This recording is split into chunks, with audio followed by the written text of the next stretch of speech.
Hello, fellow commanders. This is Commander Kaiju from Forecasters. Here we are for another stream of Elite Dangerous. Continuing on the Operation Homefront for the Earth Defense Fleet. Doing missions to support the expansionary efforts. Let's head into the channel.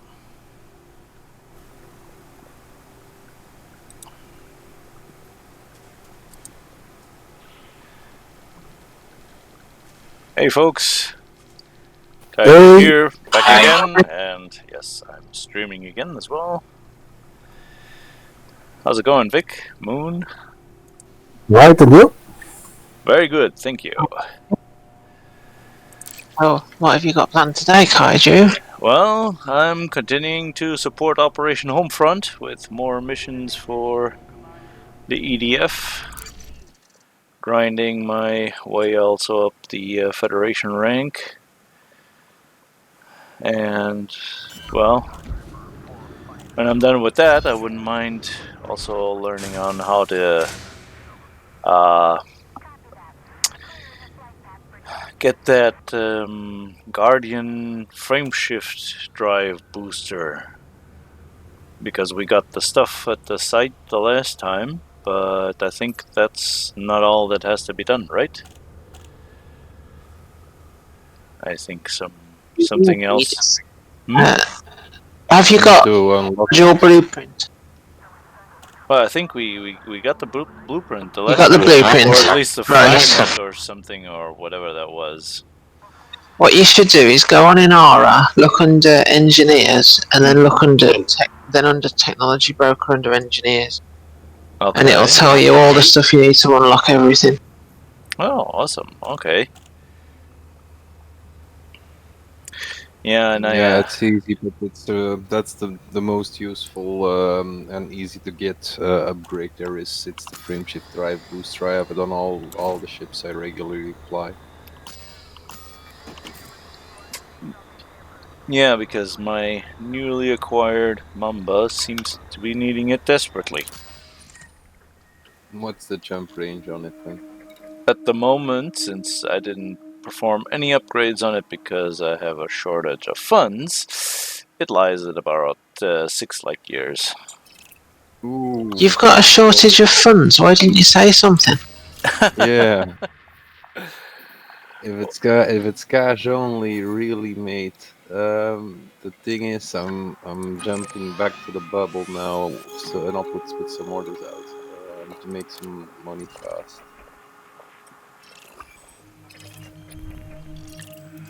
I'm thinking that maybe I made a mistake in buying the Mamba, and I should have tried to save up a little bit more for a Type 9 and then tried to learn trading, but I don't know.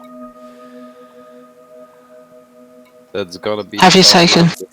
To give boost, but yeah, if you don't want to do that, do whatever you feel like, but hauling in the early game is still very profitable. No, I definitely wouldn't mind being boosted.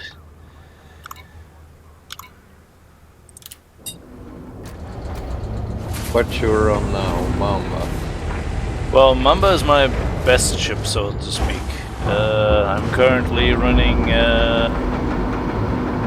non-combat missions for Operation Homefront and my DBX. I also got a keelback, an Aspects. Aspects you want to keep. It's a really good ship. It's very multifunctional. It's medium. I still fly it a lot. At this point, with that variety of ships, I would have gone for the Aspect Explorer as the mission runner because you can put cargo, collector limpets, and things like that in it, and it's got a good jump range as well. So, yeah, well, so the DBX is more of a quick little scout to get somewhere. It's not for running missions really. Well, I do data courier missions. Those don't occupy Oh yeah, those are space, so. Some of them can be quite sweet, actually. Plus, they help the effort for Operation Homefront, and that's also important. Helping out the EDF with its expansionary efforts.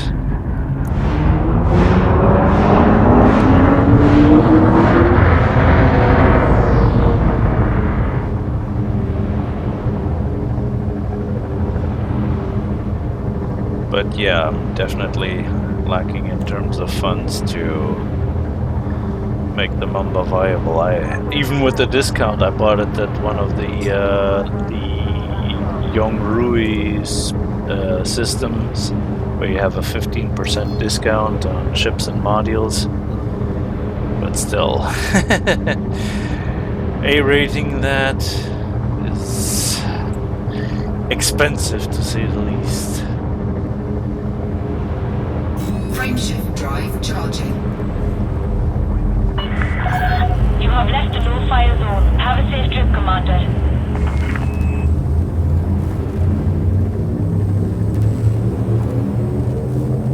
4, 3, 2, 1.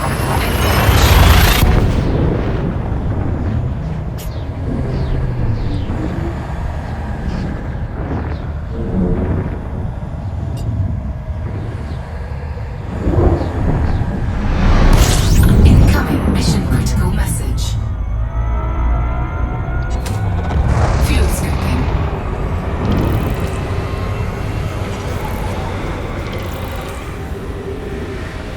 Fuel scoping complete.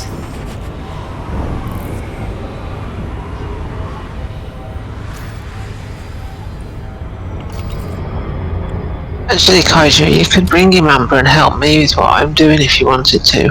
Conflict zones, easy ones. Well, as I said, the Mamba's almost stock,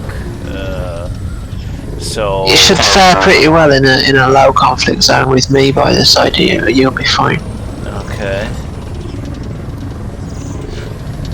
Problem is getting it there because of due to the low jump range. That's why I wanted also to get the frameshift drive booster to see if I could get a bit further. I mean, I have an upgrade. You're like me. You spent so much time trying to figure out all this and that and looking at stuff that you haven't earned any money. True again.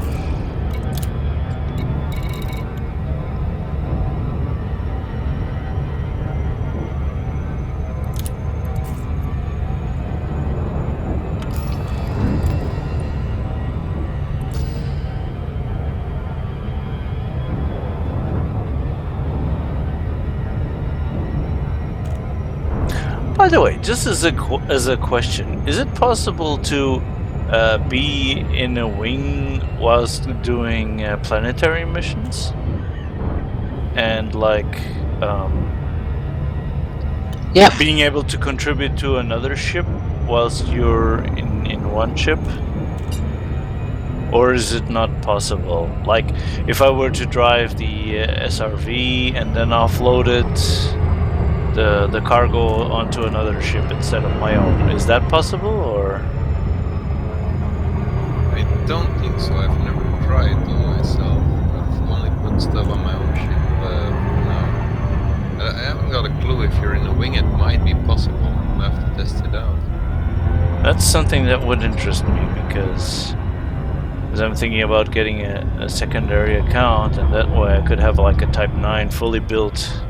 Oh well, I'd need a planetary hangar, an SRV hangar anyway to drop off stuff for that. Or maybe?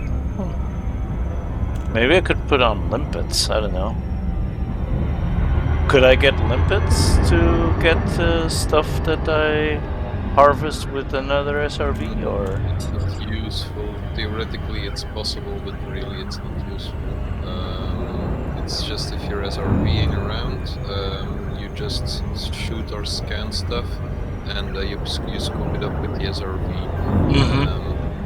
Yeah, most of the time it's not like real cargo, you know, it's like data engineering mats. That's the majority of what you pick up in SRV. So you don't have to return to the ship every 2 cargo slots. If you want to pick up something else, like some Well, I was just remembering like the Meta Ally thing that we were doing for Moon the other day. It's if you do the cartoon missions, it's the same. Then you pick up stuff and you deliver them to your ship and rinse and repeat. So Docking both request is granted. useful. But it's not gonna save you time for it's because they're if you're mining asteroids and stuff, that's where they come in handy, but that's basically it. And also, if you are looking for certain materials, like the crystals and the stuff, I even have some limpets on my combat ship. If like a combat zone ends, I quickly deploy some limpets, hit deploy, Hunting and cable fly my void. ship for engineering mats. That's the way I roll.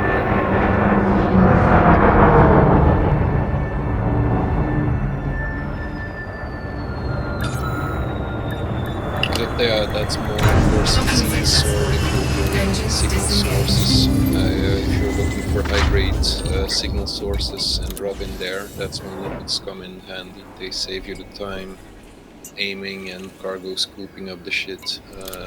They really save minutes there.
message.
Frameshift drive charging.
confirmed. Securing ship.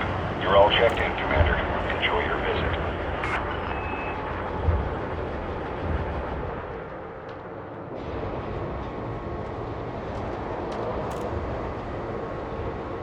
Checked your bay number? Check again. Unauthorized loitering may trigger a lethal response.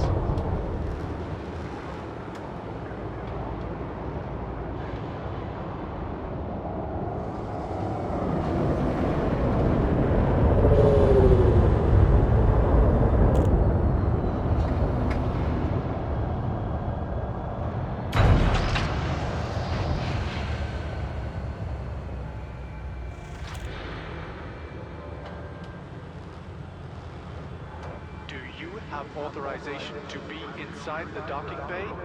Remember, loitering is a violation.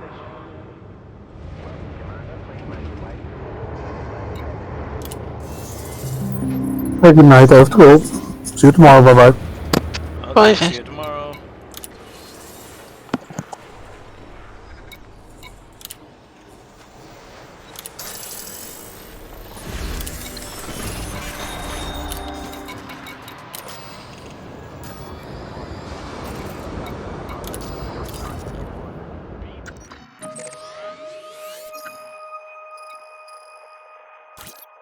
Good afternoon, people. Hello, hello. Good evening.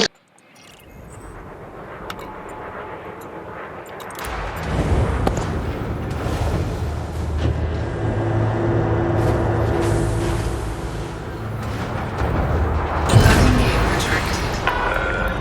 Detach confirmed. You may leave when ready. Crashes cost. Kill your speed.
Ah, okay, sorry. I was just saying that I finished the missions for Kupiat, and I'm gonna swing by quickly Gamma Laporis to see if there are any DCMs there, and if not, then I'll join you there in the. I'll try to get to my Mamba to hook up with the combat zone.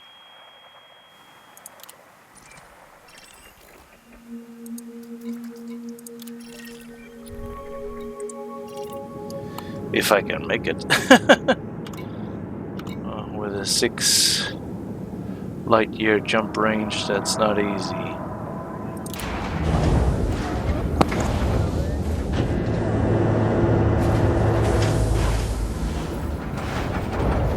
Landing gear retracted. Ship released. Engines engaged. Oh, so you're a bit late to the party. I'm gonna call it a night. Yeah. So, Moon, I've still sent you a message. If you pass it on, would be wonderful. Frameshift drive charging.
I'll be glad when you get rid of Gamma Laporis, because the only station Altman Holdings is over 1.5k light seconds away from the jump point.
Ship released.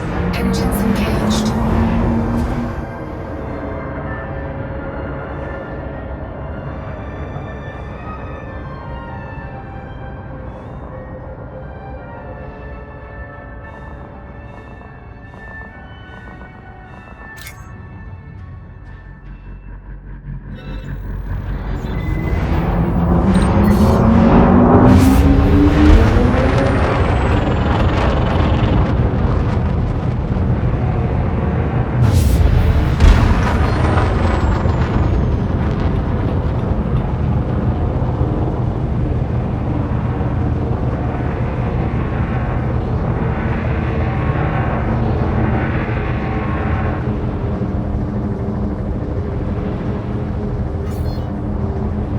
Frameshift drive charging.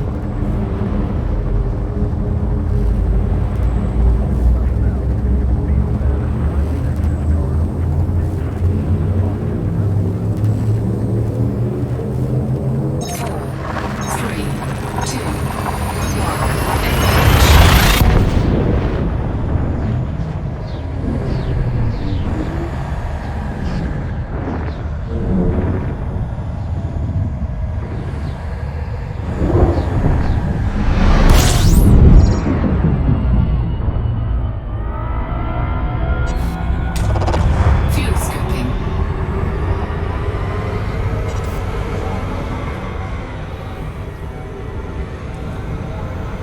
It's so quiet in here.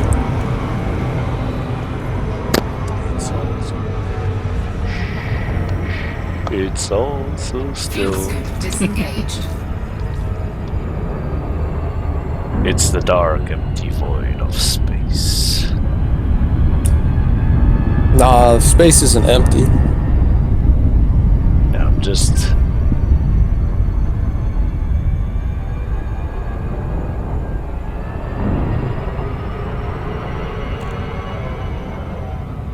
Space is a vacuum that terrorizes dogs everywhere.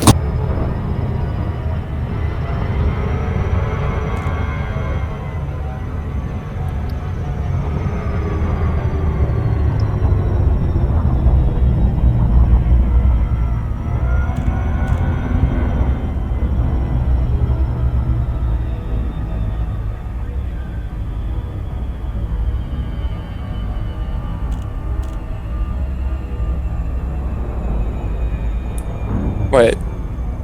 What if the dog isn't terrorized by vacuum?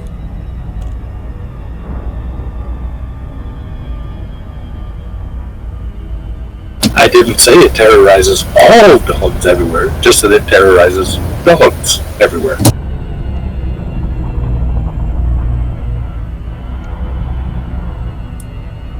I really hope this place I'm going to wants battle weapons, because I went to like 4 places and they all were like, You have to sell it. yeah, I know, but the black market didn't want battle weapons. I'm like, ah. This one says I have illicit cargo, so it should be good.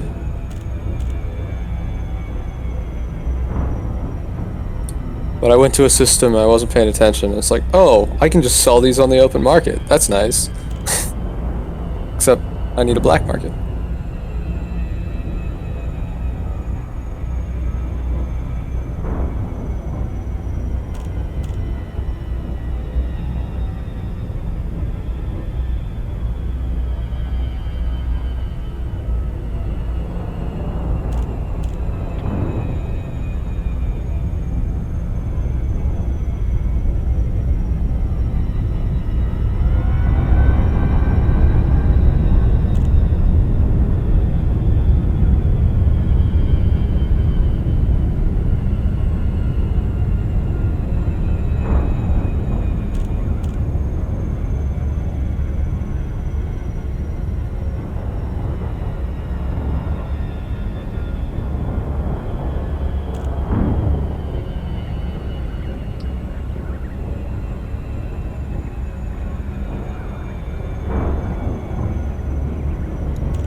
Home sweet home.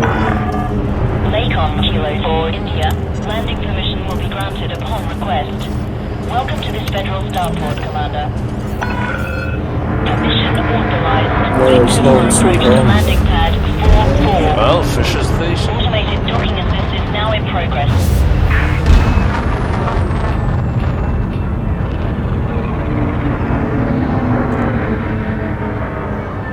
Kaiju, did Grumbrunk give you any instructions? Sorry? Did Grungrong give you any instructions? No, not exactly. With regards to?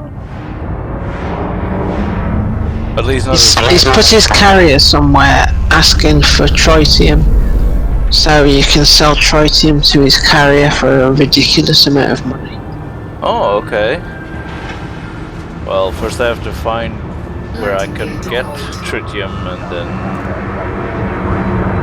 be able to sell it to him.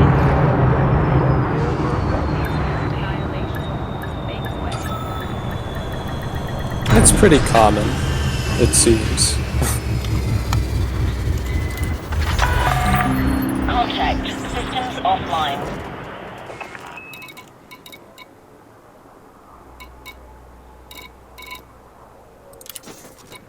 He's given me the system where he's put the carrier.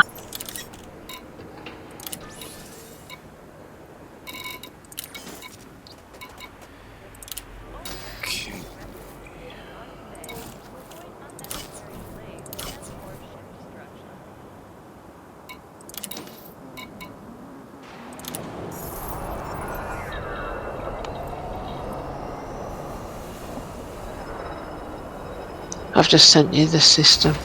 Mm-hmm.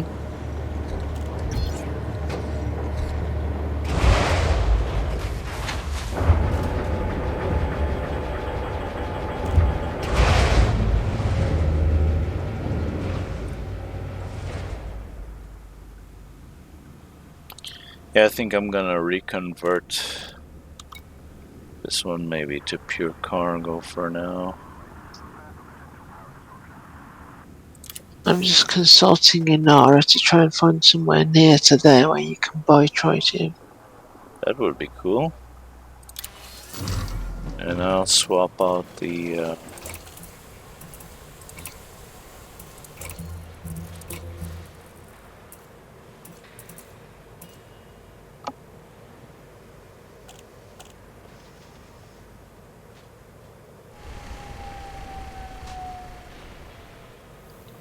racks that I have. Or should I just get a Type 6? No, you should save your money and get a bigger, better cargo ship. Like a Type 7. Hello. No, not a Type 7. What's bigger than a Type 7 but not exactly a Type 9, good for hauling cargo? Anaconda. Definitely Well, Anaconda. that's double the... You can buy 2 Type 9s for the price of an Anaconda. I mean, price-wise. Nah. Well, yeah, yes, but a Type 9 isn't all that great. No, definitely not. I mean, I definitely prefer an Anaconda to... A Type 9, yeah. Python is probably one of the best. Python's good. But in terms of just raw cargo capacity, the Type 9 is pretty much... I love my Type 9. I might get a Type 9, but it's like, I don't think I'll ever be able to fill it if I go mining. Because I would run out of subsurface displacement missiles. Yeah, I never filled mine when I went mining. Never filled it. Yeah, I mean, I could try. I would try, but I don't think it would ever. Come on. Show me what's in the ring. Ooh, hotspots. Let's see, what kind of hotspots are you? Okay, I don't know why he's put his carrier in that system, because the nearest system to buy tritium for a low value is 70 light years away. Oh, I found some low temperature diamond hotspots down here too. That's cool.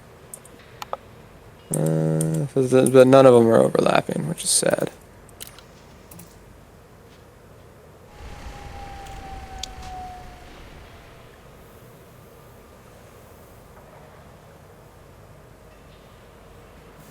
But I found a tritium hotspot, and it looks like it has another hotspot near it too. Well, at the moment, my current jump range is 21 light years.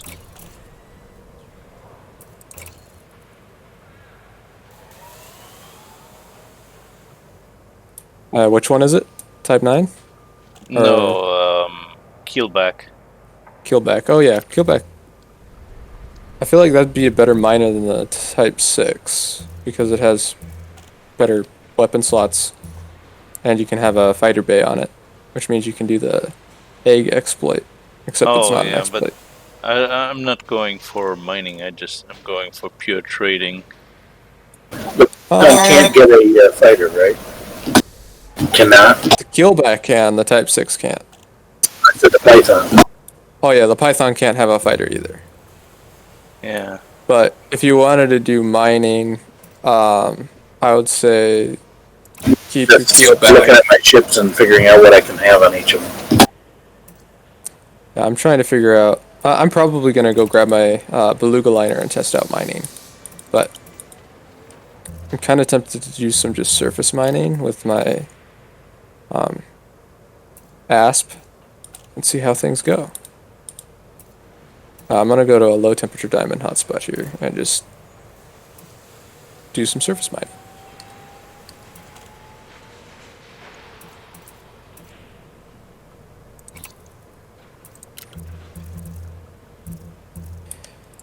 Even though it's not the best spot for it, but whatever.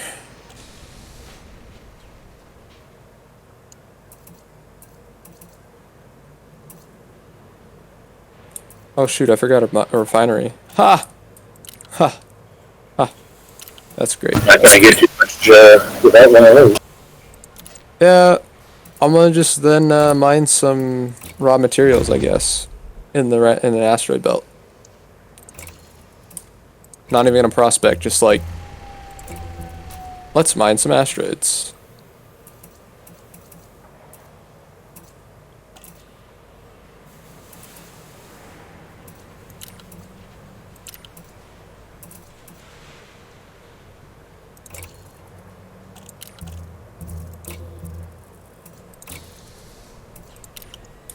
Yeah, 2 medium mining lasers. That'll make short work of an asteroid, right?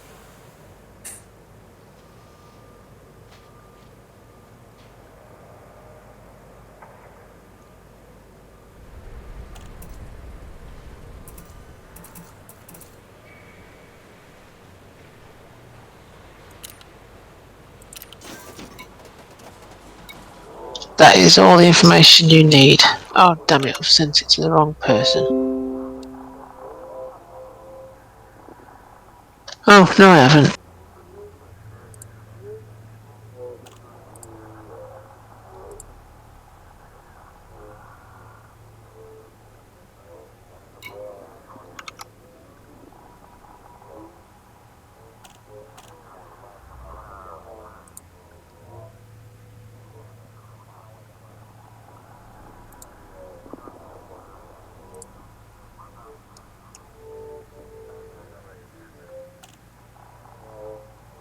You got that, Kaiju? Mm-hmm. I see.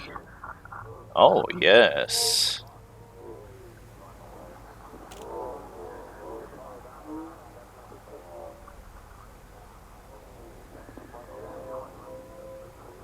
Mm-hmm. Thank you. We'll definitely get right on it. He specifically left me instructions to tell you what to do, so... Oh, okay, cool. Thanks. Get on that while it's up. Yes, we're getting right on it. I just refitted my keel back. Heck, I even got rid of the of the shield generator. I've got what have I got on it? I've got like 2. As soon as you've got enough money, right, buy a Python. Try and aim for that, right? Get earn some money off this tracing run, and then get a Python. Well, I think I'm gonna skip the Python and try to go for an Anaconda right after the Well, Anaconda you're gonna need a lot of money for, so you should probably go for the Python first. Yeah, you're gonna need like 700 million for an Anaconda. Yeah, that's about what I spent, and then I had almost nothing left over for rebuys.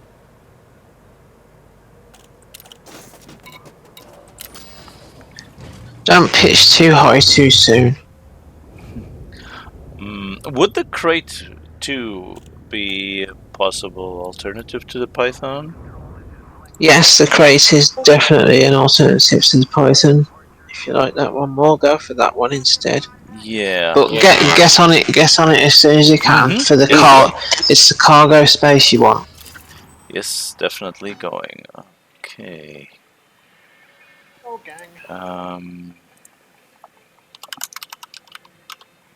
Hello, WJ. Hello.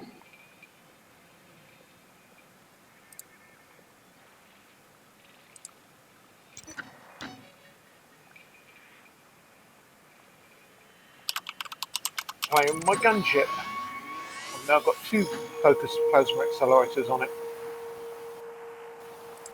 Very good. Well, it's good for blowing up shields because it's got torpedo launchers as well. Plus, I've got target break and dazzle shot on the PAs.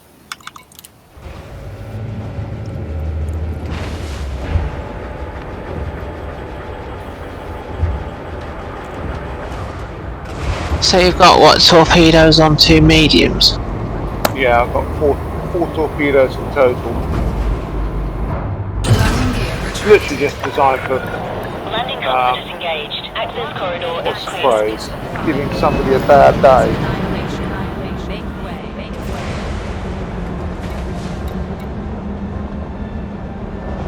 Yeah, I've got a build for the gunship, which is a large torpedo launcher, 2-pack launcher and 2 hammers. Works pretty well. But it doesn't, you run out of ammo, so. It's only good for short engagements, really.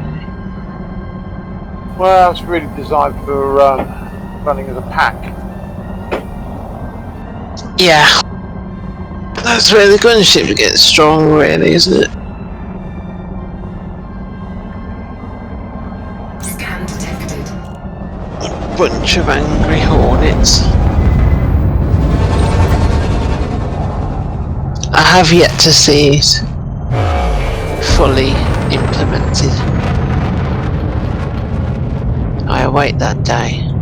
So if you have turrets on your ship, can you turn them over to a crew member and have the crew member be gaining experience during a fight? You know, rather than having to fight it themselves? Stay safe, Commander. But if you send your crew member out in the fighter, whatever you shoot, he gets experience. Yeah, but I'm asking about turrets on your ship. If you have You can't operate the turrets. You can't operate the turrets? Oh, okay. I'm pretty sure they can. You're thinking of multi-crew. Oh, yes, sorry, yes, yeah, multi-crew.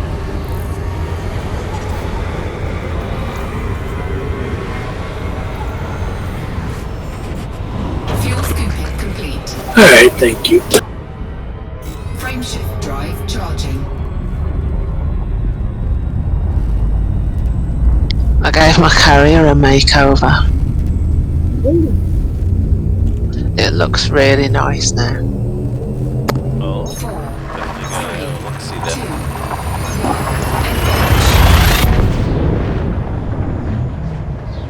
are we up to in Ross 33 then? Whoa! I think I'll come and join you then. Whoa! What is it good for? Fuel scooping.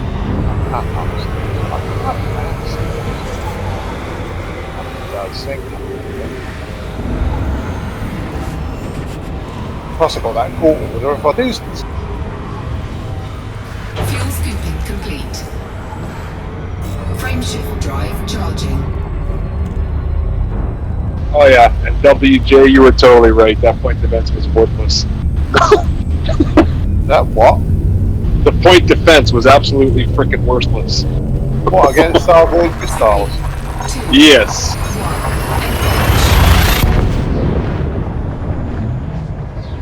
Yeah, I found that point defense weapons didn't really work on the missiles at all. I found the same thing. Yeah. The only thing that really works against Starboard missiles is running the hell away. Fuel scooping. Or having your fighter in the way and both launch the missile at the fighter. Can't you fit up a corrosive resistant cargo rack and get me a couple of probes, WJ? Or sensors or whatever the hell they're called.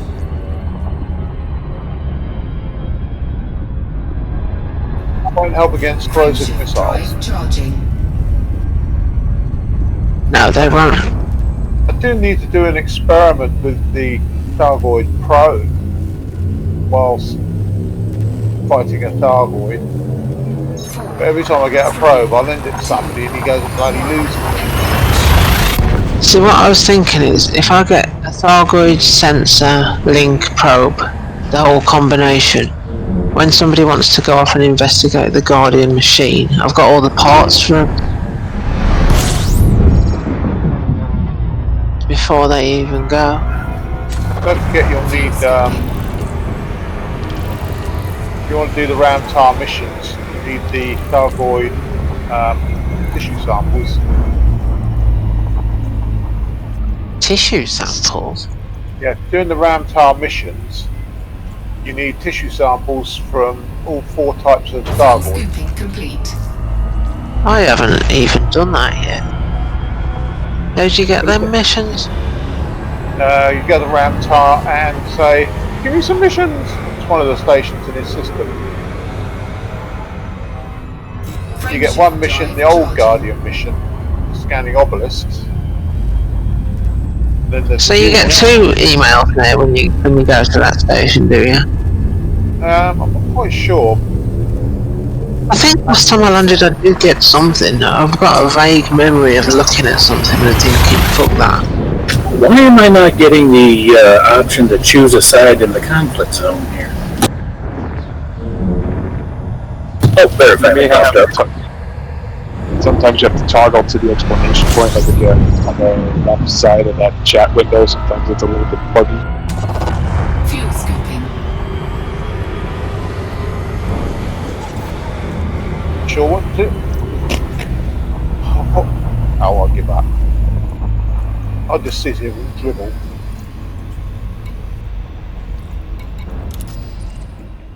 Fuel scooping complete.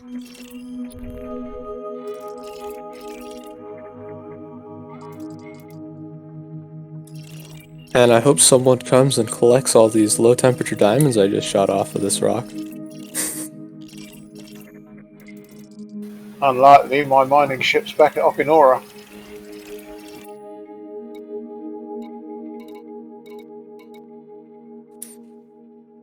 I'm just collecting materials, or the elements, raw materials off asteroids. So I'm too lazy to do anything else.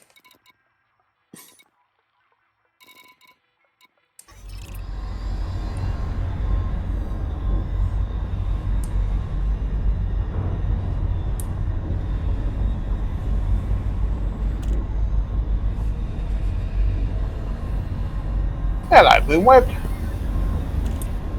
In the wing. Okay.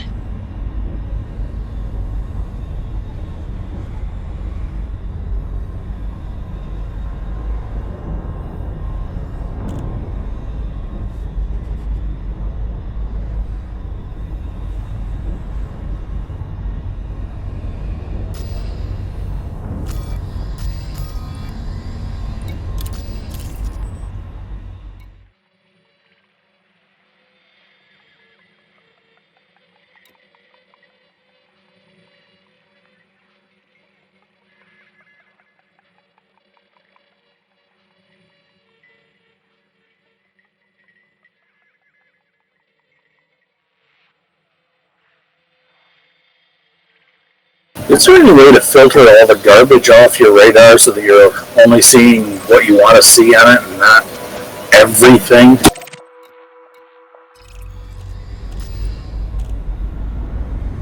You know, so that you only see enemies and not the crap that's floating in space and friendlies and everything else. No idea. Experience. No, it's too cluttered. That's why I was wanting to filter all that crap out of there so it's not so cluttered. Use the thing between your ears to do it. 4, 3.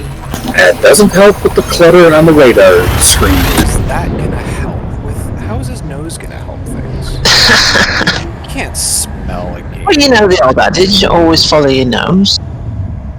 When in doubt, follow your nose.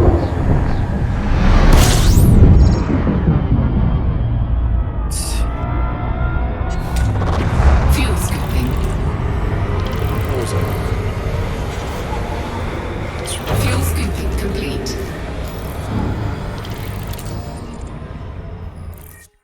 I'm gonna try. I'm gonna try a large hard point on the bottom of my vet. Rapid fire homing missiles with thermal cascade.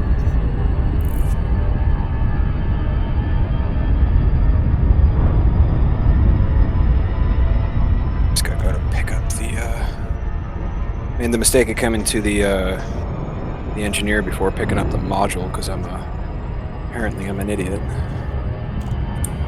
Only apparently? Only apparently, he says.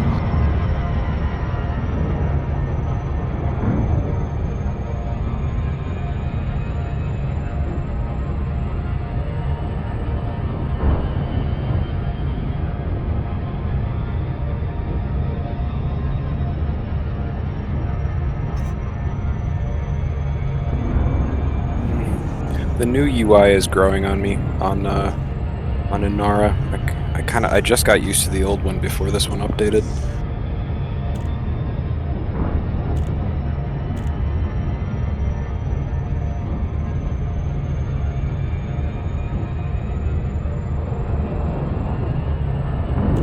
Oh, let me torpedo this guy. Okay, guys, let him do it. Is anybody in the CZ at Ross 33? Is that what we're doing? Oh, I'm there.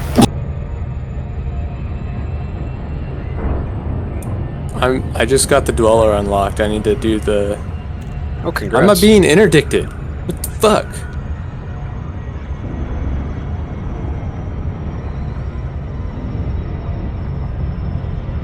Okay, feel free to shoot him. Oh my god, pirate dude. I have no. Oh, he's a clean player. Why are you pulling me out of? Why are you attacking an ASP Explorer? Oh, now he says he's wanted. Wow. Why the fuck would he do that? Moon, did you put the buy order out for those nanotubes? Nanotubes? The microwave cooling tubes, I'm sorry. Microwave? Microwave? Hey, don't... No, I didn't, but I can do it. I'm not surprised you held on to them this long, actually. Yeah, I haven't been doing much cargo. I haven't had any need for my cargo at this point. So, some guy in a Fertile Lance just destroyed me. While I was not even... Was it a player character? Yeah, it was a player character. Oh yeah, that sucks, man. Congratulations. Where? It was right outside of the Founders World, Jameson Station. Well, there's your answer. Yep. Ganker's Paradise. Welcome to the neighborhood.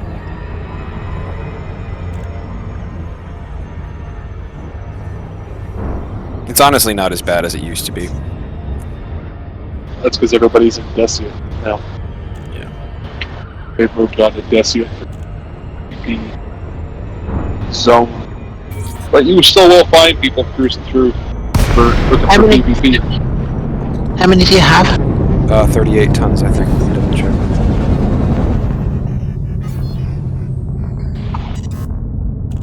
Yeah, 38. Request granted. So clearly, don't fly through it. No, you can fly through it, just, be aware. In open. If you have something to lose, don't fly through it.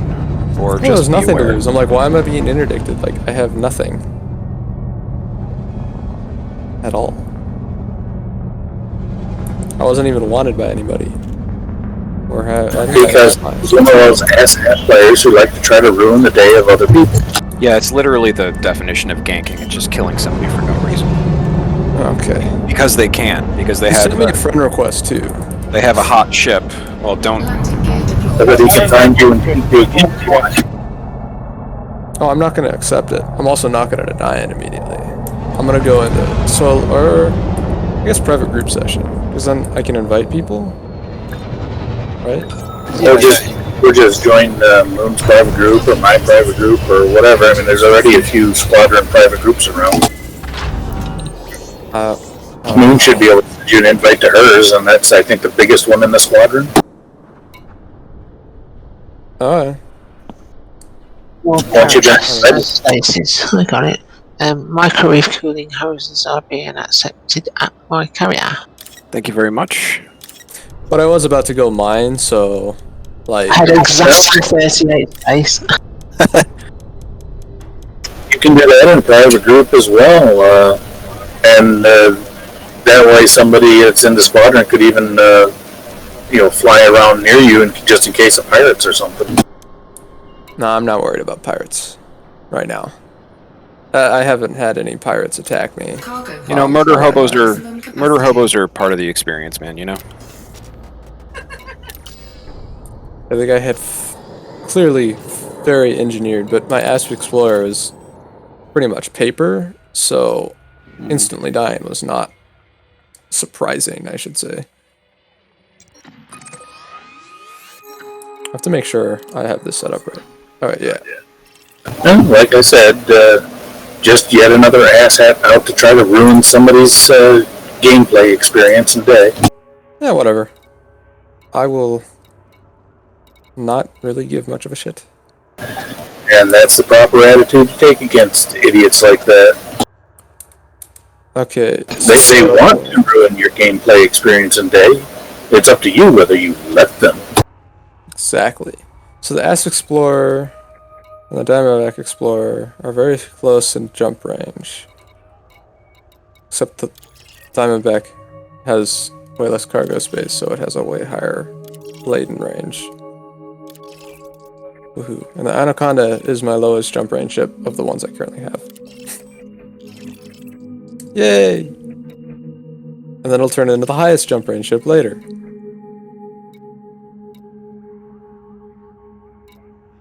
So what do I need to do for the Dweller?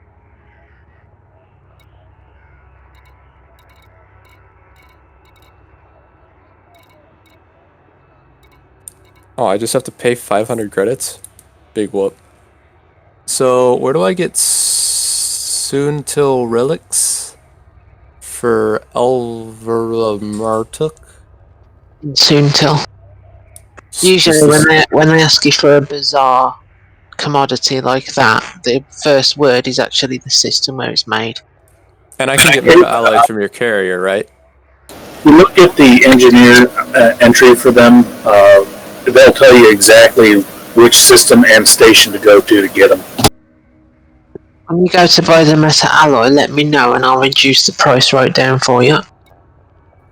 That's fine. I'm probably not gonna do it right away. I'm gonna get all of them unlocked. Oh, I'm gonna mine some more. Then I'll go figure out how to unlock Liz Rider, and then I'll do the ones that have invited me. And then I want to have enough stuff for engineering to get them, so I get the next set of engineers as well. I have no idea how to. You just gain reputation with them, right? Yes. Yeah, you do engineers upgrades with them, and it improves your relation with them. Some of them let you turn in bounties, sell commodities, or sell universal cartographic data to trade for reputation with them as well. Not all of them, but some of them do. Well, like I know that Todd the Blaster does. You can just Yeah. give him more bounty vouchers. So I'll eventually go around over there and hunt bounty and then turn them into him. You got it. And Felicia, I think, there's nav There's- data. What's that? Is it Felicia, whatever her name is, Farsia? She takes nav data. Yeah, that makes sense because she's like, you need to be scout or higher. And just by going on my trips out to the LTDs, I keep scanning the systems, and that's like a few million at a fleet carrier, even though I've already scanned the same places. It's like, that's cool. That's nice.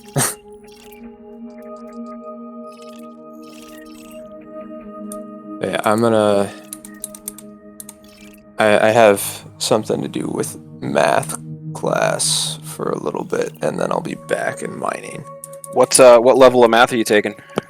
Calculus. Nice. Calc 1? Yeah, Calc 1.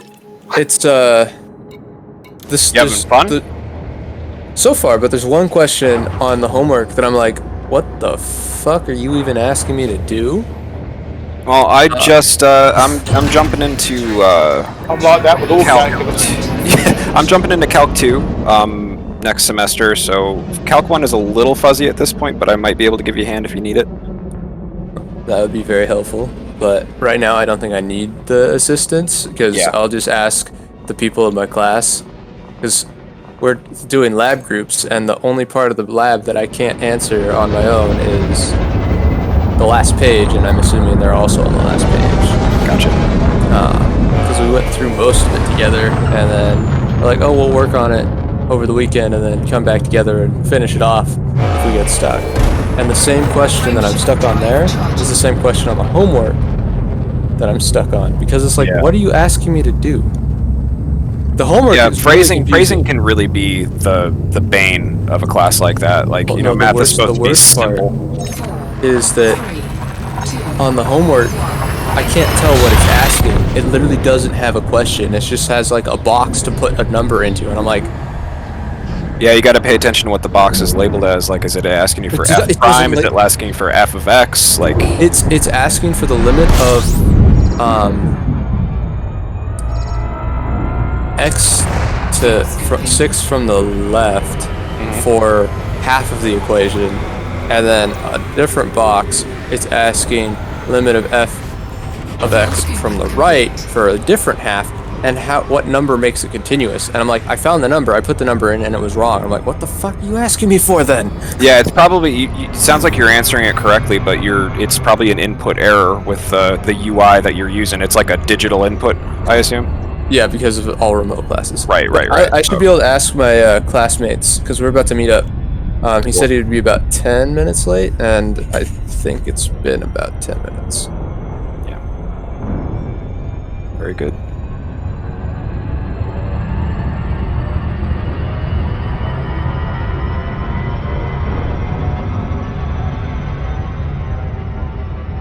Yeah, I'm just watching my email until he shows up, because he's gonna send an invitation for a Zoom meeting, and it's like, I'm not gonna start the Zoom meeting. I don't want to do that. I'm gonna eke out as much as I can.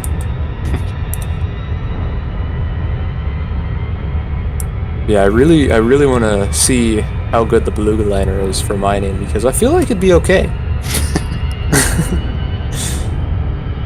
It's cheaper than the Anaconda. It's got a similar cargo space if you fill. It's a bit smaller, but It'll work. You got to be a little daft to use something like that, but it'll work for you. Daft? What are you talking about? I have straight A's, which is. You said deft, not daft. Oh, deft. Yeah, you gotta be a little bit. It's bigger. It's way unwieldier than an Anaconda, which is saying something. I'm gonna just go farm the egg. It'll be fine. Actually, you know what? I'm gonna buy a goddamn Type 9 and then farm the egg with a Type 9. I love the Type 9. With the Type 9, you can rack up enough for an Anaconda fairly easy. A few more. Oh, so whoever was saying they wanted an Anaconda. Oh god. Every time somebody brings up the Type 9, I always gush about it. I love the Type 9. Yeah, I'm gonna do the Beluga liner. I just bought the Type 9. I'm like, I don't know if I can fully trick it out for mining yet. So I'm gonna just put the mining weapons on it, or hard points. Did I get any of that? Oh, yep.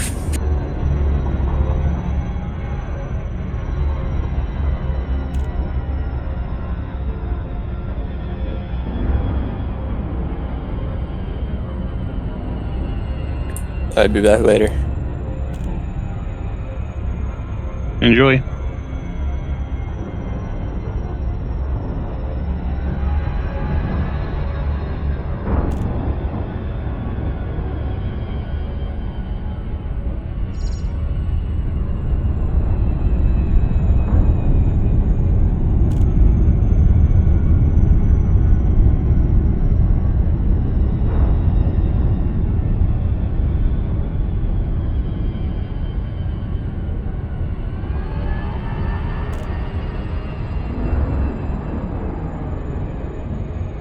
Nice. There's a carrier rating system that has the 3A.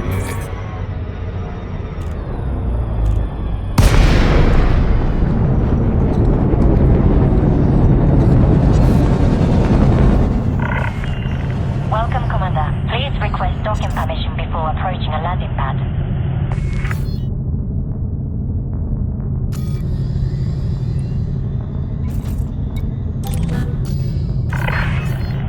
Clearance granted. Move directly to your allocated pad. You're clear for automated approach. Please sit back and relax, Commander.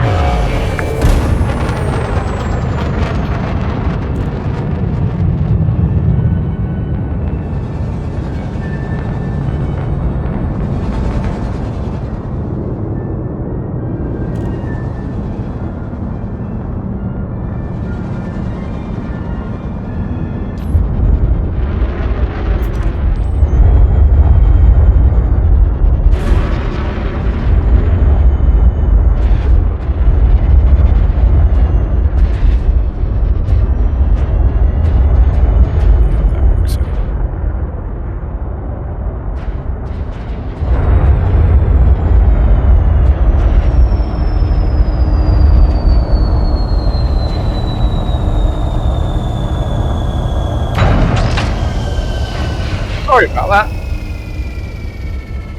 I'm trying to update my laptop and I was just installing a new printer driver on it. Our services are available for use, Commander.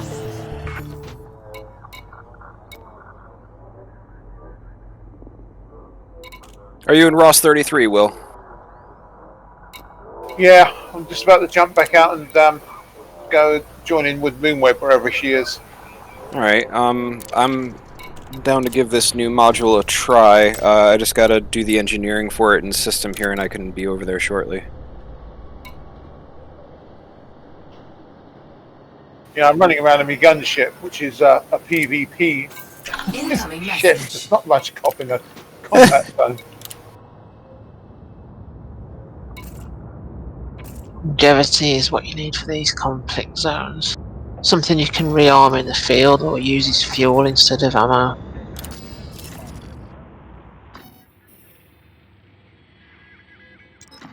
Yeah, the huge class multi-cannons work out really well. You don't end up using that much, and they give you plenty of ammunition.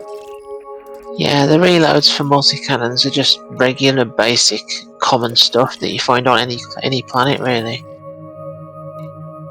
I'll turn the torpedo launchers off because they're not really much cop. That's why it's best to have ships that are suited for specific tasks.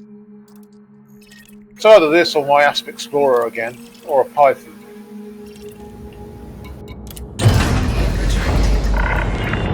Landing clamp disengaged. Departure authorized.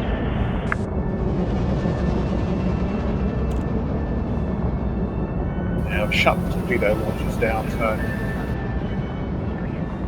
The trouble is the Corvettes and the Pleiades.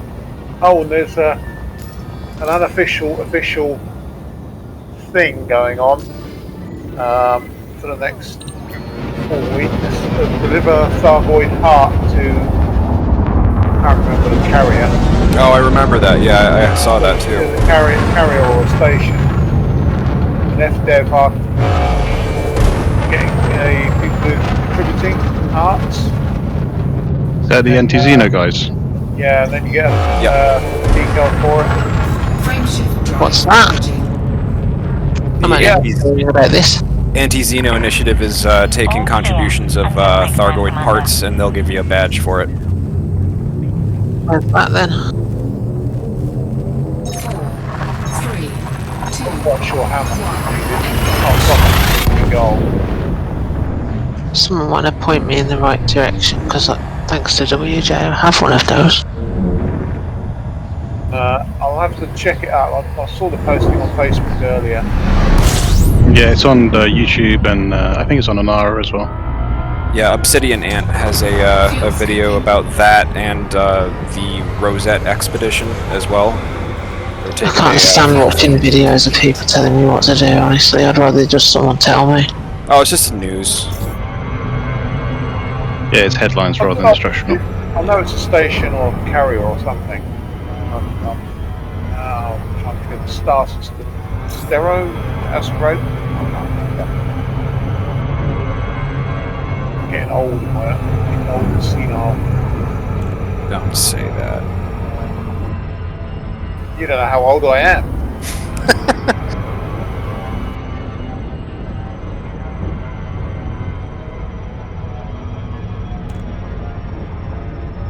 So that's why you've been taking your hearts instead of me then, is it?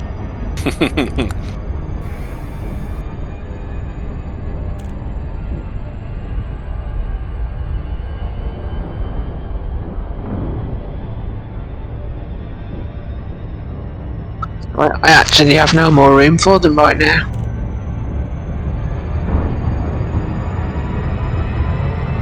Oh, did you finish this combat zone? Yep. That's 2 in a row I've finished before you got here. Yeah, well I was fucking about with my bloody laptop. Well, I mean, you are senile. I blame drugs.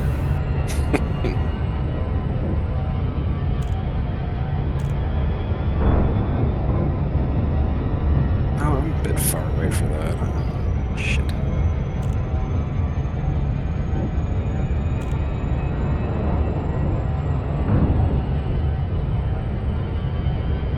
Piecewise, that's the name of the function he was talking about before. I couldn't think of it.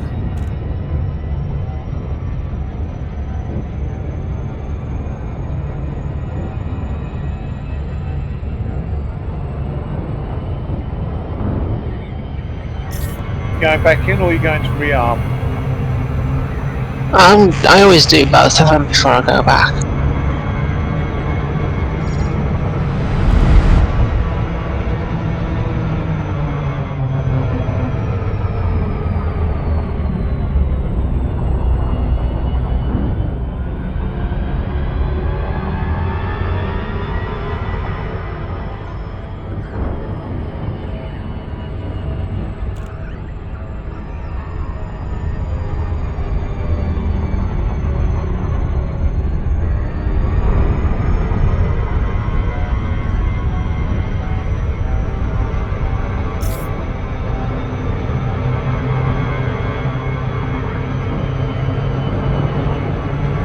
Just out of curiosity, what call signs were you guys allocated by the game?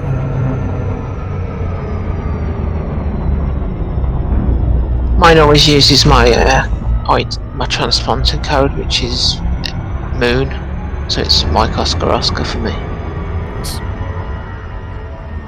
Which is also Moon.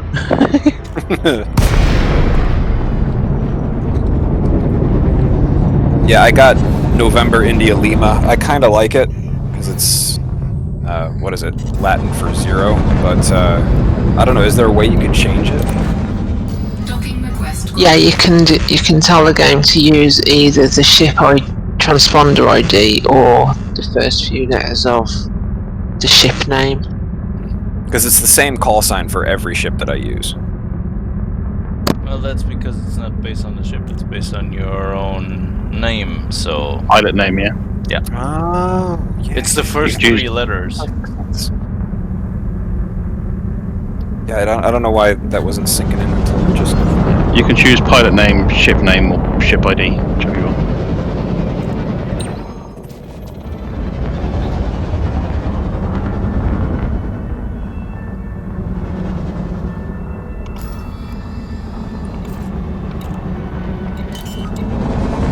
Alright, one more stop.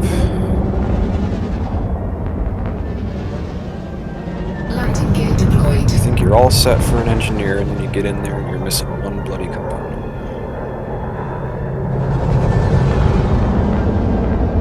Scan detected. No, just like every time.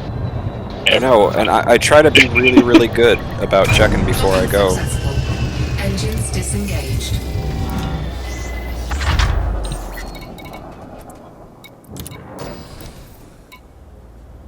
Camazotz.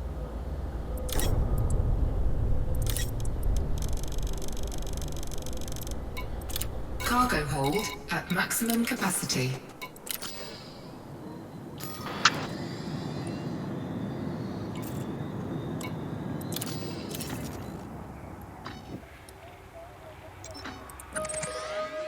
Well, I can say doing Thargoids with like an Xbox controller was quite a bit of a challenge. But I did manage to take down 2 Cyclopses solo. Nice. Congrats. And I can't even do a basilisk with my hotel. There's no point in trying. Yeah, I'm gonna have to give Xeno hunting a try eventually. I think I'm gonna focus on getting a couple of standard ships really like up to snuff and like high tier before I do that, but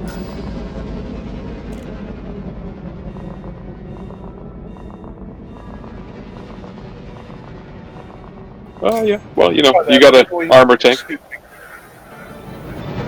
well, what's your anti-Xeno build? Scan detected.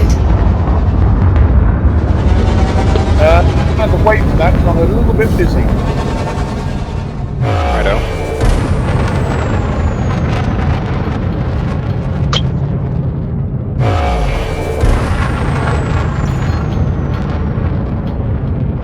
Frameshift drive charging.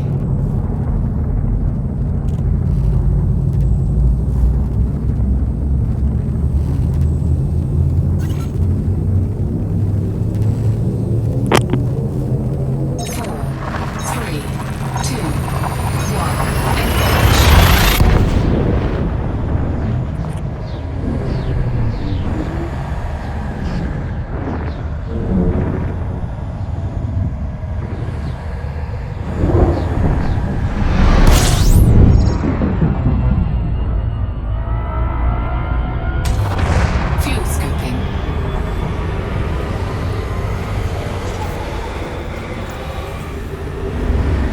Fuel scooping complete.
A sh-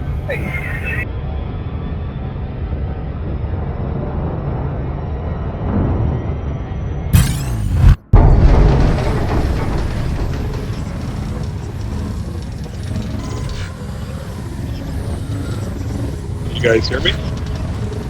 I can hear you, yeah. Okay. I tell you, this technology has been nothing but a cluster for me today.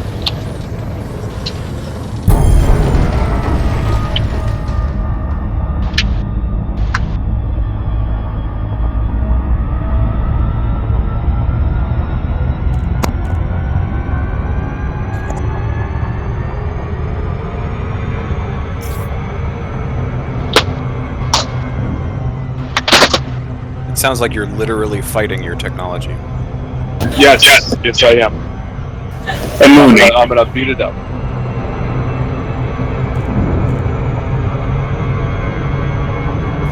Are you still here, Moon? Yep. Do you still have that all that painite that I sold you the other day, to where you could sell them back? Good, because I finally got Celine unlocked. Now I just need to get the painite to be able to use her. No problem. Let me know when you've landed.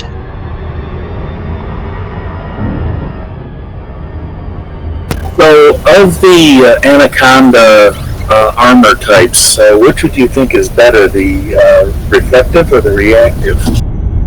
The reactive. The reactive's always the best because it only has the one weakness. The thermal? And then you engineer the whatever with Celine to get rid of the thermal penalty, right? I always said to do that, but Adama enlightened me recently that you get a much bigger bonus by overcoming that thermal disadvantage on a hull reinforcement package instead of putting it on the armor. Well, yeah, that's what I mean. I've got plenty of hull reinforcement packages that I could engineer. Yeah, so on the actual armor, instead of trying to put thermal resistance on to overcome the thermal deficit, you should opt to make it as strong as possible. Right. As I say, it ends up working if you do reactive plating with grade 5 heavy duty. Then you can just use an armor reinforcement with thermal, and it compensates for the deficit. Yeah, that's one of the best things about engineering the whole reinforcement packages is that even a grade 1, even a size 1 or a size 2 hull reinforcement package can have maximum resistances on it. Yeah.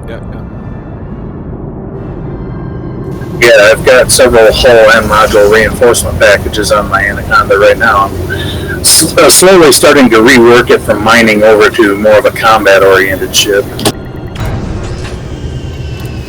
Just because I get my ass blown away so fast in the Python or the Challenger, repurpose one of those for mining.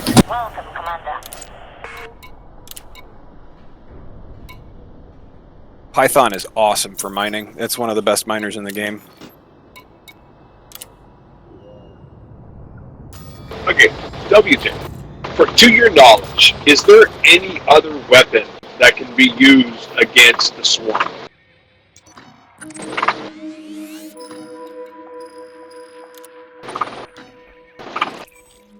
I think Will's a little occupied right now, and you're coming in a little quiet. Oh, I was going to say, WJ, did you fall asleep already? It's still early, man. Jeez. Or am I just that bad? You're a little quiet, and I think, yeah, he's in the middle of a conflict zone right now. He likes to focus. Yeah, I have like a double whammy. My technology is not really working all that great today, and I'm in one of the fucking oldest trucks in the fleet again today, and the air conditioner is super noisy and all annoying. But thank God it is working, though, I gotta say. At least it may be noisy, but it is working. It was damn near 100 degrees when I was out earlier. Yeah, it is a hot one today. Holy bejesus. Where are you at that's so hot? Very close to you. Oh, that's right, you're in Canada. So I would imagine I was the same kind of hot as you were today. Yeah, and I'm in central New York, so if it's hot in central New York, it's hot pretty much everywhere. Well, where I'm at is we get a lot more of a lake effect cooling, so it's not usually quite as hot as it is elsewhere. Yeah, we get lots and lots of lake effect snow. We're usually in contention for either the 1, 2, or 3 spot for most snowfall in the country. But it doesn't have much of a cooling effect once the dog days hit. You're in Montana right now? No, I'm in Syracuse, New York, central New York. Oh, right. You just said you were in New York, duh. Yes, literally the geographical and mathematical center of the state. Fuel scoping. The only reason Syracuse exists is because it's an intersection of all the highways. And Syracuse University. Syracuse, wasn't that an ancient Roman city? Yes, it was. Sicilian city.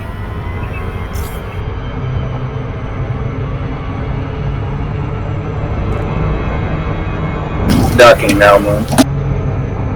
Syracuse is to the south of Mount Etna on Sicily. Or rather, I'm on final approach to dock right now. Auto dock in progress. What do you think of the carrier facelift?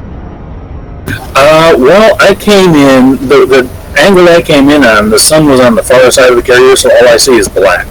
Did you give it the Now I've gone for the Fortune class. The one that nobody changed uses? it to Fortune. Yeah, the one no one uses. Actually, when you look at it, they completely missold it, because when you look at it from the back, it is wonderful. And then from the bottom, it's the angles you could have taken of it. It looked pretty nice there. You know, they should have changed up all the different classes to have different numbers of landing pads, rather than all of them being exactly the same on that. No, that's not what I need. So you go Fortune class, you're more of a, you cater more to traders, so you have more large pads, for example. That's what I need. A couple fewer mediums and smalls to make room for a couple more larges. What they should have done is made it so that we started off with like medium and small pads, and we had to upgrade our carriers so that we could get more cargo space and more utilities. Modular. Yeah, modular, exactly. And they could have made it so that we could put our carriers together in the combination that we wanted. Dope. And I would for a trade-off for that ability, I wouldn't mind like some time at a dry dock or something to put it together or whatever. I'm on board. That's what I would have pushed for if I was designing it.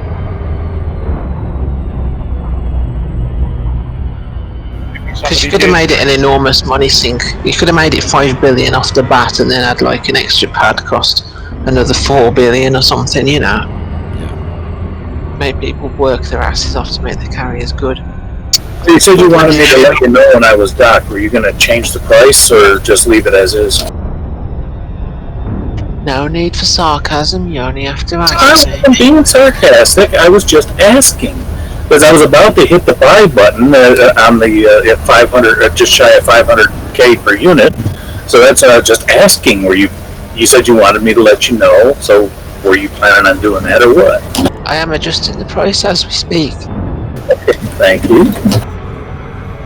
Seriously, I wasn't being sarcastic, Moon. I was just asking. I'll have a drink. There you go. Only take what you need, please. 10 units. That's what I was. Otherwise I'll have to get back to Vardy's and start mining Mesralos again. I've got my 10. Thank you very much. Excellent. Well, I think Adama had asked you earlier about if there's anything else that he could use against swarms beside the whatchamacallit. Yeah. Black cannon. Yeah, but so what about like the enzyme missiles? Like, does anything like that? Let me get a word in. Right. What I tend to do is,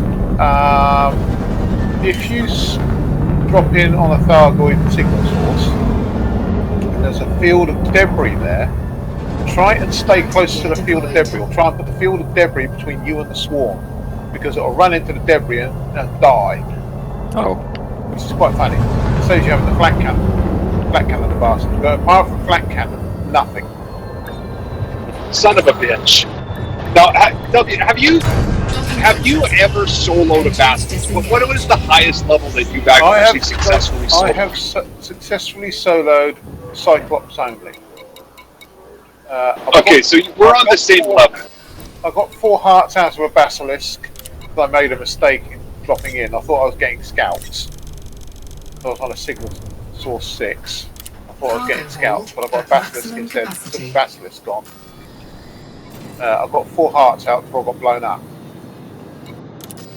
I've done the same. I think, but I'm starting to think if I'm going to ever solo a basilisk, I have to figure out how to take care of this.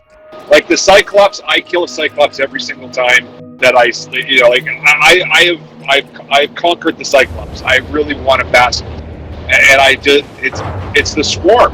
I could kill a basilisk if the swarm wasn't there. So you did for a Hydra. The swarm. Well, I got it. If you look at the basilisk, the swarm is 64. A Hydra swarm is 128. Holy shit! When that thing converts itself to missiles, as they sometimes do, you are fucking dead. Well, that's what I was talking, because I'm not worried about the caustic missiles. The caustic missiles are easy to outrun. It's the damn swarm missiles when they go kamikaze and decide to run. Pew, pew, pew! You can't do anything with them. Nah. What you got to realise is if you kill the swarm quickly, it won't fire another swarm for about 2 or 3 minutes until you destroy another heart. And the only weapon that can kill a swarm is that flak launcher.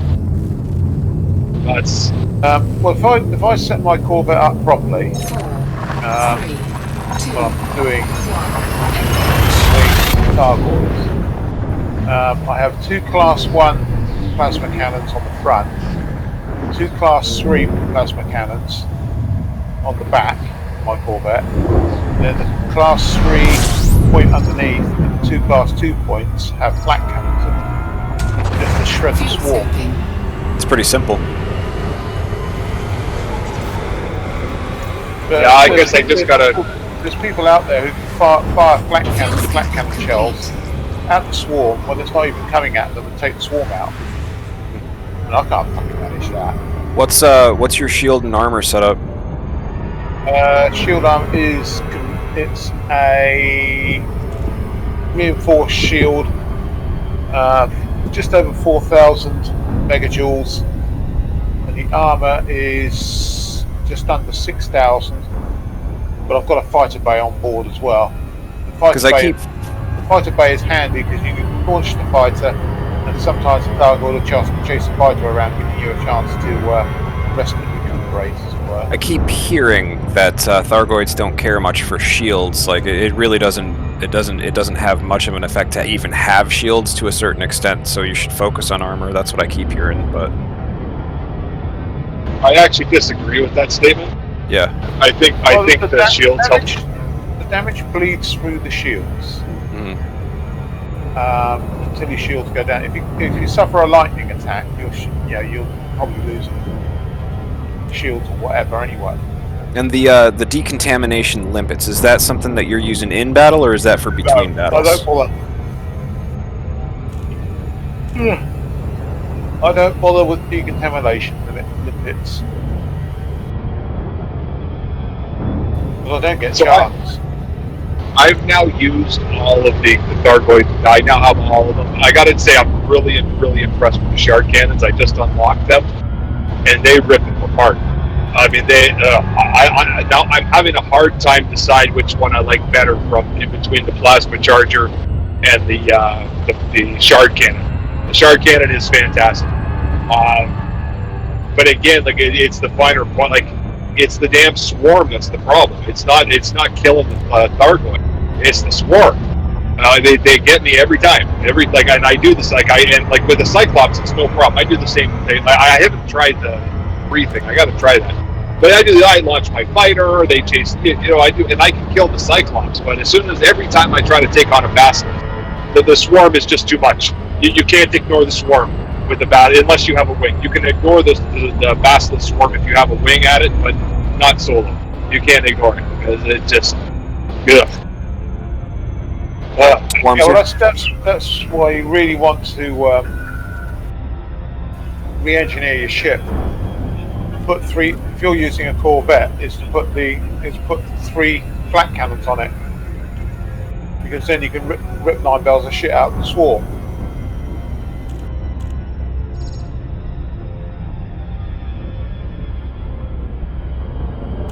Yeah, I haven't fit up the Corvette again. Currently, I'm actually flying the Crate Mark II. But yeah, with my Corvette build, when I was running, I could kill 2 Cyclopses before I had to go VR. But I still couldn't do a Basilisk with the Corvette. Currently, I'm just running the Crate because I haven't dedicated points. So that's I could refit my Corvette. I'm thinking about building a 4th Corvette and dedicated.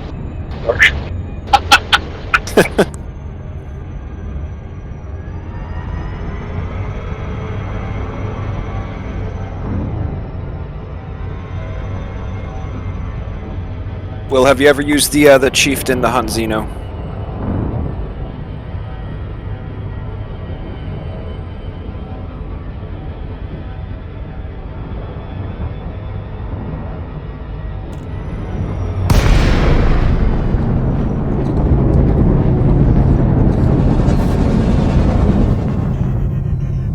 Sorry?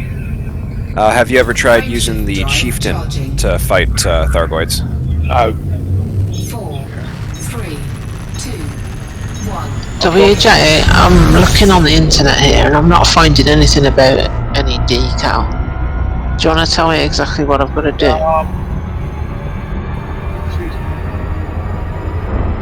I'll screenshot it for you. 2 seconds.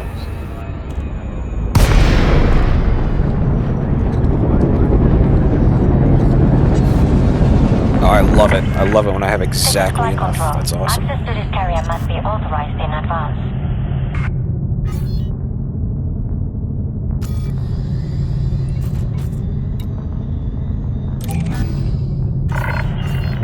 Access granted.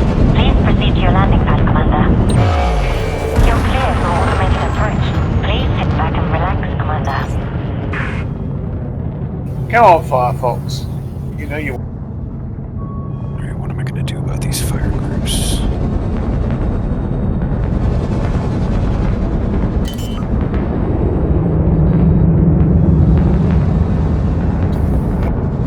I just posted it in screenshots.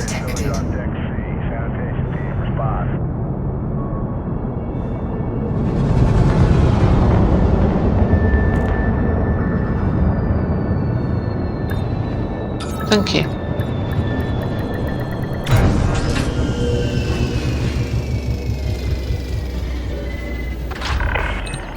One more safe landing. Clamps engaged. Greetings, Commander. We are glad to have you. Come on.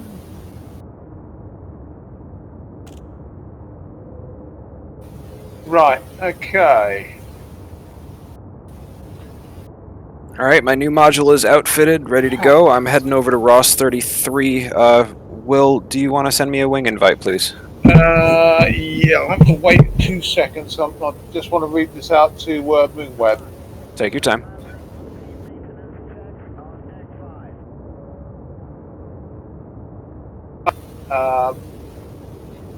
What you need to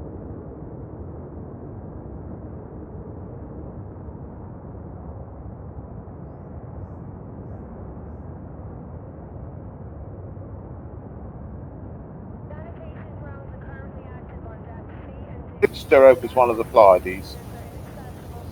You cut out there, I heard absolutely none of it. Oh, sorry. Right, let's try this again.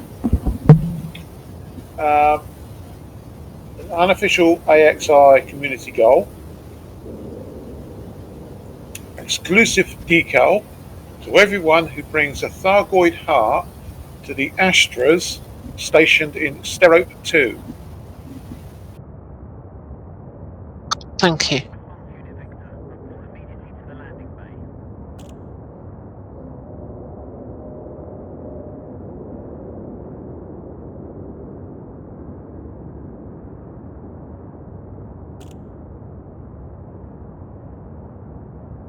And they need approximately 200 hearts a day. for the next 4 weeks. And what are they hoping to do with that?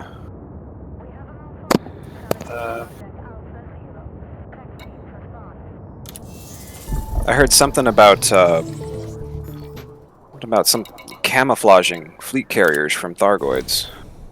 I don't know. Well, apparently, okay, so I don't know if you heard about that. Like, AXI decided they were going to do this community event, and they were asking for a bunch of materials to kind of fit their new AXI fleet carrier.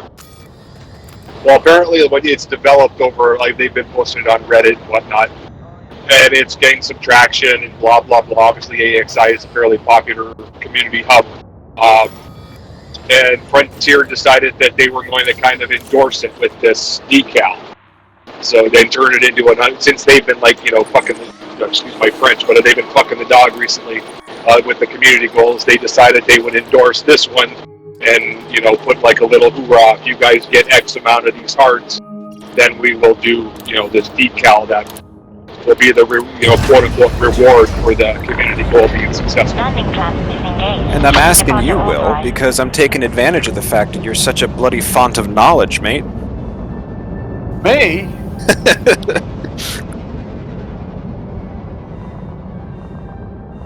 Right, where was I? Right, well, you are the resident expert on Dark. I'm not fully up with people's voices. Who am I inviting to the wing? That would be Niles, please. Okay, right. I've got your only friends list. So I'm going to take one of these Thargoid hearts to that carrier and set it so that if they get the decal, hopefully I'll get one. It'll take me about 20 minutes. Frameshift drive charging. Yeah. Receive the wing invite. I will accept it shortly. Take care of this guy first. Are you using your carrier to get down there? No, I'll just use the jump conduct. It's like 3 jumps. Watch out, those hearts are corrosive. Yeah, I found that out when I tried to store some. I was going to store a couple on my cutter overnight because I ran out of room. And yeah, they made it go a bit wonky. So I had to put them back. Fuel scooping complete. Yeah, I might go and collect some more at the weekend. Right, back to the conference zone.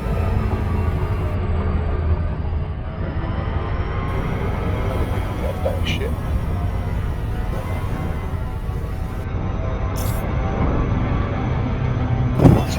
Let's see what we got on the way away.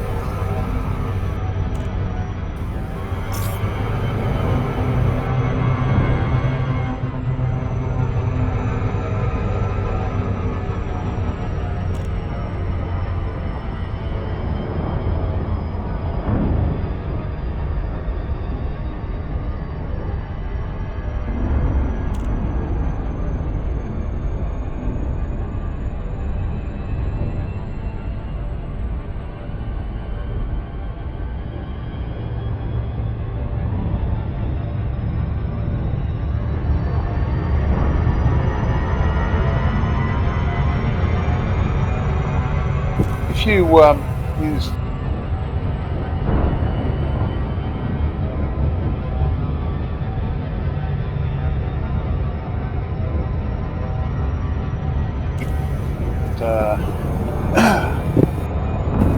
Oh, these are brilliant. bonus, they're gonna rip the Thargoids apart.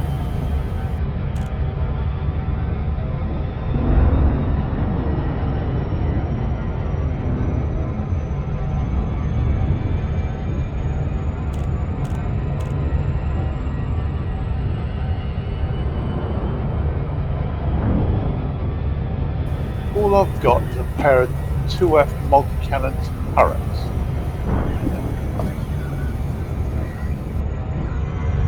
I don't even know what I've got them for.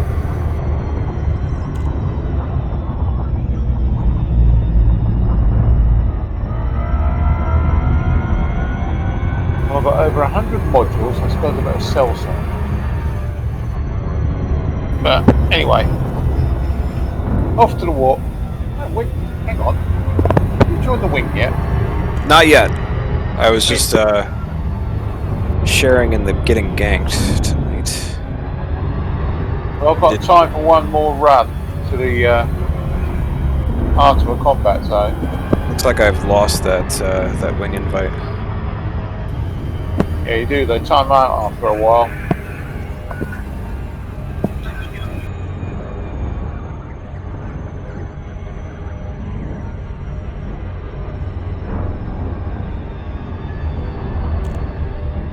Are you gonna still be at it, Moon? Yeah. Alright, cool. Got the invite, just jumping. Luckily the guy who ganked me had no idea what he was doing. Oh, what the hell? I'm sorry, Will. The wing invite disappeared as soon as I jumped system. They do that as well. There we go, third time's a charm. Hey, there we are. Passenger sector, something or other. Don't forget to turn your beacon on. Beacon on.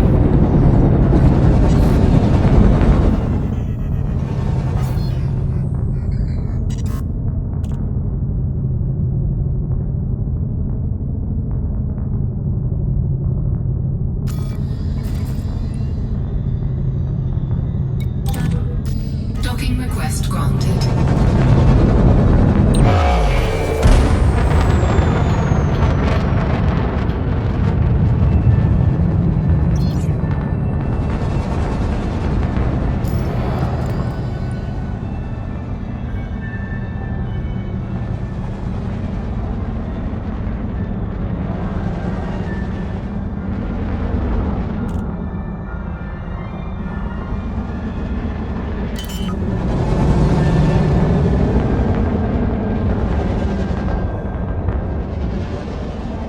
Landing gear deployed.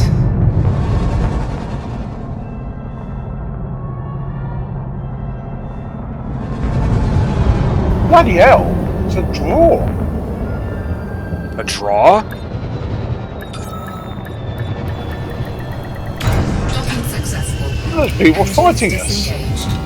How are they doing it in a much more fun? You talking about the specific CZ that you were in? No, I was just looking at the status of the war status because it was close victory yesterday. Cargo hold at maximum capacity. Well, I know it was 2-1 before the tick this morning, and then it was 2-2 this morning, and then we'll probably take it today.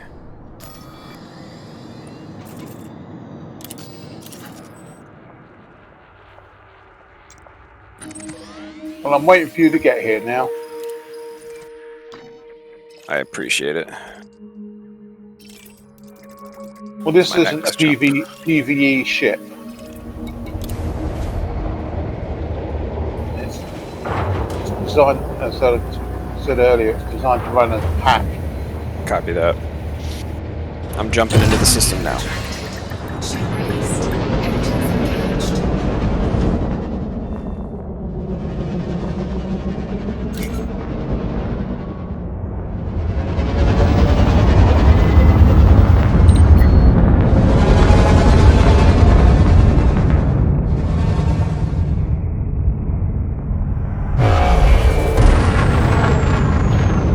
Alright, I am locked on the conflict zone. You are locked on. Frame shield drive charging. Okay, going in.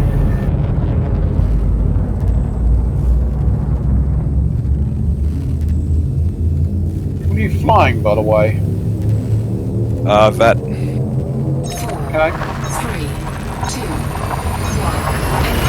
1. You're going to be target designator. So whatever you target, I'll target straight after. I've got target breakers on the PAs.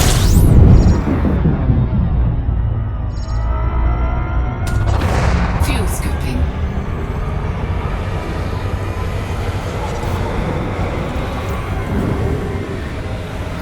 Fuel scooping complete.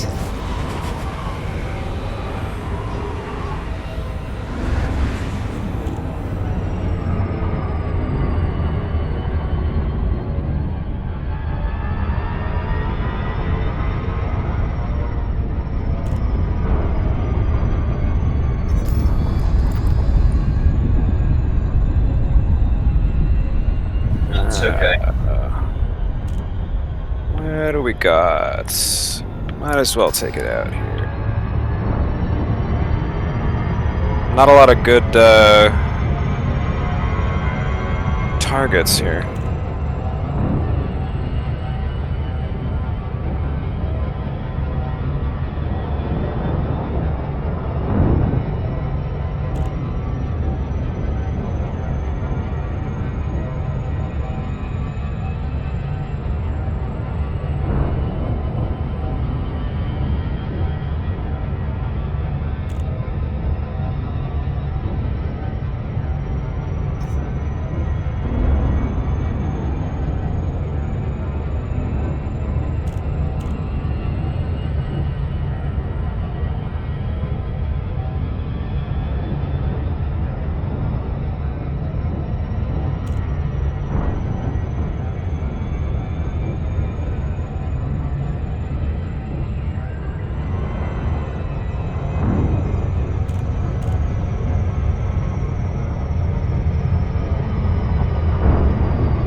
Sorry, what?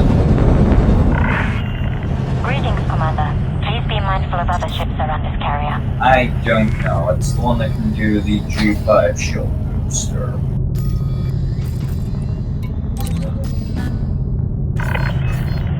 Access granted. Please follow standard docking procedure, Commander. Docking request confirmed. Assistant approach is underway. This is it.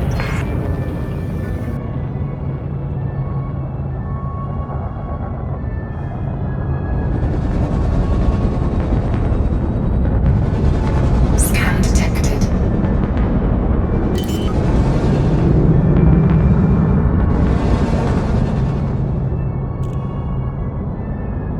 Landing gear deployed.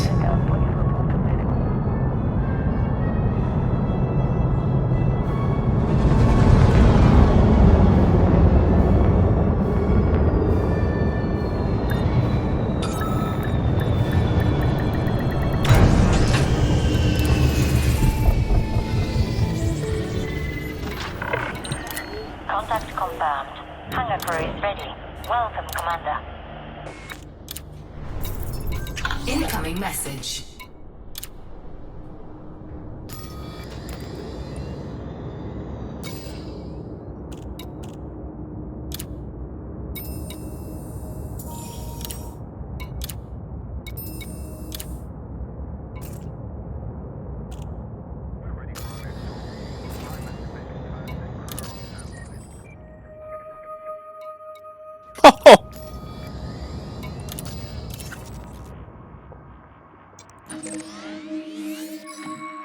That was pack hounds, that was.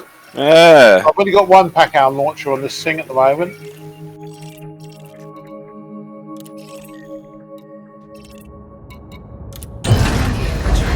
Is it just the one contact left? Jeez, poor guy. Restrict speed until clear of our carrier. Nice.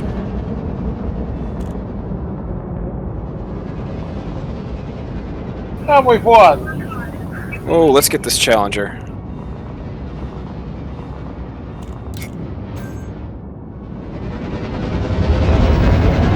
He's gonna run, of course.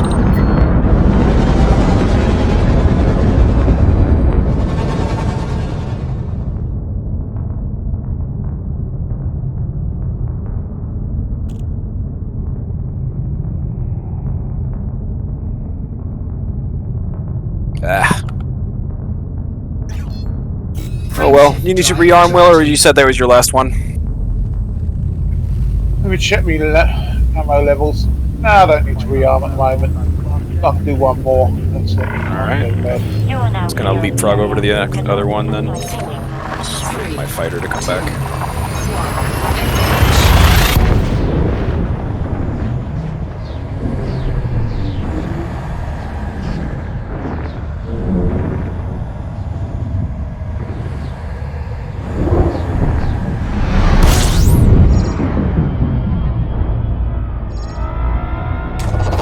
Fuel scooping.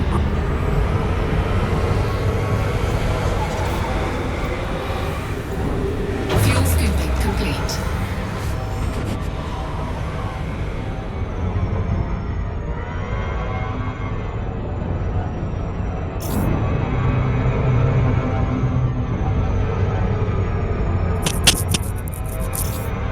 Okay, waiting for you. Yes, sir. Mass locked at the moment.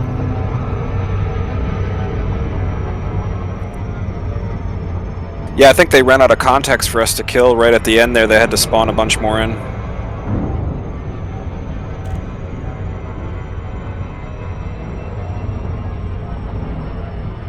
Okay, you got me? Incoming. Here we go again.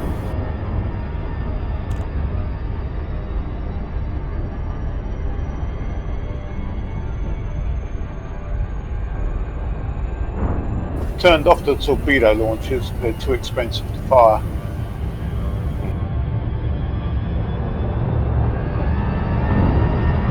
I think it's 15,000 credits per torpedo.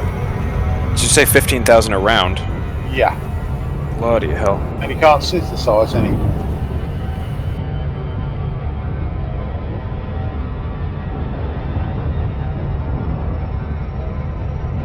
Contact.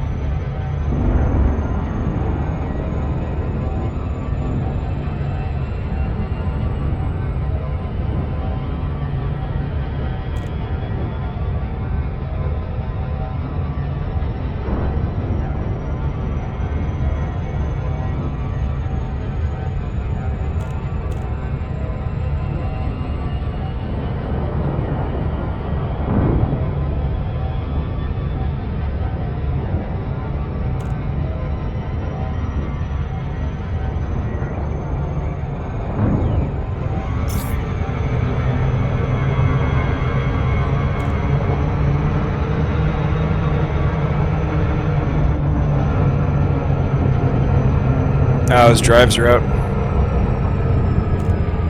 Yeah, I just knocked him out. Send your fighter over to get him. Just look your fighter at him. She's already after him. She's just way behind.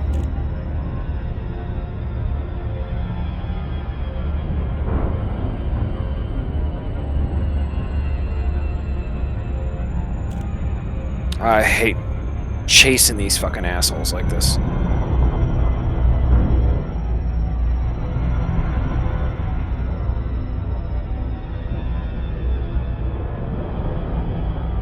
It's gonna take me forever if I keep chasing him. I'm heading back into the fray.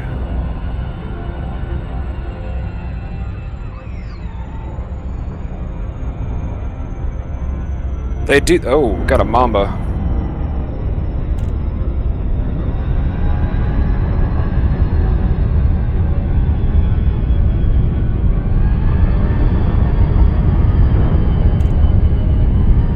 Is he still flopping around like a dead fish out there? Who's a dead fish and flopping around?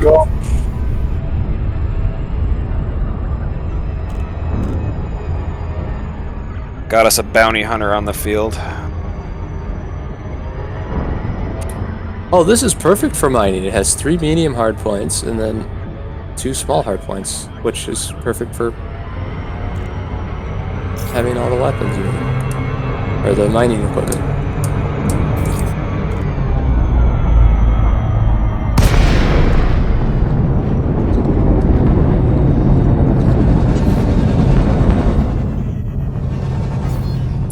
The jump range is shit though.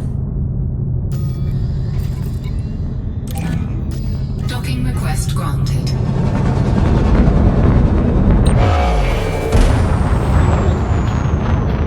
What are those plasma accelerators?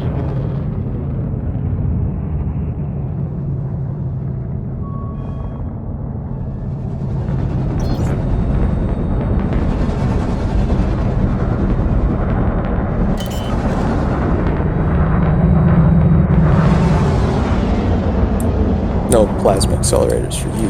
Landing gear deployed. Are you in a conflict zone? Yeah. Getting your ass kicked by plasma accelerators? No, I was wondering. Got him. I was wondering if the guy we were fighting was using plasma accelerators against me.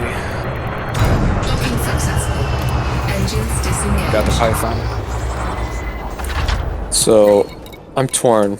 I kind of want to have a mining laser that's a 2 or a medium, but I want 2 subsurface displacement and seismic charge.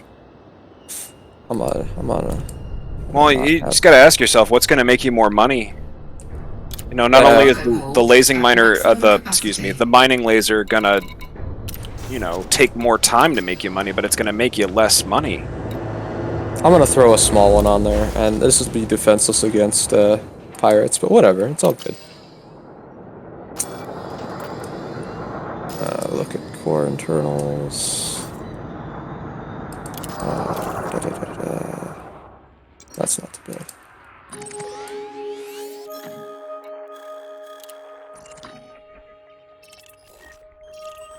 Oh my, the thrusters are so expensive.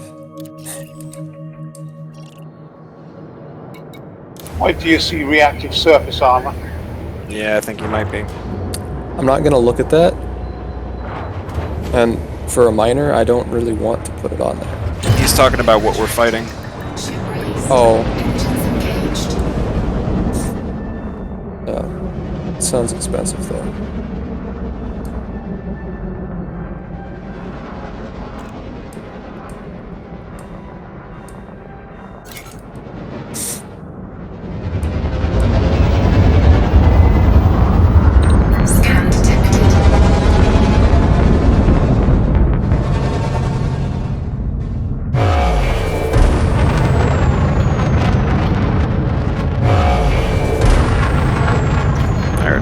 Frameshift drive charging.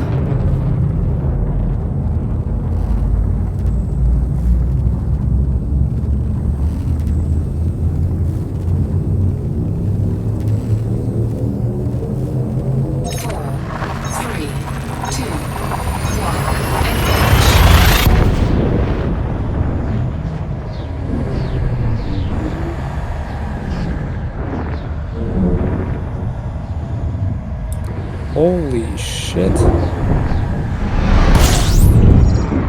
7A fuel scoop costs 253 million. Yeah, but that thing is practically a luxury, dude.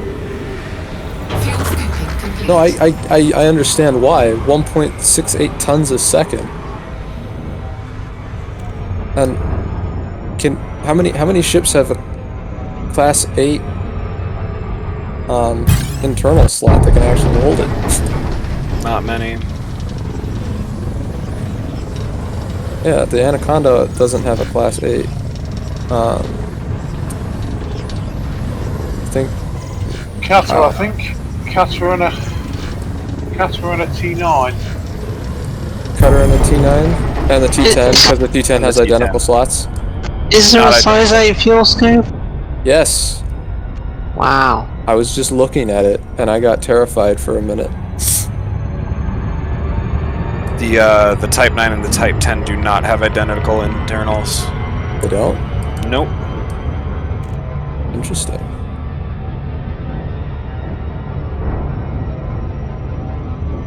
Stubborn little vulture.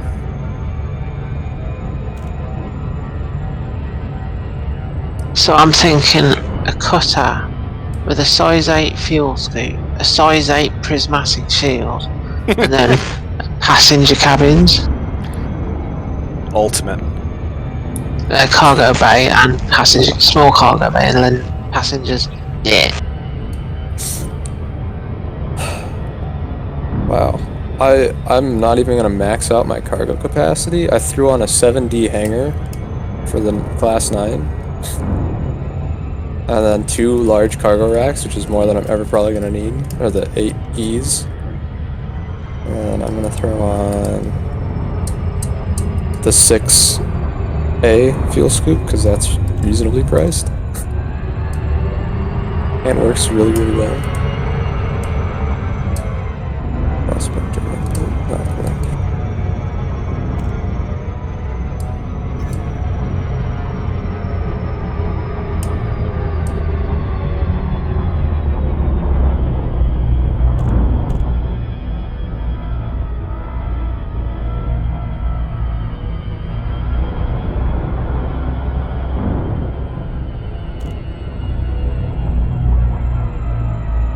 Away from me too quickly.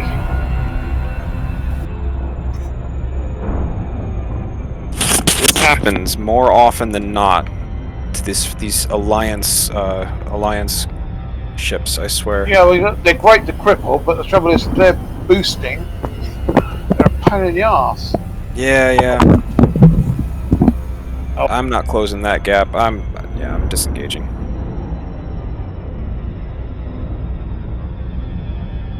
Maybe if I was in a Mamba or something.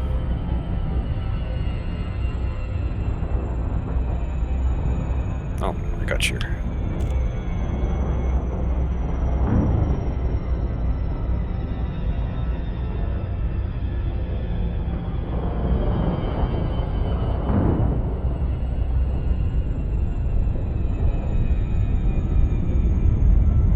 Yeah, because I totally need 528 cargo capacity.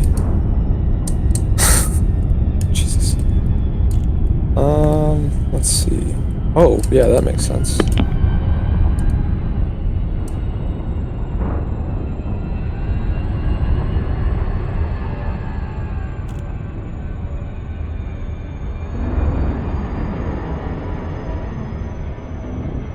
I totally need 2 SRVs as well as 2 fighters.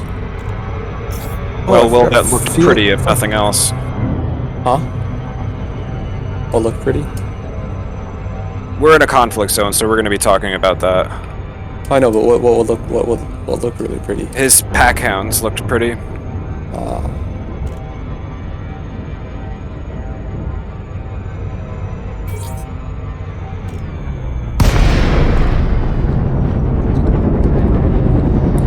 On my Class 8A shield generator.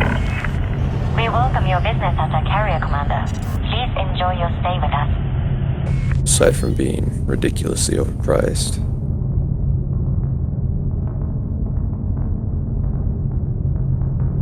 There it is.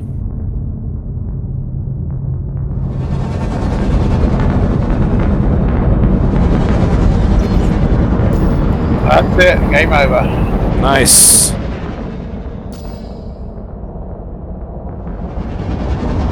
I'll tell you, man, you're not doing too bad for a PvP ship. No, it's just knowing how to handle it and how to target ship. Yeah, I think I only saw... You only lost 1 ring there for a sec. It wasn't even that long. Yeah, well, I've got a shield cell bank on this thing. I mean, if I was running proper PvP, I wouldn't even bother with the shield cell. You're clear for automated approach. Please sit back and relax. Right, well, I'm going to get to Crown City and then go to bed. Righto, thanks for flying. As I said, this bit of advice is for everybody, really, but you need to have shortcuts to targeting stuff. Yeah, I have actually just set that up.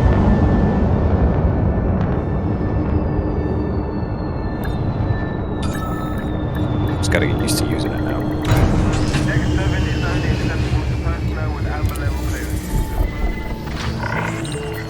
As I said, I'll use the X56. And the thing is just, it's all shortcuts. Yeah. I mean, I run out of room eventually on the Xbox controller. I've got the 3 hats on the right. One controls looking at the menus.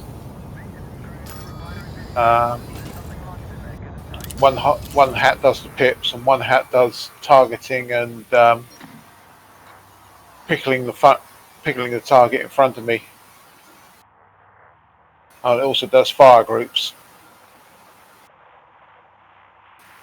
which is handy when you've got lots of fire groups like I have on this thing at the moment.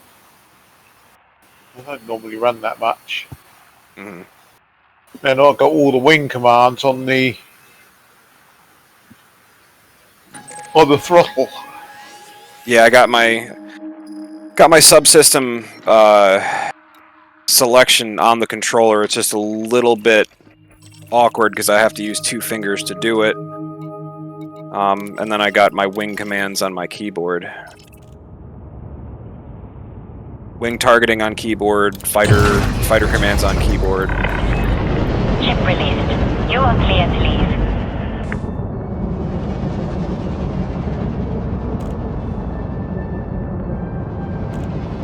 Yeah, my fighter commands are on keyboard as well.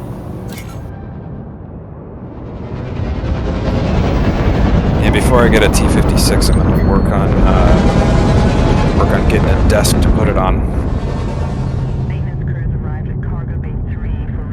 Playing off my lap right now.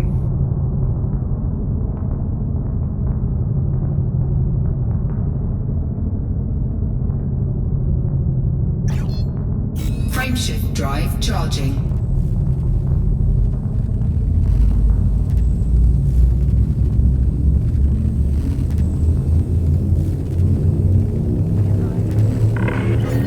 All clear. 4, 3, 2, 1.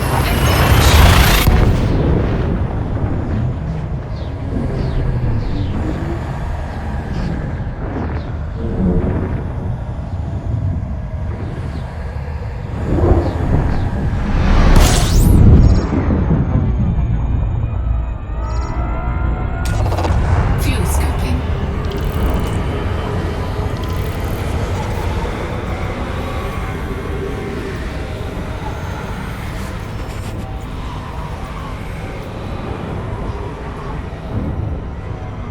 Those pack hounds are pretty though. How do who do I have to do for power play to get the pack hounds? Longri, I think it is. Leon Ruby.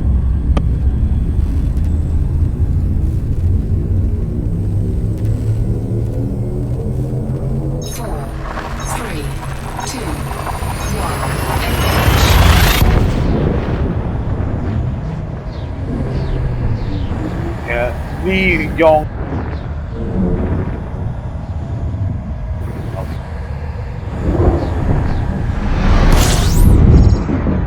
Keep meaning to pledge and get hold of the prismatic shields.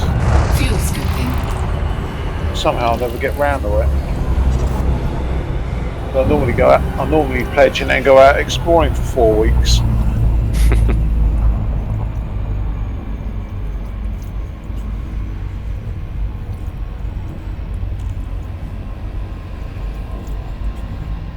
Fuel scooping complete. Right then, ladies and gentlemen. Alright, good night, Will. I said it's just. Frameshift drive charging. It's just practice. Practice and practice, and it's just learning how to fly your ship. Ready to engage. 4, 3, 2, I mean, if you really want to practice, I mean, you can take a small ship out. A small ship is a big challenge in a combat zone. I mean, I've taken the Viper 3 out. Managed it, it's hard work. warning, hull breach attack. Anyway. Taking internal damage.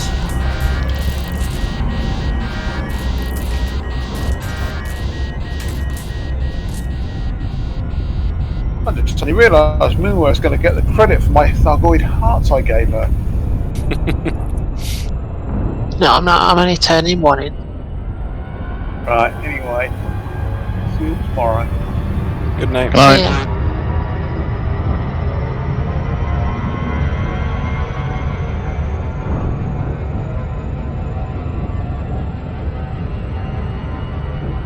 Frameshift drive charging.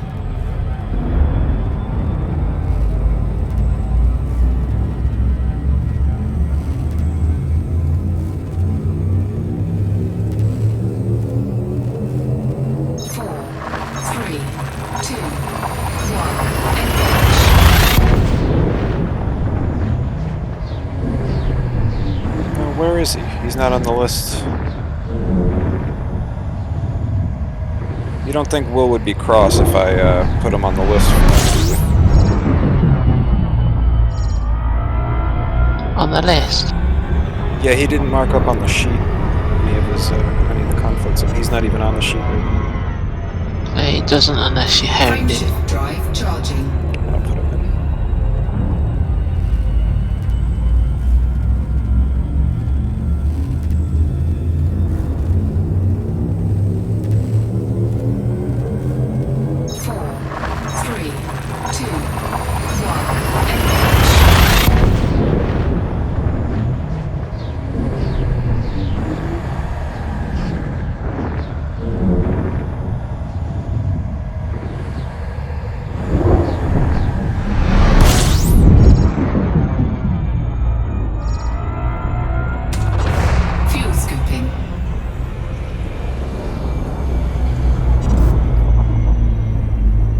No idea how many he's been out here for,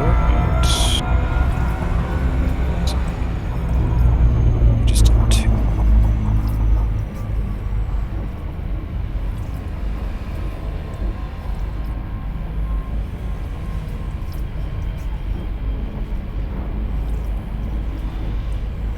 Oh yeah, might as well head over to the tech in a sec. Drop off those nanotubes. Did I call it the right thing this time? Nope. Damn. Microwave cooling tubes. Microwave It's cooling. not microwave. God damn it. Microwave. Don't correct me. Let me do it. Let me do it. Microwave. Microwave cooling tubes.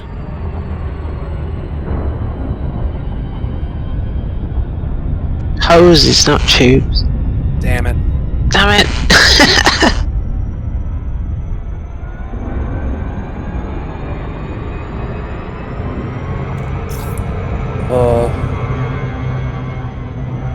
This is gonna be fun.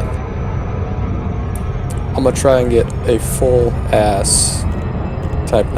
Frameshift drive charging. I will probably run out of the what are they called? I believe the colloquial is now whole ass Type 9. What? I said I believe the proper colloquial is now whole ass Type 9.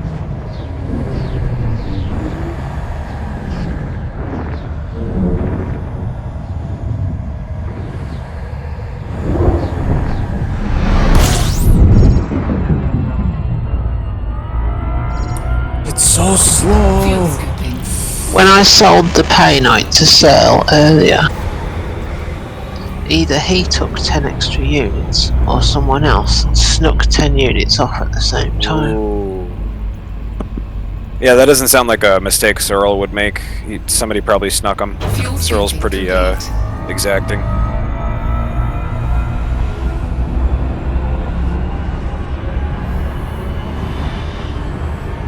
Or at least that's the impression he likes to live. You think that's bad? I had There's no somebody. way to find out who did it, but I hope they feel pleased with themselves. You think that's bad? I had somebody snip 200 units of low temperature diamonds off my carrier the other night. Jeez. How did they manage that? Well, I had helped out some EDF members and was holding on to their diamonds. And, well, I had a very low buy order up for them to use, which I never canceled. Oops. And then I was storing some of my LTDs on board and came back to one day and went, I had 384 tons and now I only have 100 and some tons. Did you really get nicked if you left your shop unlocked, man? Well, no, it's my own fault, but I definitely did get nicked. They did not have permission to come in. The only people that can land are EDF members and friends. So, you know. I mean, you could close Ocean's 14. So you could. Well, the only people who can take anything off my carrier are Squadron and Friends right now. So whoever it was that snuck 10 off, they only had to ask anyway. Sons of bitches. Yeah, I was about to say, you can close the fleet carrier to just squad. I know, yeah, but at the moment we can use our allies. My private group isn't got that many members for no reason. I like the carrier a lot more now, I think. The other one wasn't bad. It was too common. I picked that one because I thought, wow, that's awesome when I first saw it. But then as I've been flying, everyone's using it. Yeah, I like this. Design no one uses, and I think it's nice. Yeah, I like the white with red accents rather than the red with white accents too. I think it's a little bit more understated. Yeah, my thoughts exactly. We're on the same wavelength there.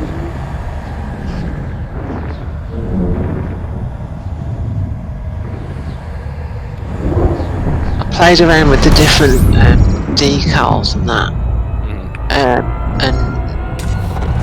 only a few of them actually allow you to use the image inside the carrier. You know, it's pretty common, but I do really like the Nautilus class. Nautilus class looks good, but this one looks great too, and like you said, it's got that rarity factor. Alright, I am here to sell. The buy order's open for 38, that was correct, wasn't it? That was correct. Sold.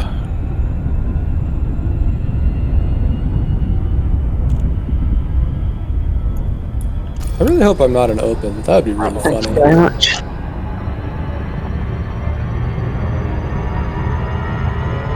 Sorry, thank you very much. Very welcome. Let's see here. What is next?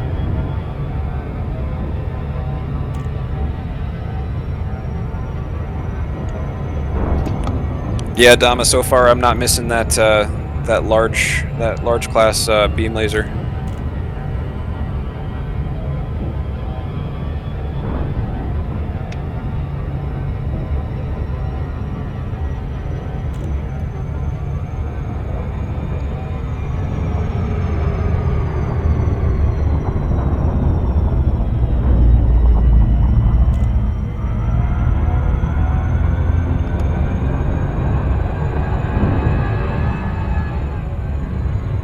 Oh boy, here I go killing again.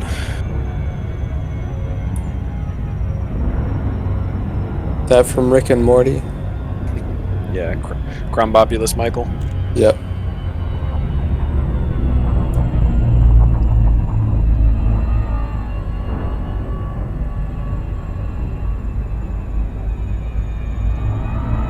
Oh, what is it, dinner time? Is that why you're being so nice?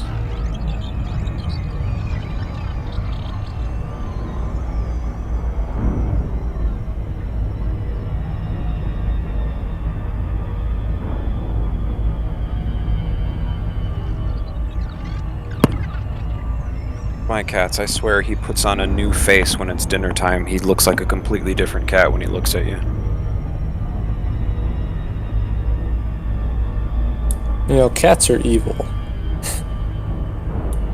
they like to manipulate. That's the opinion of a person who doesn't like things they can't control. Cats are wonderful creatures. No, cats are evil creatures. Dogs are wonderful. And not because they're dogs are dirty. Dogs are wonderful, especially when you have to go outside with them when it's raining or snowing or whatever. And you have to pick the turd up off the floor. Yeah.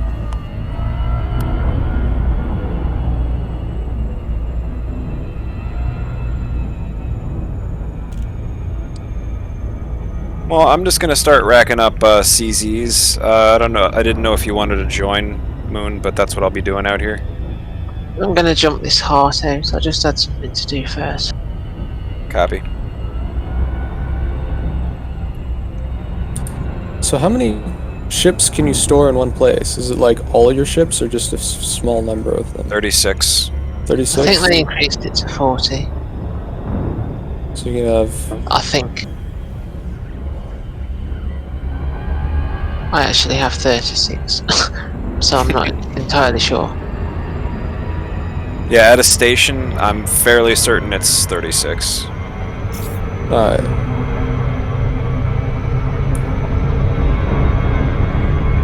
So one of each class, basically.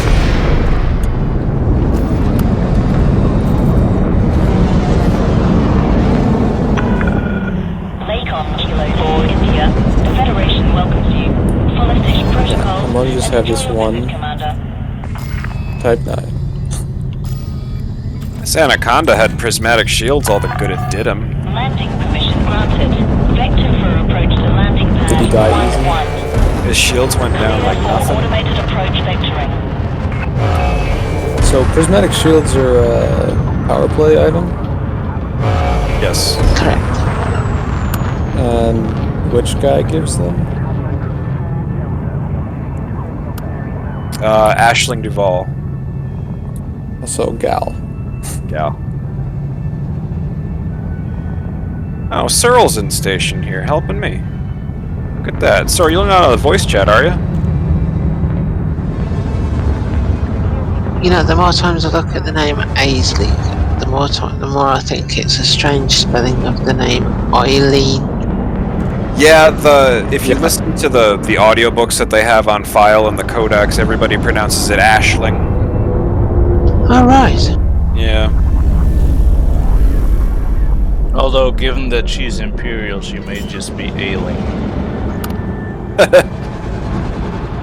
Ailing Duval.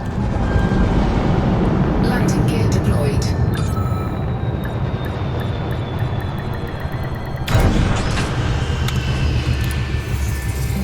I guess Searle's not on the voice chat, but he's out here helping me. Contact. Systems offline. See if I can give him a...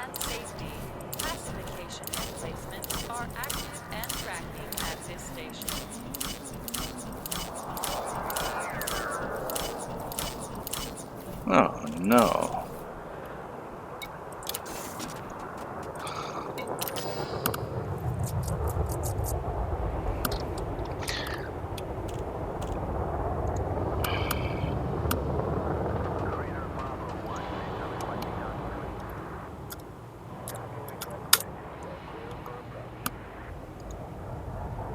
Fly smart. Fly safe. Reduce your speed inside the docking bay.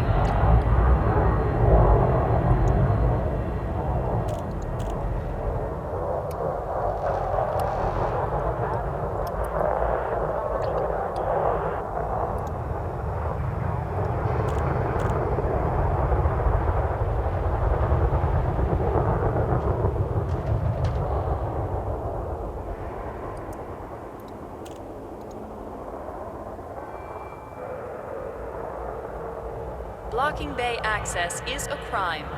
Don't risk annihilation. Make way.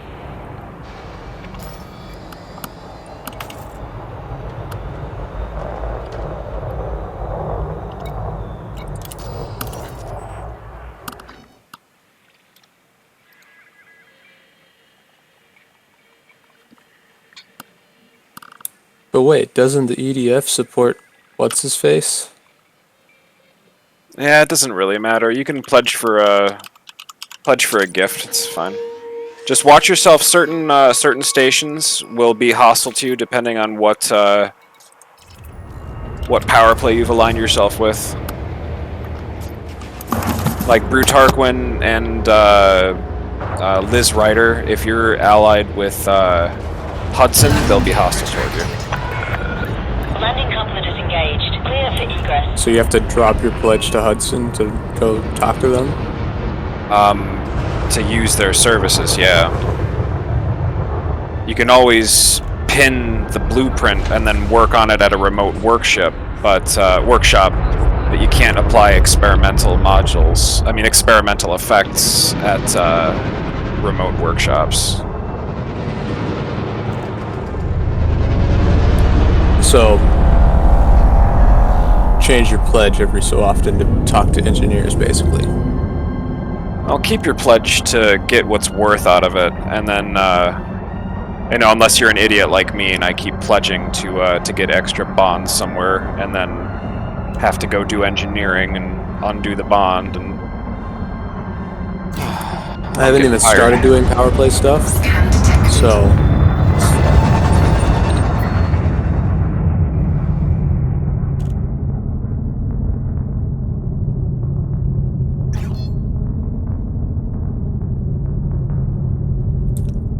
I'm not really sure how to do power play stuff.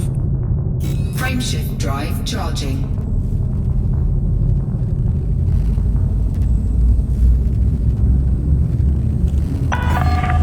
You are clear to resume own navigation. Federal Flight Control signing off. 4, 3, 2. So, what was the power play question?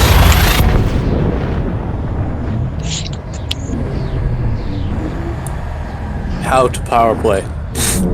How to power play. Okay, so power play is fairly easy. You open up the power play menu.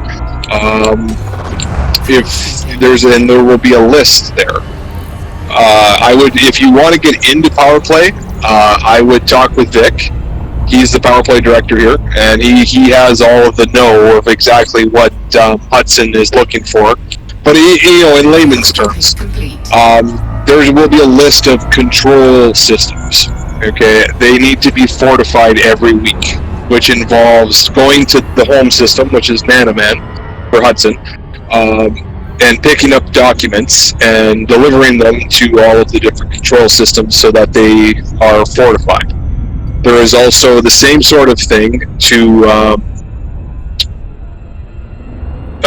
expand the power. Okay, so in which case you would go to the system that you wanted to expand to and pick up documents and bring them to Man-O-Man. So it's the same type of thing, but the opposite. You go out to the systems that are... And there's also undermining, which is attacking the enemy factions. And you go to their space control systems and search for their... there's different names for them. Ours are federal agents. There's at any rate, you look for the power play ships and you go and you blow them up. And all of that will earn you merits for your power. Okay, so that's, pretty much power play in a nutshell.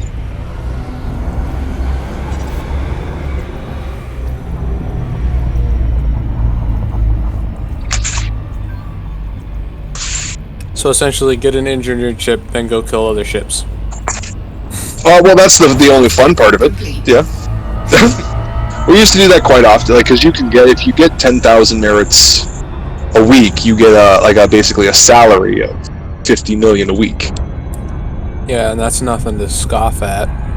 Yeah, exactly. So it's not bad money if you enjoy. Like most people that do power play are very similar to BGSers. Like they aren't doing it for the money; they do it because they enjoy, protecting and expanding Hudson space. Very similar to a lot of guys in the EDF enjoy the background simulation, not because it's particularly profitable, but because they just enjoy the mechanics. They enjoy that role play of having a faction and expanding and protecting, that sort of thing. But if you are interested in that, talk with... Once I have a good combat ship. Yeah, and talk to Vic for sure. Vic can steer you and give you a lot better tips than I can. I'm not there was a day where I was into power play, so I kind of understand how it works. But Vic would be able to much better direct you on the current and the wares and what they need currently and all that. He's very involved with that. But yeah, I was wondering about all the doing it for the different factions for all their what's it called? Their rewards. Okay, now that is another thing completely. Right? If you're just looking for the unlock, you wait the 4 weeks, and you go to the main and it's listed under their power name. You do the closest fortify. Right, so like you go to and you just pick up 750 merits and deliver them all to the closest. It's one Type 9 load. So you just wait the 4 weeks, go there, pick up some of those damn documents. I think it cost you about 7 million to pick up a full Type 9 load of 750. Bring it to the closest control, deliver them, and you're done. Yeah, and exactly. So and then after pledge for 4 weeks, pick the stuff, and drop them off, essentially. Correct. Yep. And then after the tick goes, like the power play tick, you'll be able to buy those modules for that week. Once you leave, that it doesn't do anything to the modules. No, as long as you own them. So you can only continue to purchase the modules while you are, I think it's class 3, whatever the 750 merit one is. So you can buy them as long as you maintain that rank of power play, but you don't lose them. As long as you have purchased them and stored them, you will never lose them. So I think it means can you continue to buy them even if you've changed power? Yeah, that's what I meant. So no, you can't do that. No, you can. You can buy a stock of them and then transfer them to where you're holding your ships, essentially. Yes. Correct. Yeah.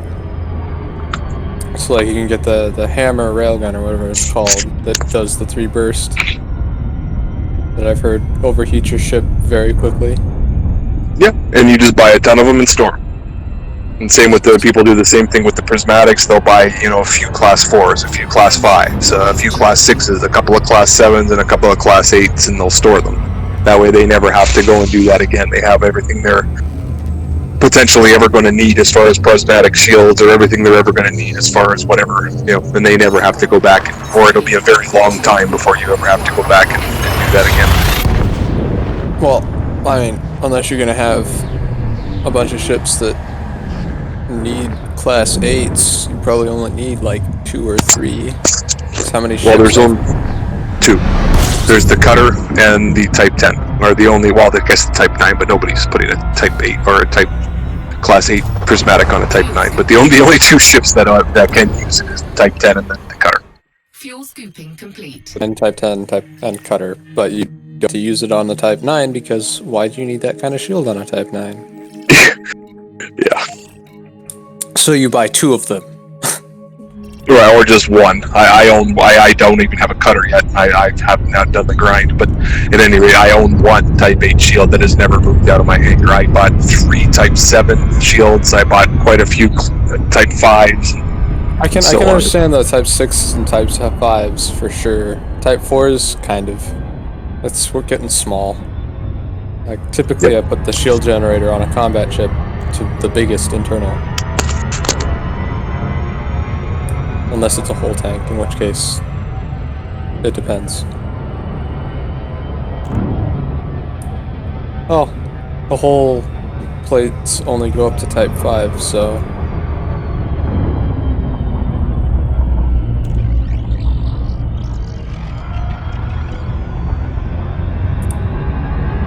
Who's the engineer that does armor? Is that the one that Blaster unlocks? Yes. Okay, I need to work on getting bounties later to gain reputation with him. So then I can get that guy and make my Federal assault ship even tankier.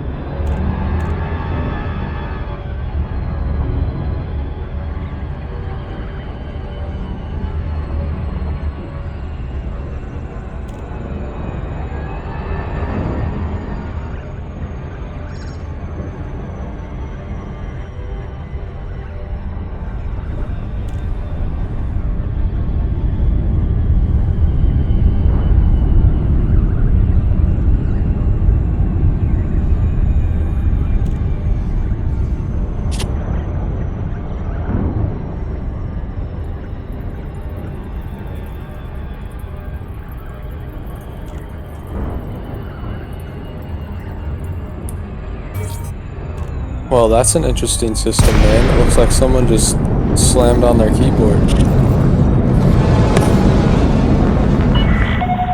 It's not even like numbers, it's just a really long, weird thing. Access granted. Cleared for landing on docking bay 4-5. You are cleared for automated approach, Commander.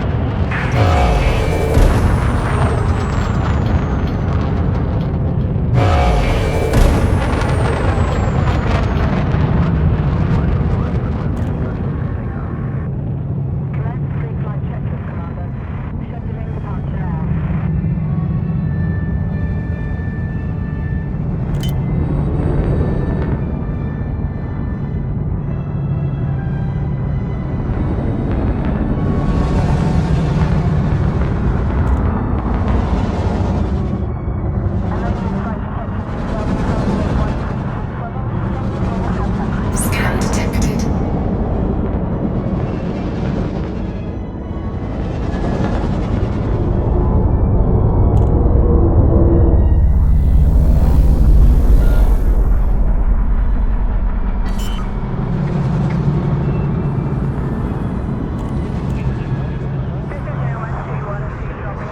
Landing gear deployed. Slow down and maintain a reasonable distance from other ships. Other ships inside this area.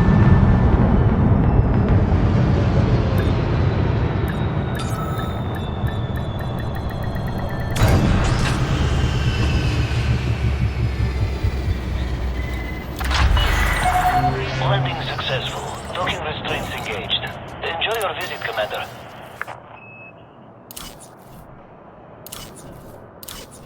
Services at this starport are constantly being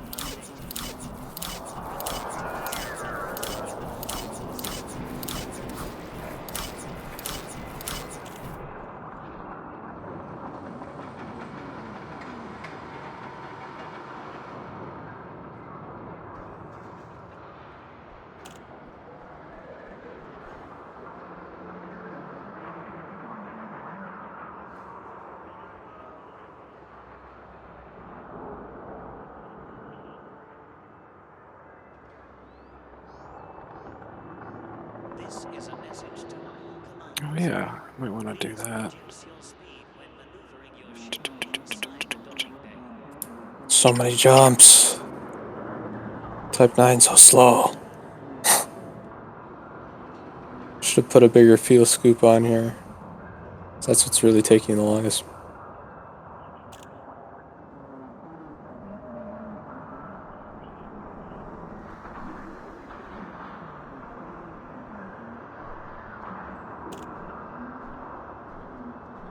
We extend a warm welcome to new arrivals at this facility and wish a safe journey to all departures.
Hey, Marine, why is your carrier telling me docking is unavailable when every large pad is open? Ship released. Departure authorized.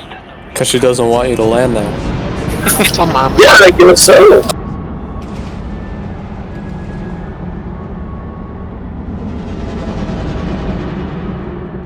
Try again.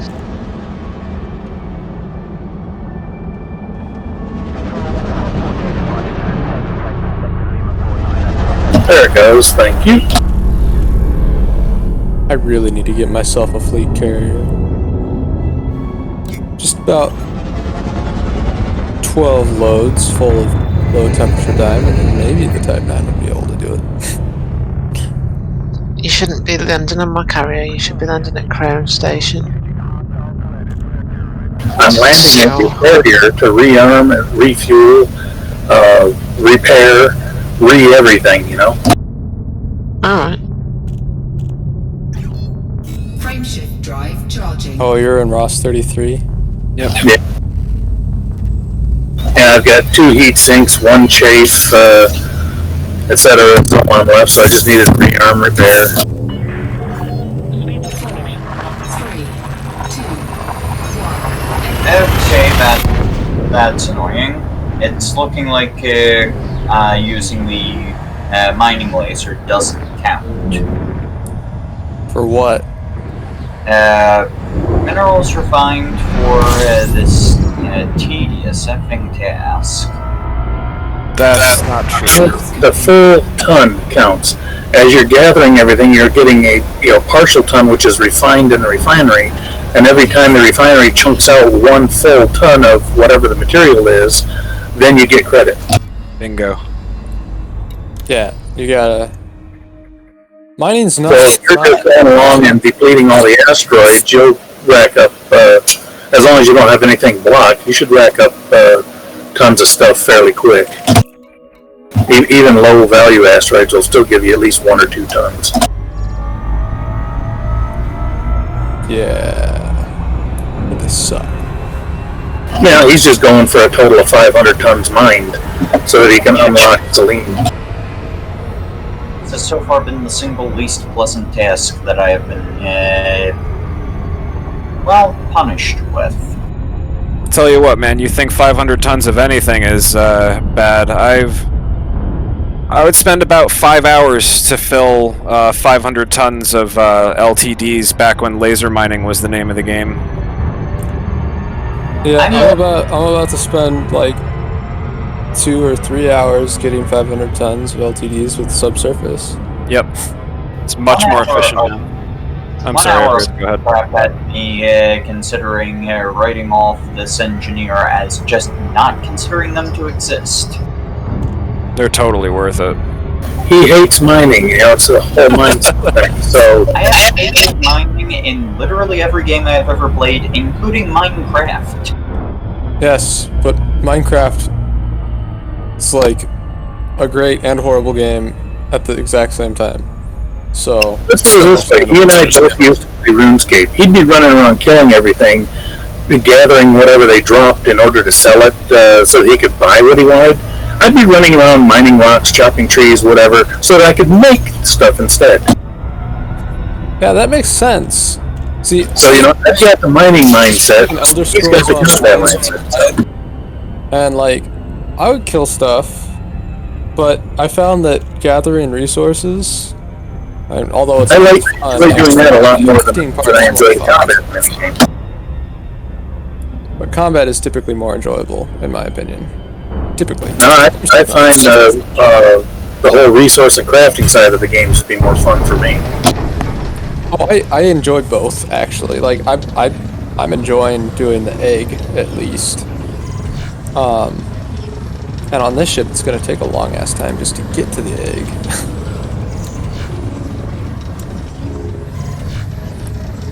Giant flying wedge. I just cleaned this up. Why am I not getting an option to choose my side in this combat zone now that I'm here? I just cleaned it up. Oh, that would be a reason. Okay. Yeah, he wiped it out before you arrived. It's the power of the Oh, let me rack that up there. Are there really only low intensities where you guys are? Yeah, they're right next to each other, so go back and forth. So I'll give you an assist on that one anyway. I know you just showed up. Yeah, go ahead and record it for me. Copy. If you like, you can slap my 2 CZs in there at the same time, since... Already taken care of. Well, thank you. I'm so close, but so far away. 5 more jumps. Ugh.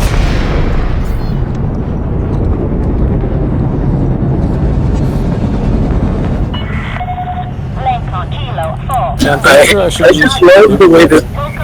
So you're approaching where you want to drop out at, and it will slow down. You zero the throttle, minuscule slowdown, minuscule slowdown, minuscule slowdown, until you suddenly go flashing past it, and then it's zero throttle all at once. It's like, what the hell?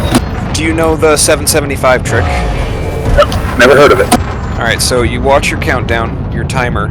The 7 seconds. thing, yeah. And then you drop your throttle to exactly 75%, and you'll never overshoot a target again, I promise. Yeah, the only time I overshot one was when I didn't make it 75. Now the real trick, after you do that, after you get used to doing that, watch your 2 bars on the bottom. Once you get within a certain distance and your distance meter turns blue, 100% your throttle again. And I do that. That will give you that little extra nudge that will just take, like, you know, it depends on how far of a trip you've been taking. If you take a really long trip and you got a really long final approach, then that last 100% will take a bunch of time off. But did you already clean up this second zone already? No, we just got to get closer. I'm less than a kilometer away from it. It's happened before, yeah. Sometimes it'll take a minute for it to load. Oh, there they are.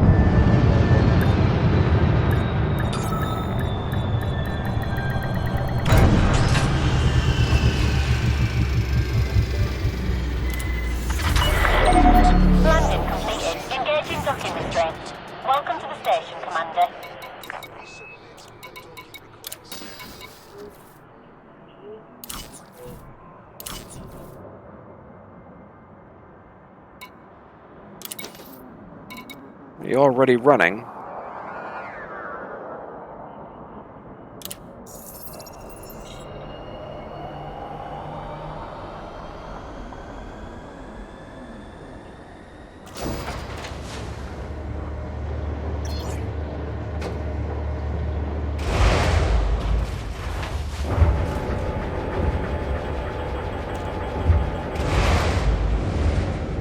Well, this guy's just playing hard to get.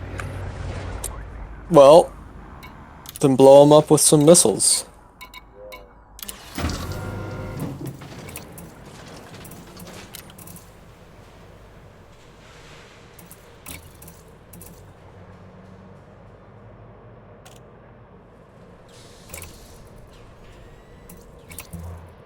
There it is.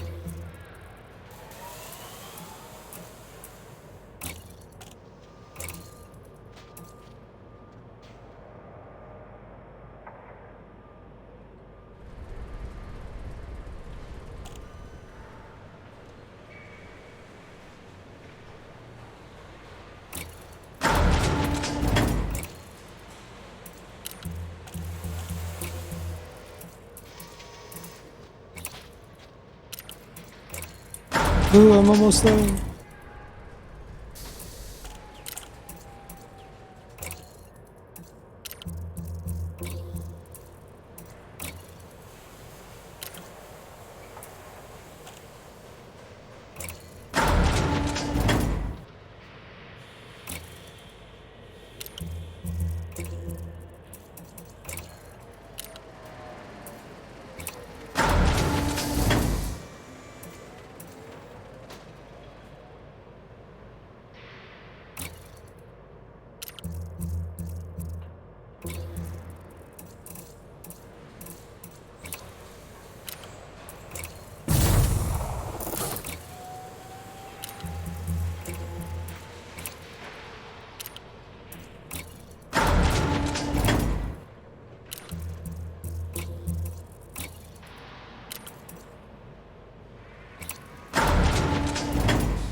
I'm not getting any bounties for killing these things.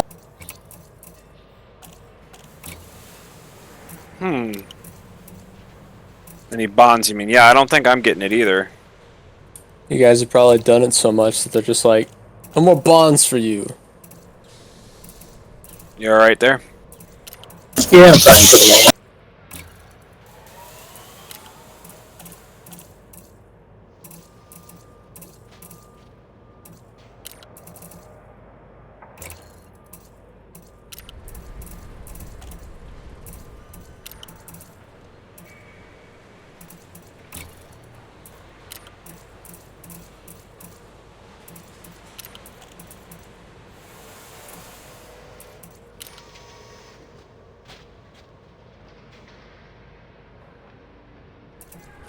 No, I'm tempted to do void opals just to see,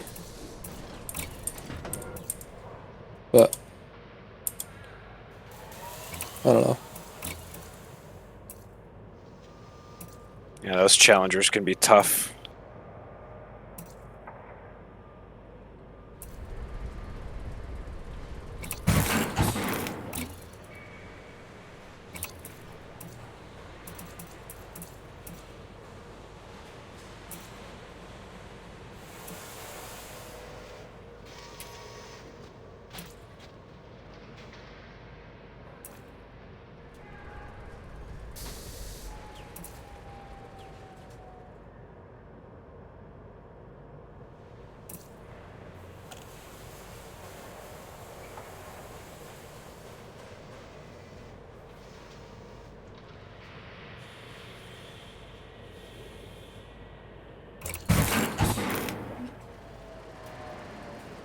No, that was a bond.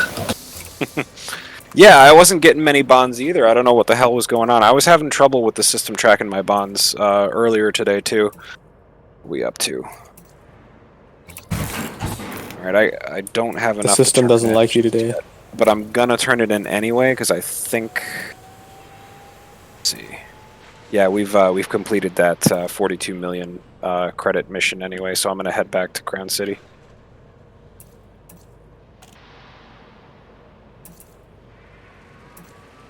Maybe if we turn in our bonds, it'll reset the counter as well. I've got barely any that I've picked up at. None of the combat zones was giving me bonds.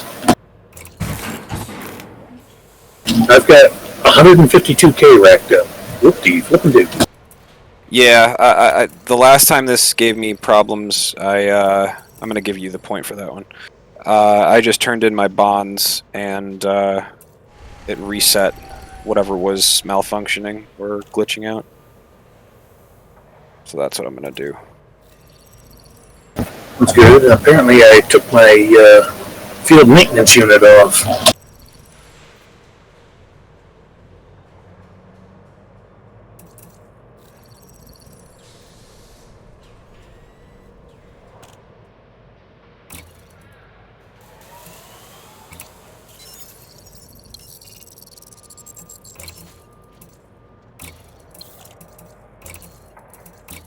Ah, Moon, that was fast.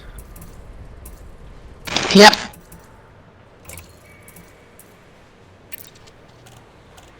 Would Moon do fast? 72.6 light years jump on this Anaconda. Nice.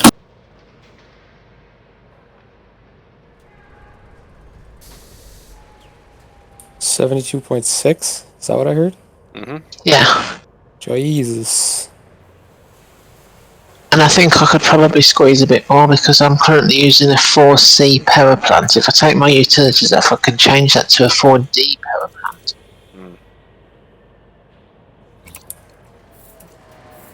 And the D's lighter than the C, right? Yes. Yeah. D is the lightest. Yes, D is lighter than even the E. Yeah. A is range, C is average everything, B is heavy duty, A is high performance. High performance, yeah. High performance, high drain. Yeah, the A's can be lighter than the E's, depending on what module you're talking about.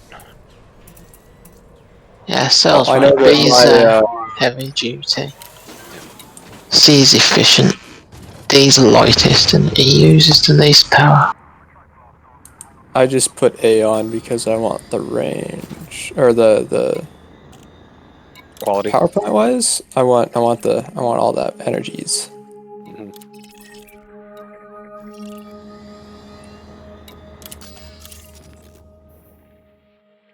So if you armor a B class power plant, you can push the integrity up to insane levels. Your enemy will wonder why your power plant's not going down like it normally does, you know.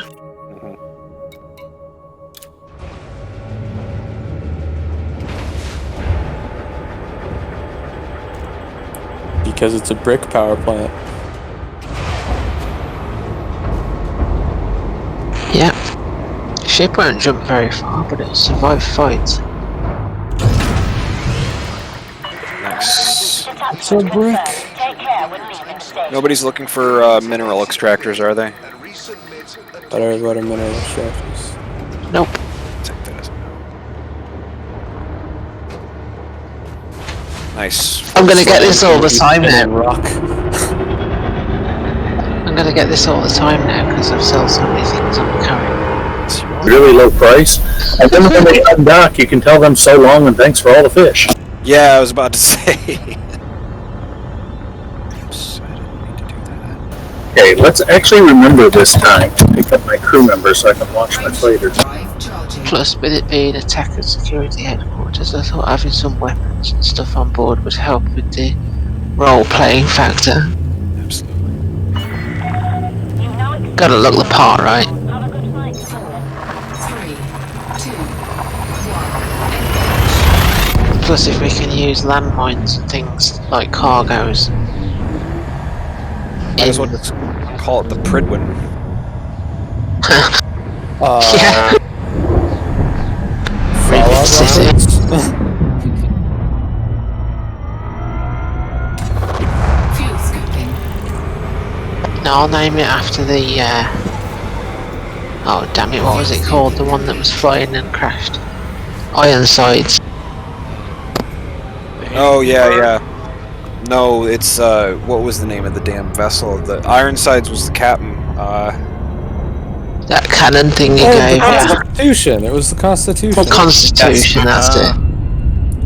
Final flight of the Constitution. That was a good mission. That was one of the shining examples of good missions in that game. Game is that? I liked it when you looked off the side of the ship and there was all the raiders and the lights lighting up the abandoned houses and everything. It looked, for a minute there, it almost seemed real. Yeah. Despite the fact you're on a ship full of robots, of course. Fallout 4, so... Oh, okay. Yeah, I hadn't played far enough through the storyline of Fallout 4 to see that, I guess. That's a side mission. You don't have to play any of the story, really. Yeah, but I haven't... Look for a ship that's crashed into the top of a skyscraper. See, I've completed... You can't miss it. all of the storyline of Fallout 4. I bought Fallout 1 through... Well, I bought all of the Fallouts, and I'm like... Yeah, Fallout 1 and 2, I can't figure out how the fuck to play out. Help! Mayday! Whatever it is one says on a radio. I'm trapped at the top of Trinity Tower. Minigunning all those super mutants as they came up there was awesome. See, I played on PC, and after a while I got bored of doing the story. I started over, maxed my level out, and gave myself a minigun that shoots explosive ammo, and it literally just kills everything pretty much instantly, because I modded it. It's like, this is great. I know the I spray. had a fat man with double critical or something on it at one point. And an automatic shotgun with automatic combat shotgun with infinite magazine. Oh boy. Oh god, that's evil. No, my favorite is the railgun dual shot, which you can't get normally. You have to mod it, and it doubles the damage essentially. and the railgun is the highest single shot. Frameshift drive charging. Yeah, charged. You can get your single, your one fire, and you got like 1,200 damage on that fucking thing. Yeah, and then if you do double or two shot, it's ridiculous. But yeah, the next best one is the 50% limb damage, which is one you can actually buy. It's called the Last Minute. Arguably, the most powerful weapon in that game was the explosive combat shotgun. No, the most powerful. You randomly stumble upon an explosive minigun, and you max out heavy gunner and explosives. You do the multipliers apply to everything instead of just one part of it. Yeah, but you don't run across explosive miniguns without mods. Yeah, I know. I found an automatic pipe gun once with radiation damage on it. That was pretty good. Radiation damage only really works on humans. No, it works on more than just humans, but it's a bit niche. Well, if you got a pipe gun with a drum magazine firing 38s with radiation damage, it was pretty lethal actually against humans, even though 38s are rubbish usually. Absolutely. The pipe gun is kind of crappy, but at the same time, it's better. It's better than bare hands. Pipe revolver is not to be underestimated. Oh no! Yeah, I'm a fan of the pipe revolver. Did anybody here try the Fallout 76 already? No. No, it was a flop. Yeah, I'm staying far We're away from trying to improve it and get people to play it. No thanks. You'll never get me. Okay. I must say I enjoy it. I've heard a couple of people that say they enjoy it, and I'm sure it's, you know, it's got its moments. I'm sure, just like any other Fallout game, but. I mean, now it's got NPCs. It's something that I didn't have before, but now they do. It's still too easy as well. I'll tell you what, the cryptids look really, really cool, though. I'd love to fight a Mothman in any of the other Fallout games, but I'm not going to play 76. I'll tell you what's fun is going into the Deathclaw lair in Fallout 2. Or no, Fallout 1. You're talking about Fallout 2, the Deathclaw lair was it was underneath that one city, but in Fallout 2 there was a cave with about 30 Deathclaws in there. And is that the same mission where the Deathclaws tried to make contact with you and tried to like heal one of them or something? No, that's the same mission. That was the random encounter. Sorry. No, I used to love tagging someone in a group of enemies and leading them to another group of enemies and watching them slug it out. Yeah. Now the Deathclaw, the one where the Deathclaw tries to make a pact with you and actually becomes a party member or can become a party member is a random encounter. Oh. And then you have to go to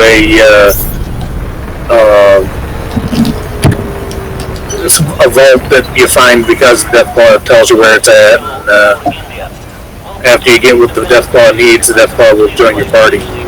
But that's Fallout 1. Also in Fallout 1 is that cave full of like 30 Deathclaws, and it was really quite interesting if you had your small arms up high enough where you're able to be so accurate that you can accurately shoot them in the eyes every round, and you get 2 or 3 attacks per round. It's like headshot, head pop, headshot, head pop, headshot. There was a nest of Deathclaws in an abandoned quarry in Fallout New Vegas that was it takes everybody by surprise. You're not expecting that many enemies because it's just young Deathclaws on the outside, and then you start going in and you start finding like 5, 6, 7, 8, 9 Deathclaws. Then all of a sudden you're attacked by like 3 alphas and a matriarch, and you're just like, what the hell? It didn't catch me by surprise. I knew what to expect with Deathclaws from the first Fallout 3. So I set up with the AMR on top of that crane at the edge of the quarry and started sniping them from extreme long range. I encountered that nest when I was level 6. I don't remember what level I was, but I had gone around the long way, gotten to New Vegas, and bought the AMR from the Oh, what's that faction that sells all the weapons? That was the DLC. Yeah, Gunrunners. Thank you. You had to have the Gunrunners DLC to get it.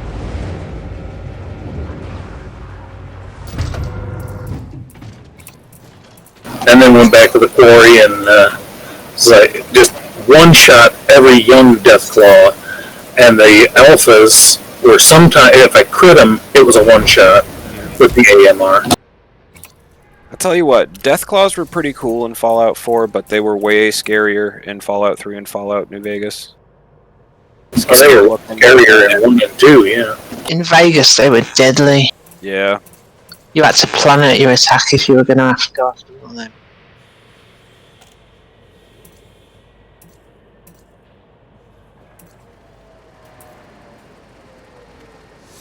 Fallout 4, I killed the Deathclaw with one shot because I talking about modded the first one. No, this was like the 5th playthrough I did because I started over. I was bored because I had done one playthrough where I went through Nuka-Cola World and did the Raiders, and then another playthrough where I killed the Raiders, and then I was like, okay, on this other one that on the second one, because the first one, my first playthrough, it literally is stuck and I'm level 72 and it's just I can't move. As soon as I launch the game and load in, the game crashes. Only Are you on playing that on one. PC? Yeah. Have you tried re-verifying your game cache? I have. That one, that's the only save game that does not work. And it's my favorite one. And I'm really pissed. Well, you're lucky if it's your only one. Shit. I'll tell you what, I enjoy the hell out of that game, but it doesn't like to fucking work right, that's for sure. Yeah, no. That's the only one that ever crashes for me. But then I have another one that, like, I over-modded and I just got bored with it. And then... Well, Bethesda games like to be unstable at times, even in vanilla. It's not a glitch, it's a feature. That was... Yeah. I have it for PlayStation 4 as well, and that's vanilla, and it doesn't have any issues.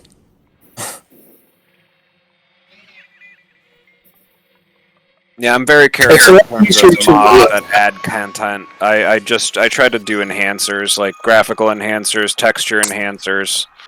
That's it. It's a lot easier to not have glitches when you're dealing with a dumbed down version of a game, too. Very true. Yeah.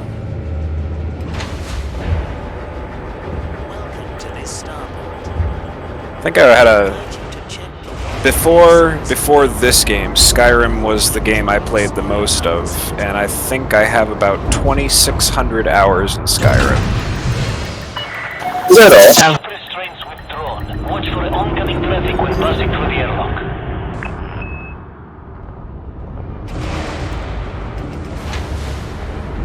Landing gear retracted.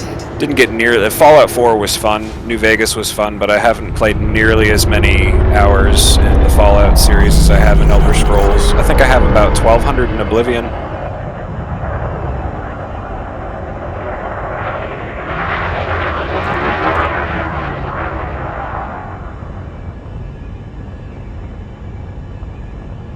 Scan detected.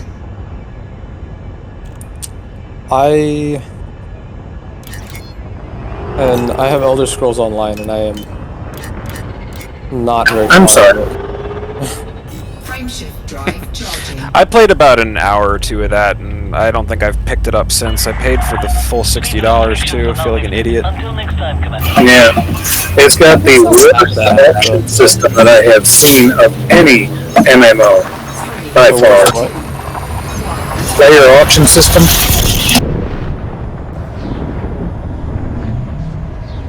Unless they've changed it since I played it, you had to go from player vendor to player vendor, from city to city, to see what they each had on. There was no central auction hub to where you could see everything available like there is in any other MMO.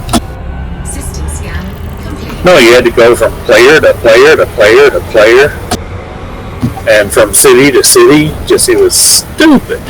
Yeah, I was riding high off of Skyrim when I bought ESO. I thought it was just going to be like I'd be able to play offline if I wanted to and just see all of Tamriel, because I needed, when I was at that point, I needed more Tamriel. I didn't have enough in Skyrim, and ESO was not what I was expecting it to be, and I was kind of heartbroken, really. Well, now you can go visit Skyrim. Because in the latest expansion they added Skyrim. They added more Skyrim. They added Western Skyrim. They had Eastern Skyrim with Windhelm before. Yep. It's not that I wanted Skyrim in ESO, I wanted Skyrim's playstyle in ESO. I don't give a damn about the region if it's the same game. Well, then you'll just have to wait until the next game comes out. I think I might retire before it comes out. Frameshift drive charging. Weebus and I keep saying all the time that what they really need to come out with is a comprehensive offline, like Skyrim, but a comprehensive all of Tamriel game.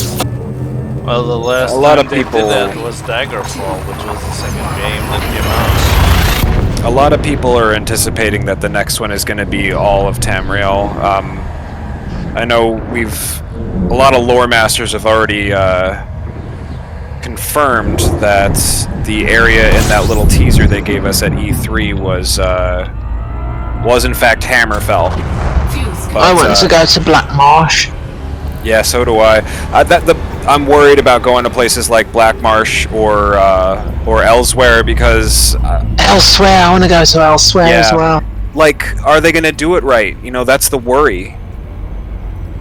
That's a weird place. Those two places are weird places, and are they going to have enough of a mass appeal to do it right?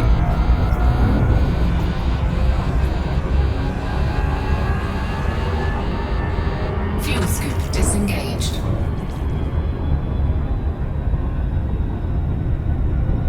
There was a Type 9 in this combat zone. Yeah, it's weird somebody would bring it out here like that. It ate a lot of frag cannon shots, I can tell you that. Frameshift drive charging. I need a way to set up my subsystem targeting key so instead of toggling through, it just automatically targets power plant or frameshift drive or something, where I can designate a subsystem to automatically target. I don't think it exists. I know, I need it.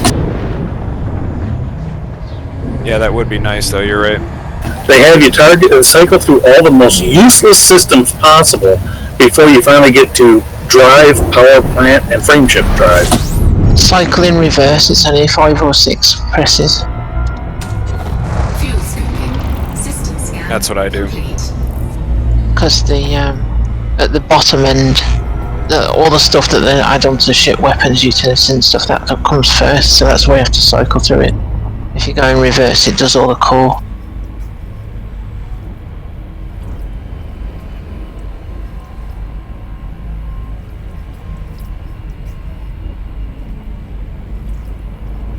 Warning, temperature critical.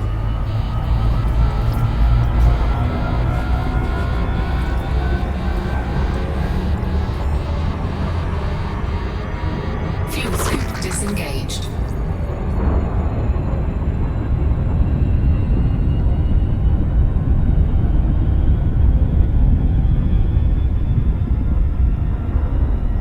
Frameshift drive charging.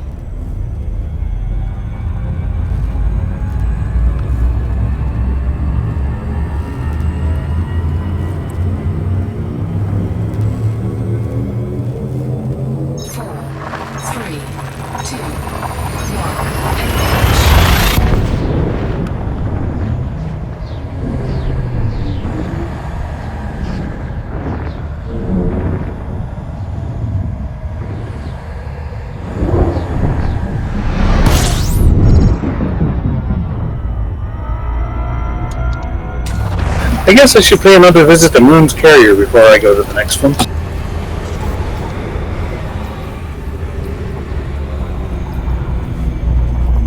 I noticed fairly far into the zone there that I had accidentally taken all my pips out of systems, so my shields weren't regenning at all, and they went down and weren't coming back up. I noticed that. And I glanced down, I'm like, oh, I'm taking hull damage. Oh shit, my shields are down. Oh shit, nothing in systems. There's one guy who hasn't stowed his hard points.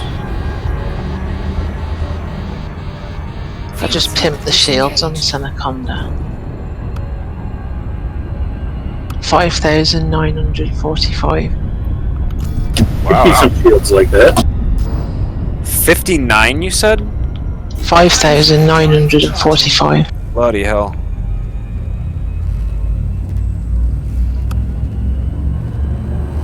I've only got 831.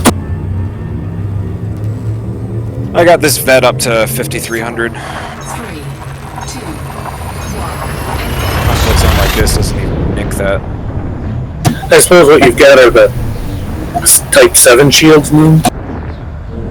Yeah, I've got size 7 prismatics on there. Yeah, I've got And this it's up. basically 4 of Guardian shield boosters. I don't have Guardian shield boosts available yet. Moon, are you gonna leapfrog over to the next one? Yep. Copy.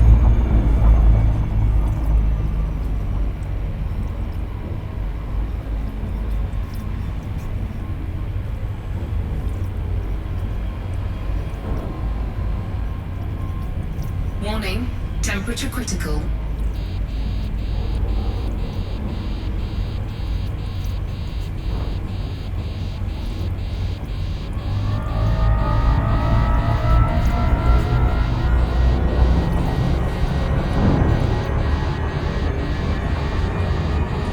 Fuel scoop disengaged. I'm sorry, Cyril, when I was explaining that earlier and I said to watch for when your distance got blue and then 100% throttle, it was speed, not distance. Yeah.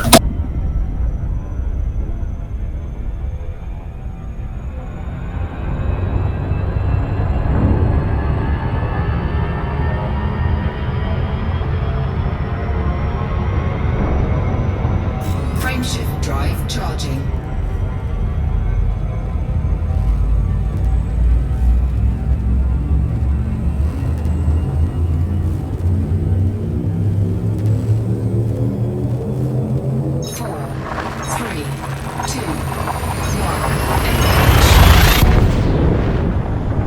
Contact. Oh, Conda. You've already got it, of course. You saying contact there just suddenly made me think of the old World War II planes, or was it World War I, where they had contact before reefing on the propeller to try to start the plane.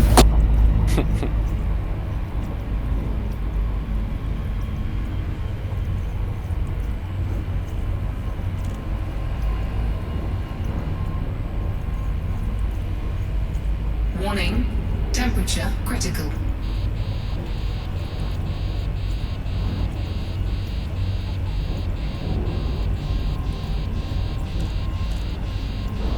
Fuel scoop. Oh, this rearm and repair dock is a good time to go make coffee.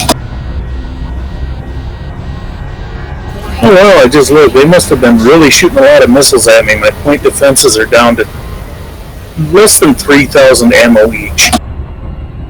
Damn, that's a lot. Yeah, considering that I had just rearmed in Crown City, they must have been spamming missiles at me for that to be down that low. How many PD? Yeah, my point defense and one on the bottom of my ship, so it's fully covered.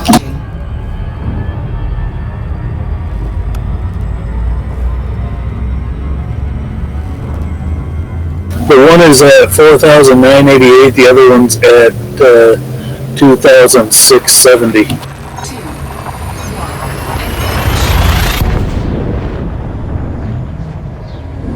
So maybe I was shooting down all the missiles that were heading at you two as well, since I kept almost ramming into both of you.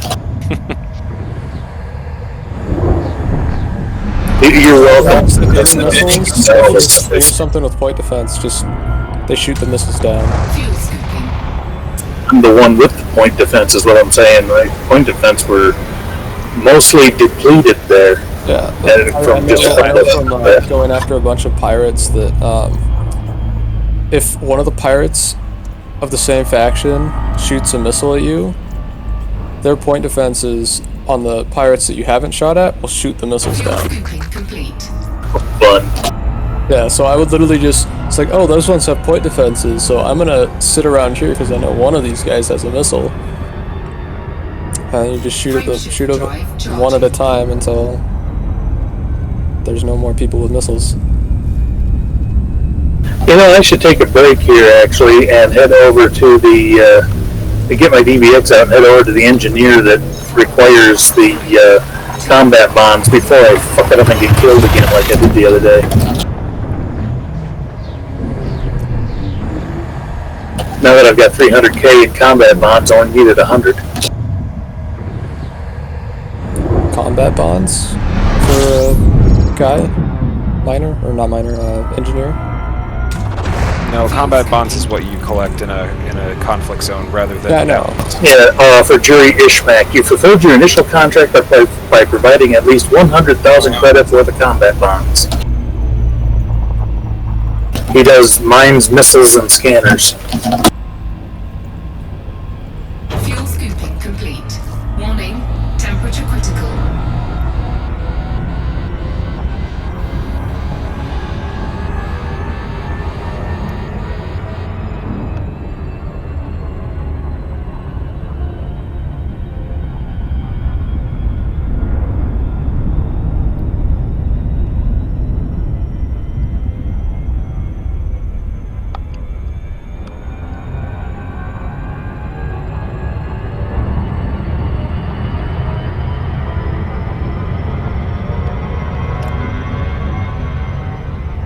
Frameshift drive charging.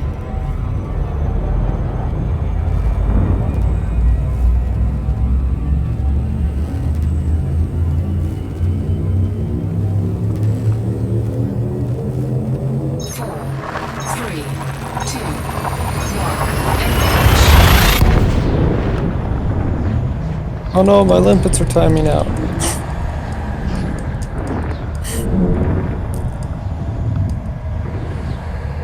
Yay, limpets.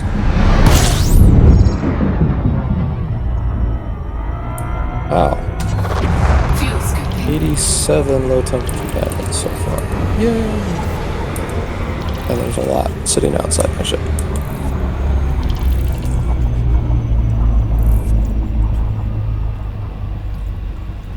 Fuel scooping complete. Warning, temperature critical. Alright. I was afraid he was going to get away.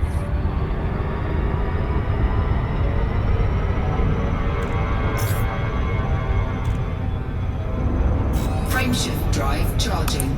Did he die though? Good job.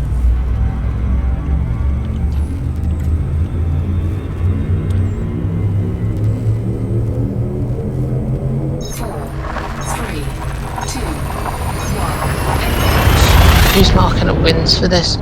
That'd be me. I gave you the one before this one. I'll give you an assist on this one.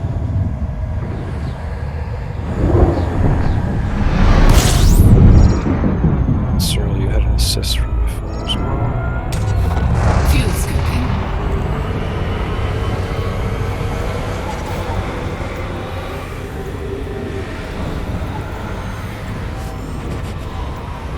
Fuel scooping complete.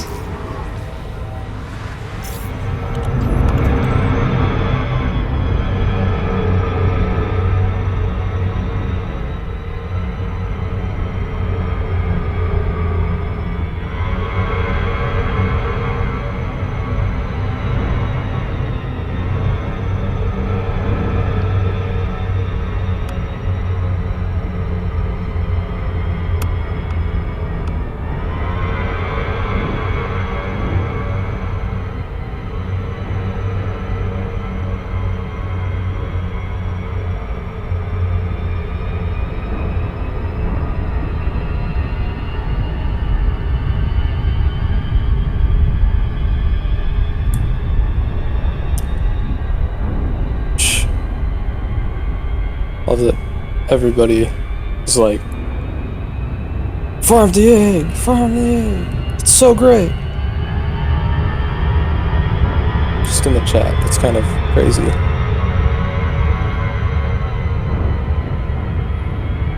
have a lot of egg puns.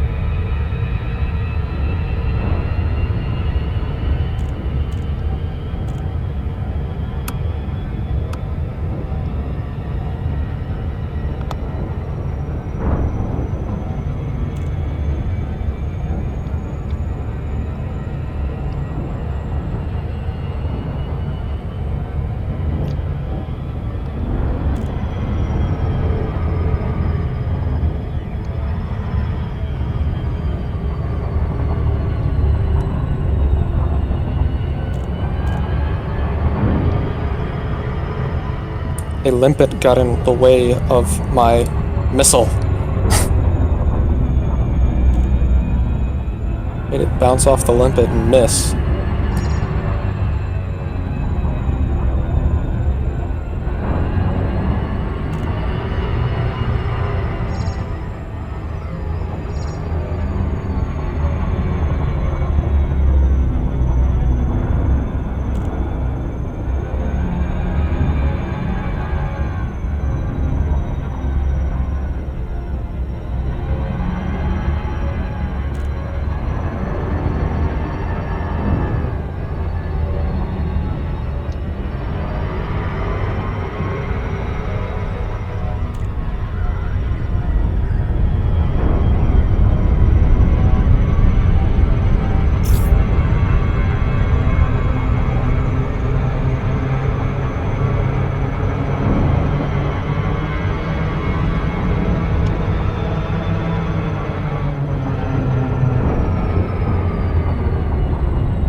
Docking request granted.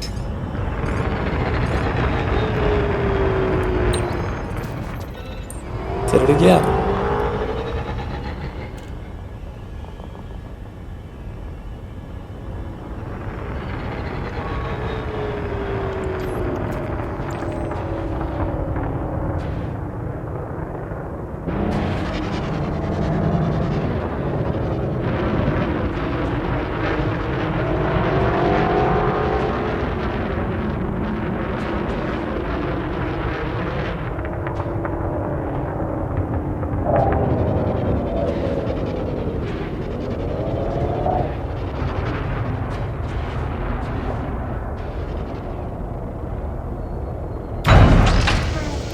Docking successful. Engines disengaged.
manifold at maximum capacity.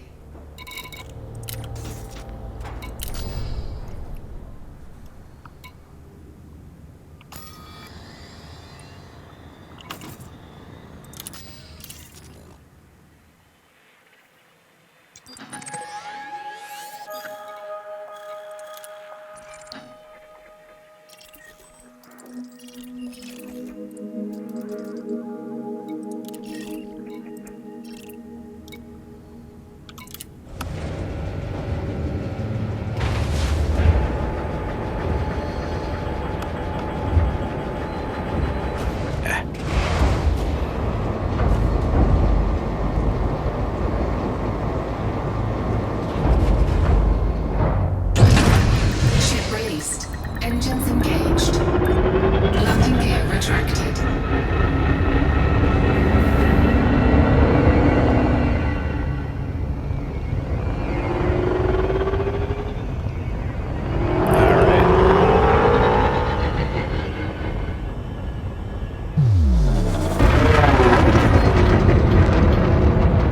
Frameshift drive charging.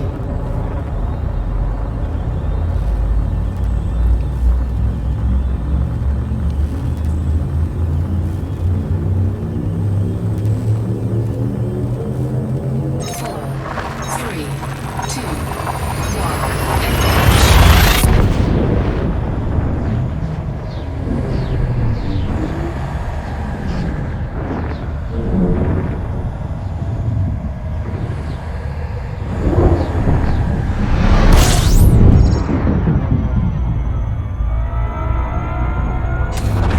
Fuel scooping.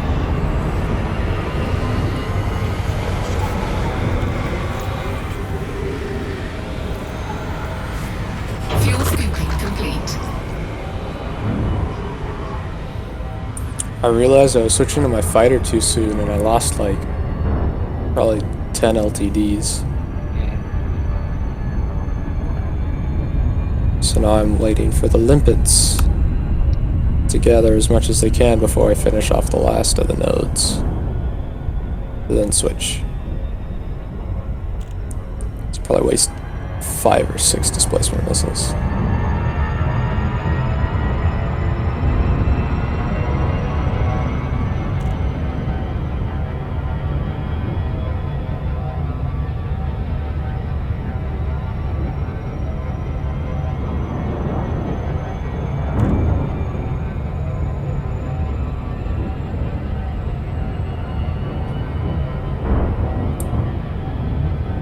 But yay!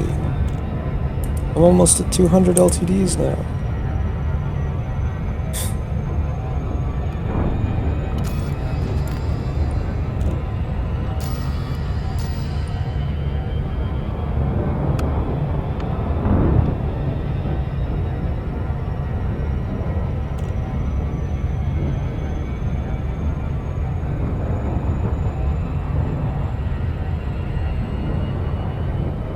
Holy cow.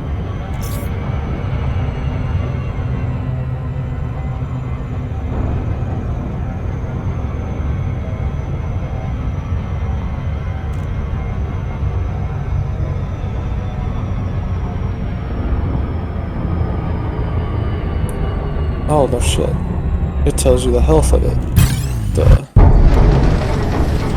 That's how. Okay. I must be brain dead or something. I don't know how I didn't figure that earlier.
Frameshift drive charging. 4, 3, 2, 1. Engage.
No, just fucking die.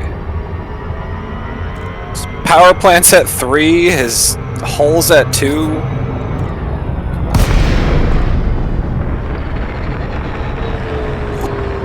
Okay, some joker just intercepted me, and I don't know why. I always aligned with the escape vector, but he managed to intercept me anyway. What the hell?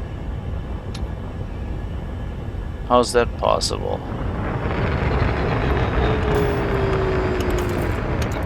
Was your throttle on 0? Hmm? Yeah, if your throttle is 0, it will automatically submit. Assisted approach is underway.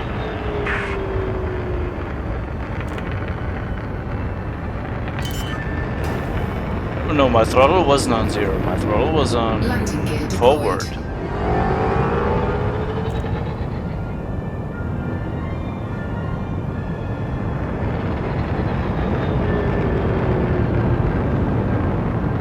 It doesn't have to be on 0, it just has to be low enough. You need to keep it at maximum when you're being interdicted. Oh. No, you don't have to have it at maximum. It's best to keep it in the blue for best maneuverability. Well, you know what I mean. Not down at like 75% or so is good. If you're below 50, it's sometimes it seems to just count you as submitting.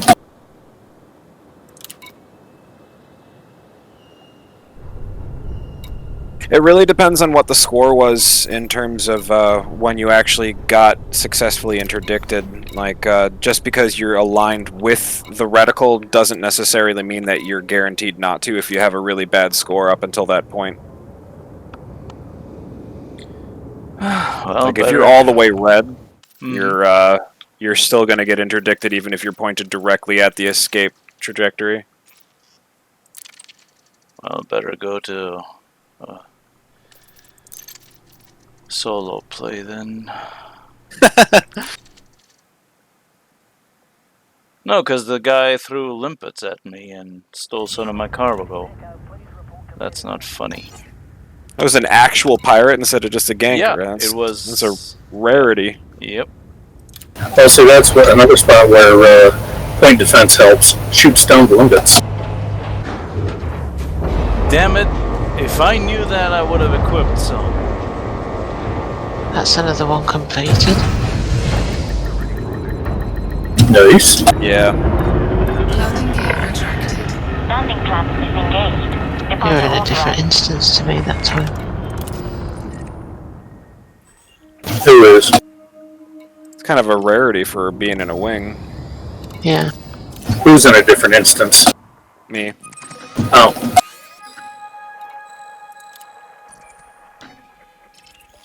I'm about to complete this one too, if this guy would ever fucking die.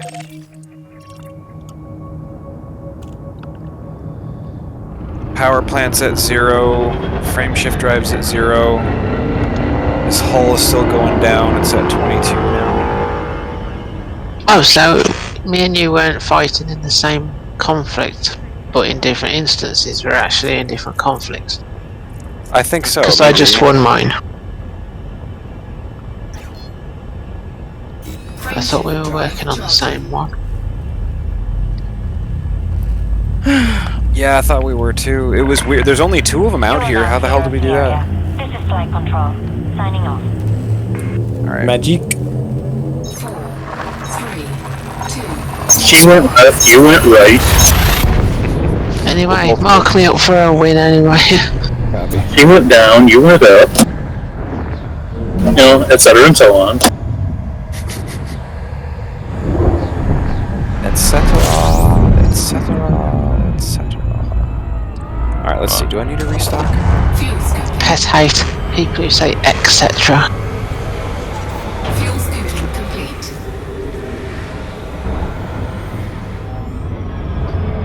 Well, Yeah, I'm gonna head to Crown City.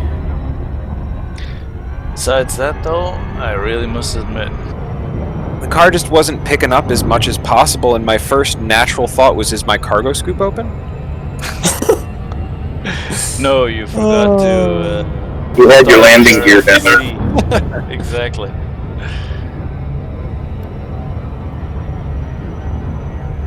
It's obvious you had your landing gear down. Your tires were on the road, weren't they?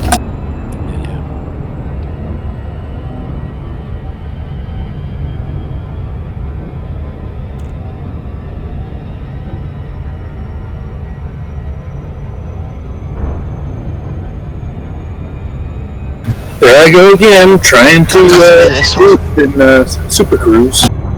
No wing massacres. Oh, you're in the next conflict zone, yeah. Yeah, there's nothing here. I'm only reading you as Ross 33.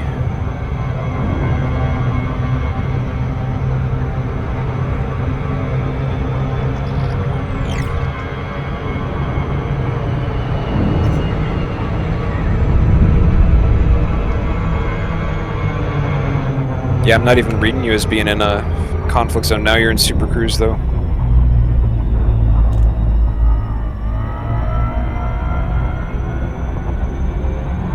Pad 40. I may as well turn in. Let them reset. Make a cup of tea. Copy. Roll a smoke. Stroke the cat.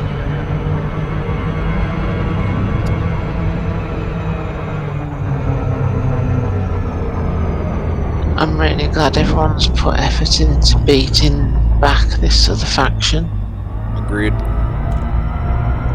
Alright, I'm marking you up as another transaction as well there, Moon. Thank you. I just wish I had an engineered ship so I could have fun in the conflict zones too. But all you need is a big shield and loads of multi-cannons. Right, and maybe 1 railgun or 2 railguns if you can. Use the railguns when the enemies are at a distance because they're much easier to hit because the reticle locks on. And use the multi-cannons for everything else. You got Jameson Memorial unlocked now. You're real good in your FAS, man. Just take that shit out to Jameson, A-rate it, bring it out here. You'll be an excellent support craft. The great thing about multi-cannons is they chew through these fighters. You start taking big weapons into these conflicts and you struggle to hit the target, so you need something fast firing. And the multi-cannons are just perfect. Yeah, they're only low intensity, man. You'd be a lot more helpful out here than you think, I tell you. Yeah? There's no way you're gonna get destroyed here. Okay, maybe. But these enemy ships are a liability to their own cause. How much longer do you think you got? You think you got enough for a 24 ship wing mission? Yeah. Alright, cool. But this is nice. I'm at over 250 low temperature diamonds and still got a shitload of limpets, but I am starting to run out of ammo. I need to get tungsten so I can buy refills or automated make them, whatever. Go to the first planet in Deciat. What now? Go to the first planet in Deciat. Deciat? Where Felicity Farseer is. Nice, my fighter pilot just got promoted to master. Congrats. That planet was DEC IAT The first planet will just throw tungsten at you. Oh, I already have. That's where my engineer is. One of them. Yeah, Okay, Felicity cool. flies here. I'm gonna. Oh no, I don't want to select it. It's already bookmarked for the engineer, so I'm all good. Sweet. Okay, 36 more displacement missiles. So What is it? Just a tungsten farm, Moon?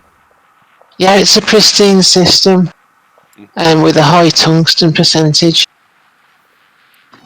So you'll find 2 chunks instead of 1, and you'll always find 3 metallic meteorites, and trust me, you'll find a lot on that planet. Nice.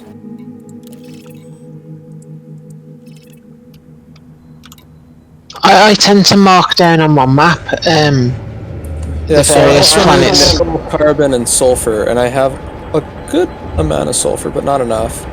And then I don't have much nickel and carbon. Where's a good spot to get those? Anywhere. Carbon isn't a common thing to get.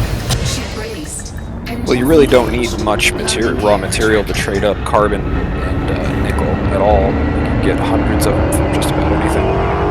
How about you drag him on a trip out to the that system with the 4 tier 5s?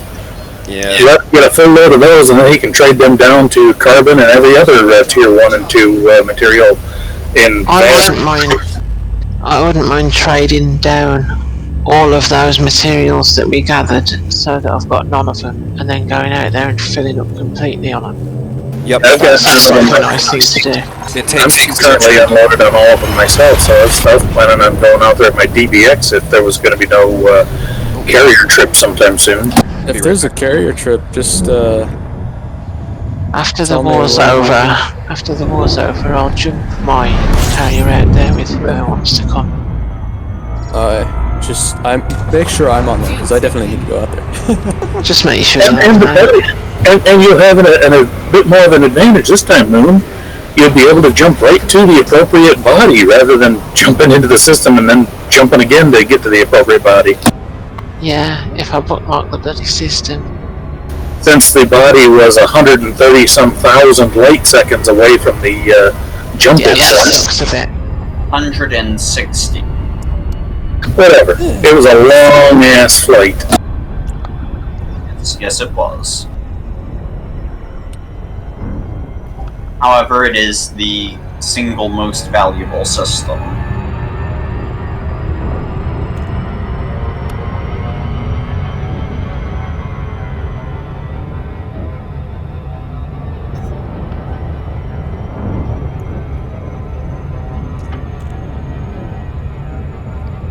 Damn it, I forgot to look for missions.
Even in solo play, I get interdicted.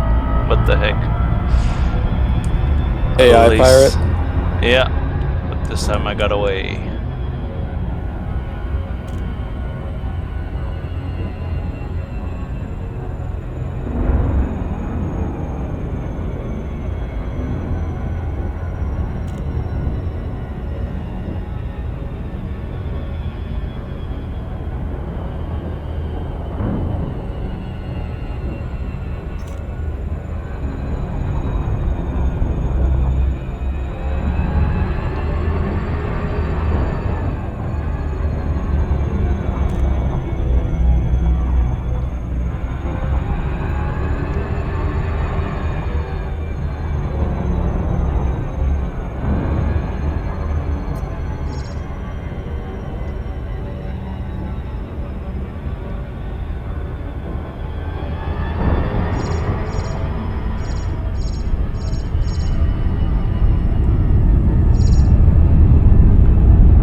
Yeah, I think I'll be able to get like 400 LTD off this one run.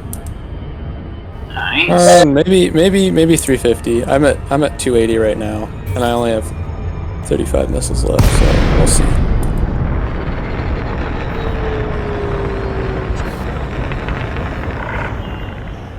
Commander. Docking permission request are mandatory prior to landing.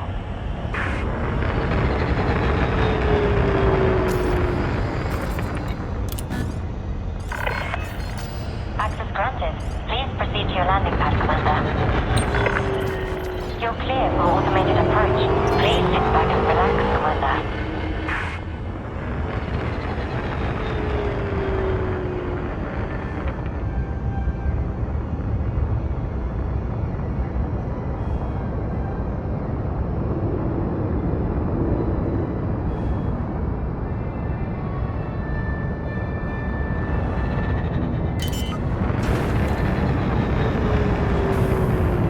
Landing gear deployed.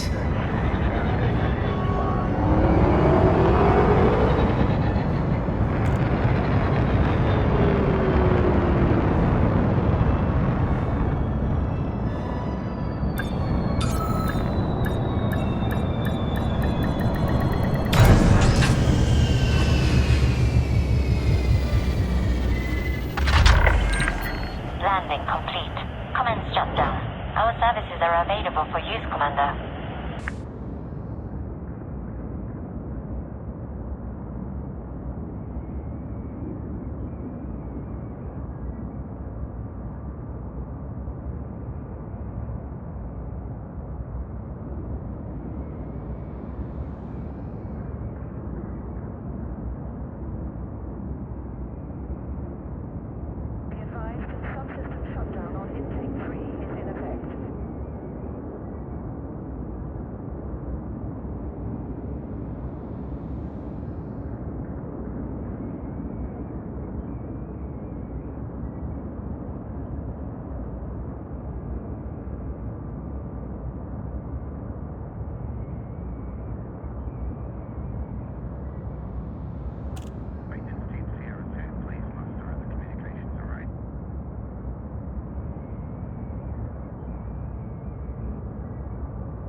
I'm back, sorry. My supervisor called me about work tomorrow.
confirmed.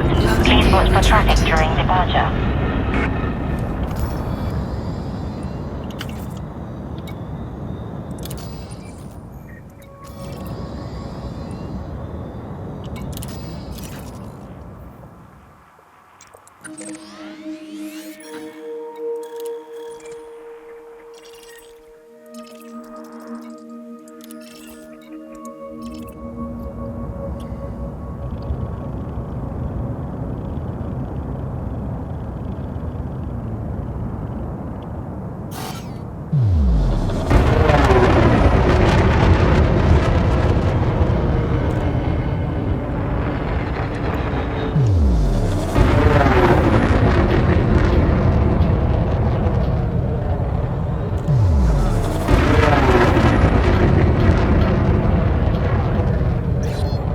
Frameshift drive charging.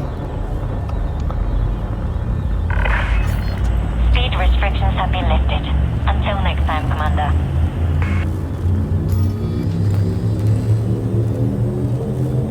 4, 3, 2, 1. If I stored a weapons module on somebody's fleet carrier because I wanted to swap it out for another one, I could still transfer it back over here, yeah? Yeah, it's an outfitting, like a station outfitting. It's the same class, really. Can't find it. Fuel scoping. You choose stored modules and transfer, or you just select the Oh, you know what? tab in your ship and hit transfer. I'm looking for a multi-cannon when I should be looking for a beam laser. I'm just... It's understandable and relatable. Yeah, I didn't want to give up a grade 5 beam laser large.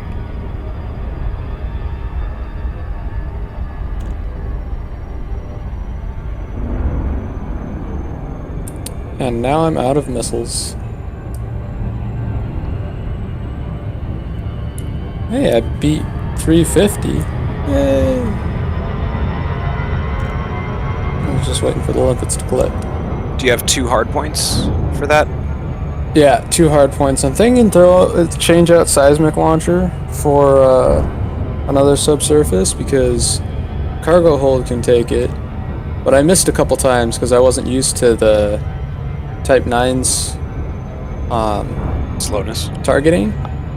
No, targeting. Because if you're too close, it's outside of the reticle. And I'm like, oops. So like the first 5 missiles I missed, and then when I switched to the other displacement missile launcher, I missed like 2 or 3 because of that same reason. So I probably could have gotten like 10 more.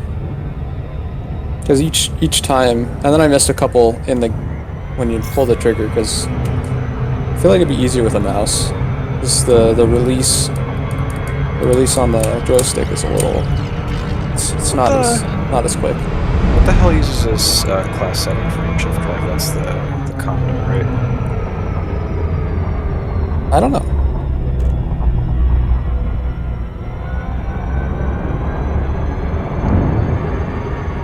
This No, the Anaconda uses a 6. Yeah, I don't. Must be for the Type 9. No, the Type 9 uses a 6. The Beluga uses a 9 or 7. Sorry. Maybe it's a Type 9. Maybe it's yeah, a type, totally. Type. The Beluga uses a 7. I know because I put it on. I think. Maybe does the Lakon Type 10 use a Type 7? Because I've never had a Beluga liner. Let's see. I can look it up real fast. It's real easy. I found a Class 7 Grade 5 engineered FSD in my module storage, and I can't figure out what the hell I took it off. Class 5, maybe a DBX? No, it's a Class 7. Ah. No, Grade 5 engineer. Ah. Yeah, Grade 5 Class 7. Yeah, let me looking at ships. I'm going to open up large ships because I know the small ships don't have it. Beluga liner, Anaconda, Imperial Cutter, and the Type 10. That's what I thought. I had no. Those are the ones I'm opening. I haven't looked yet. So frameshift drive, the Beluga uses a 7. Landing gear deployed. The Anaconda uses a 6. Unless I'm crazy. Hold on. Yeah, it's a 6. The Imperial Cutter uses a 7. I've never had a cutter. Yeah, Type 10. Docking successful. Yeah, that uses a 7 but comes with a 6. Okay, that must have been where I got it from. Yeah. And then the Federal Corvette uses a 6, right? Yep. Yeah, so the Cutter, Type 10 Defender, and the Beluga Liner are the only 3 ships that use Type 7. Which is why the Beluga Liner base with a 7 is longer range than the Anaconda with a whatchamajigger 6. Cargo hold at maximum capacity.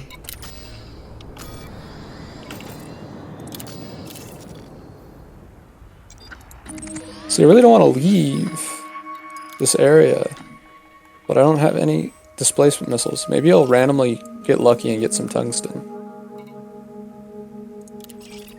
Alright, I think I am going to try high caliber cannons on top of my vet. Getting a little bored of the multis. They're very efficient and they're very reliable. They're very, very ammo efficient, but ooh, I got some nickel. Yay!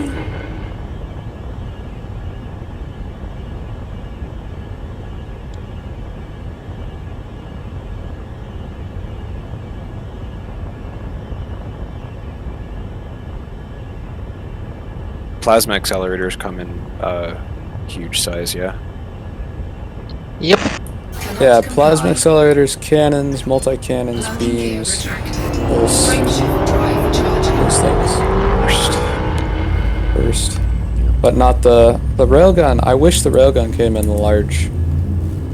Huge. But it only comes in medium. That would make the Beluga liner pretty badass, to be honest. It's got 5 medium hardpoints. Go on 5.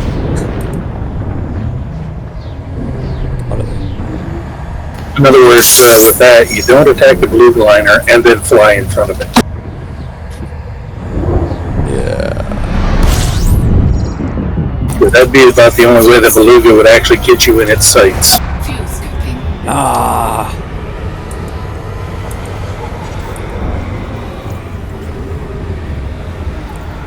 I got iron. I need tungsten. Give me tungsten. I want this asteroid to give me 1 tungsten, and then I can get more missiles, man. Moon, have you racked any up since I've been gone?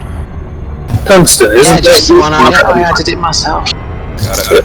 Tungsten, isn't that what you can mine in DC at? Yes. Yeah, DC at A1. The first planet, 1A. DC at 1. Yeah, but do you get it on the surface or in like an asteroid belt or something? On the surface, obviously. Yo, this That's the only place you get meteorites and clusters. Is this asteroid just like limitless? Because I'm just laser mining it and I'm getting low temperature diamonds, and this is a crappy laser mine. Did you prospector limpet it? Yes. Well, it should tell you how much. Target the limpet and it'll tell you how much percentage is left on the asteroid. It's the egg. Right. Target the prospector limper you hit it with, and it'll tell you exactly how much laser mining material is left. Yeah, the thing is, the prospector limpet disappeared. Find it on your contacts panel. No, I know. It's not there. So shoot it with another one. Shoot the egg with another one. But that glitched it last time. Yeah, he's using the fighter trick, so he might not be able to. just keep lasering, and if it keeps giving you LTDs forever, congratulations, you've got not money. Yeah, but I have a class 1 laser mine. If it keeps giving you chunks forever, like you said, congratulations, you just won the glitch war. I guess. I might, like, that'd be really great.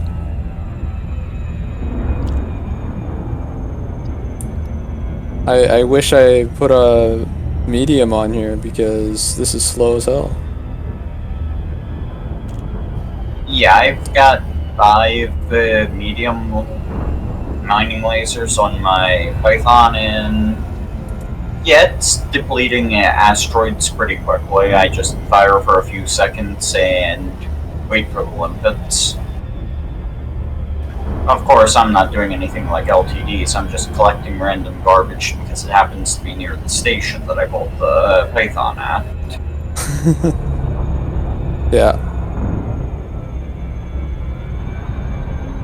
Note to self, don't be fiddling around with your map while you're only 200 light seconds away from your target. Yeah.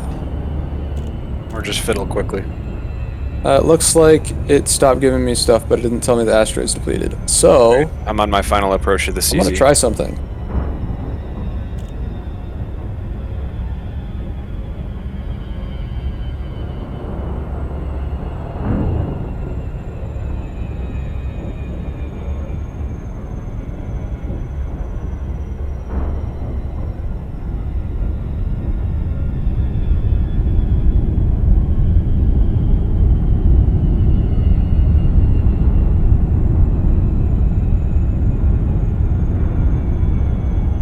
My dog's funny. She was sitting there staring at doors, sitting up. So I took my back scratcher and was slightly scratching down her back, like petting her. And she just kind of stretched out, so she's laying on her belly, and then fell over sideways.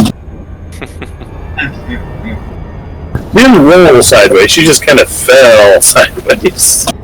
Okay, now it says the asteroid's depleted. Thanks. Yeah, it sounds like just a really slow mining laser. Yeah, but it gave me like a few. Well, if you've only got a tier 1 laser and it was a 25 or 30% rock, you'll get a few off of it. And it will take forever. I wanted tungsten, I didn't get any. We welcome your business at a Forest reset, I don't want to be on here at all then. Go to TCF to 1A and you'll get plenty of tungsten. Yep. I need to get other raw materials, but... Other raw materials will be the trip that we take out to HIP 36601. You'll get technetium and ruthenium, polonium, and forget the other one. You fill up on 100 each of those in, like, what, 20 minutes? 30 minutes was what it took to fill them all up? Now I gotta find either a fleet carrier or a station that sells, or that's buying LTDs at a good price. Scan detected. But if a station's a few light years away, I'm gonna just find the closest carrier that sells over $1 million. I don't really care about the max profit. I just care about the profit. Landing successful. Cleared to disembark.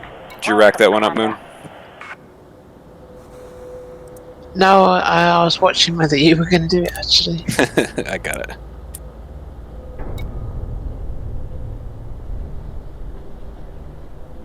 Alright, I'm on my way. Incoming message.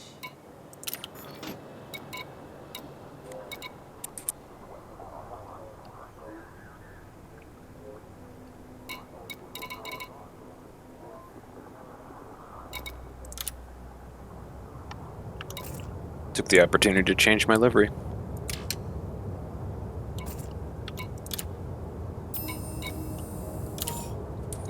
Damn, some of these people are cheap assholes. And none of them are current. So I'm gonna just ask in chat. Okay, Moon, seems that I managed to fulfill all of Grungrong's requirements regarding that which he was what he was selling. Still have some in my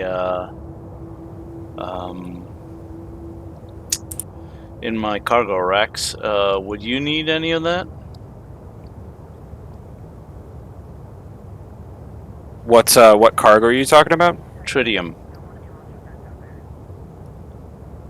You can donate it to my carrier. Sure thing, why not? No, don't do that. Sell it. Where should I sell it? Carrier. Just about anywhere, to be honest. Is there a way as to long find as it's that? not 4,000 a ton. So it looks like the nearest dock with high price is a shitload of jumps away. So I'm weighed down a lot.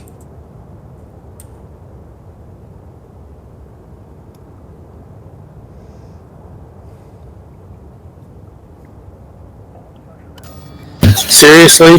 The station where you're supposed to purchase this item at that this engineer wants is only 3 light years from where they live. They can't hop in a little sidewinder and go get it themselves? No, they can't, so they're giving you an easy task. Don't question it. Well, it's just going to take 3 trips because they want so many of it. Oh, you got a python.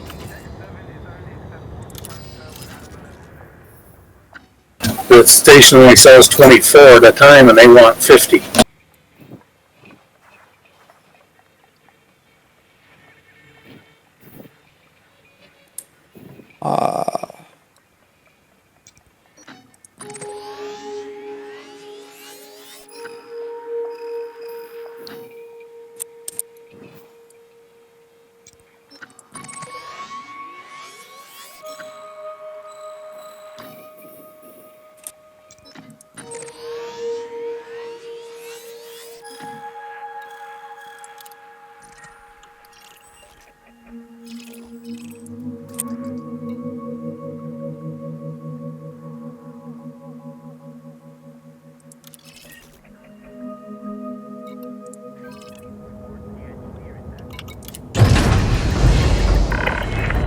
Landing clamp disengaged.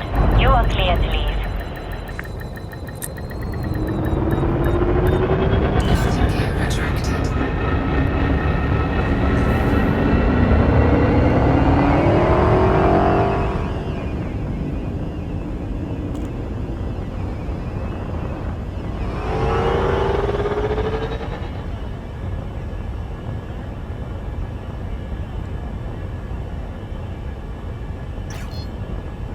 Frameshift drive charging.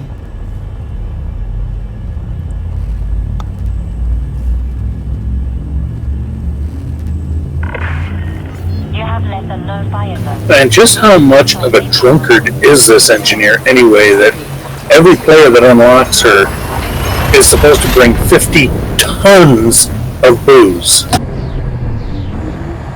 You must be throwing some pretty wild parties. Yeah, she doesn't have to drink it all herself if she's throwing parties. That is still a lot of booze. Hey, if 50 you say tons of high free quality drinks booze. for everybody, I mean, you bet people at the party are gonna take advantage of it. At 50 tons of Lavian brandy per player that unlocks her, that is a lot of booze. Fuel scooping complete. Warning, temperature critical.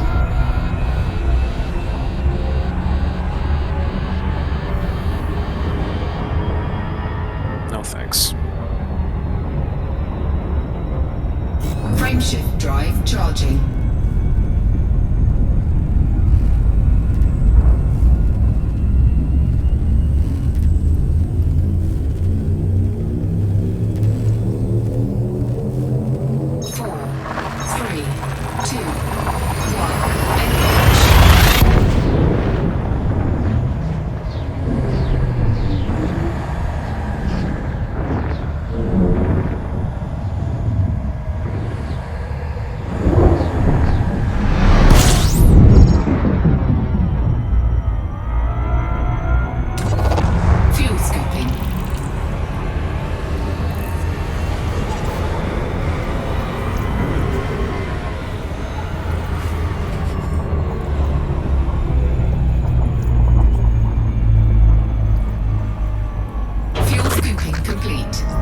Oh, the lag when opening my system map with so many fleet carriers, man.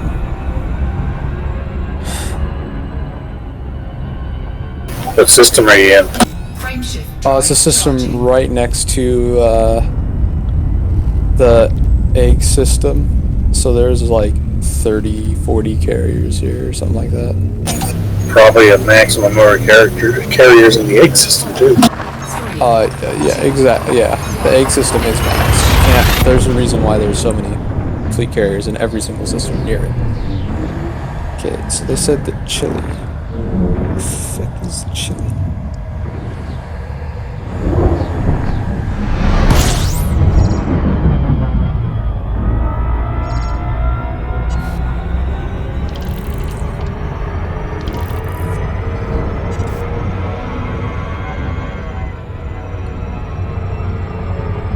Frameshift drive charging.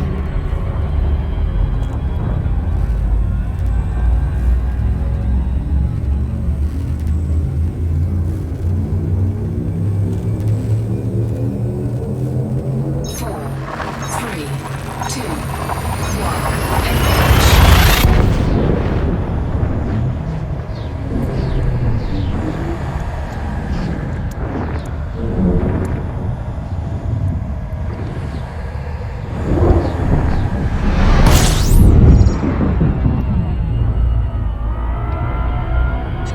So are they calling my ship heavy now because of the new armor that I've got on it?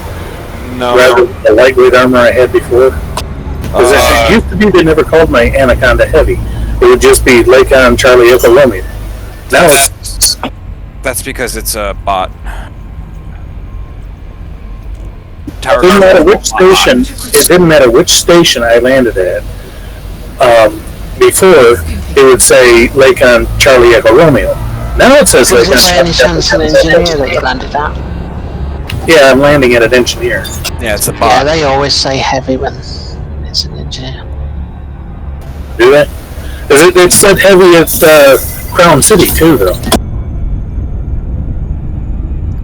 I've noticed it's the tower control bots that will always specify whether or not you're heavy. If you're in a large ship, it'll say heavy.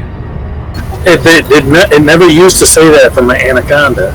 Now it's saying it every time for my Anaconda. That's why I was wondering if it was because of the change in armor. Because I went from the lightweight armor to the one that's the only weakness is the thermal. Reactive, is it? Frameshift drive charging. Mm-hmm. The hideously expensive armor, let's put it that way.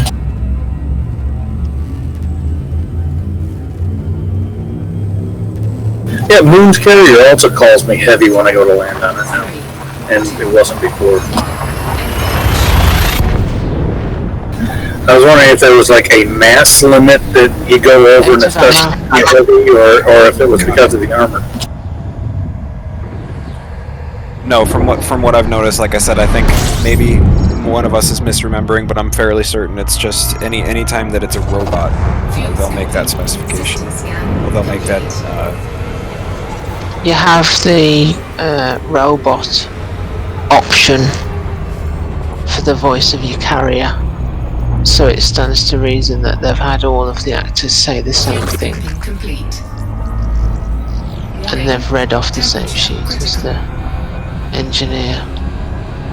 Yeah, the point is, it didn't used to call my Anaconda heavy, and now it does. And I was wondering what the difference was, if it was because I, went over a mass threshold, or if it was because of the change in armor. I think you might just be misremembering. If it's that station, it's always called every single large ship, regardless of whether I have light, heavy, reactive plate, doesn't matter. If it's a large ship, it always calls me heavy.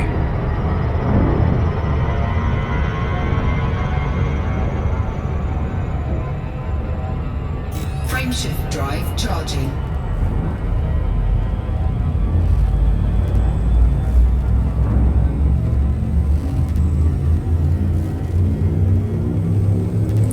God, the Type 9 is so slow. It's like an aircraft rule, really, I suppose, like an airfield rule. Like, you wouldn't have to specify the weight of your aircraft unless it falls into the heavy category. and then you actually do have to refer to your aircraft as heavy to the air traffic control.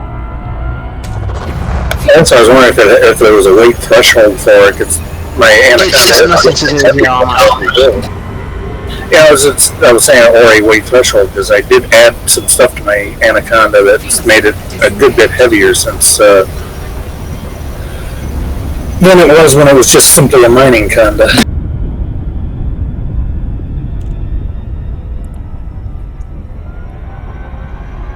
Frameshift drive charging. Well, pilots care about their weight. Air traffic control cares about what size pad you're taking in.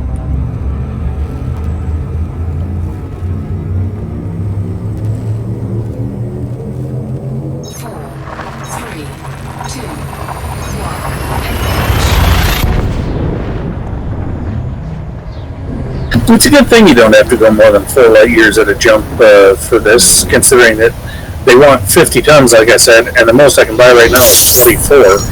And I've seen reports where if it weren't in if we were in a crappier economy, I might only have been able to buy 6. Yeah.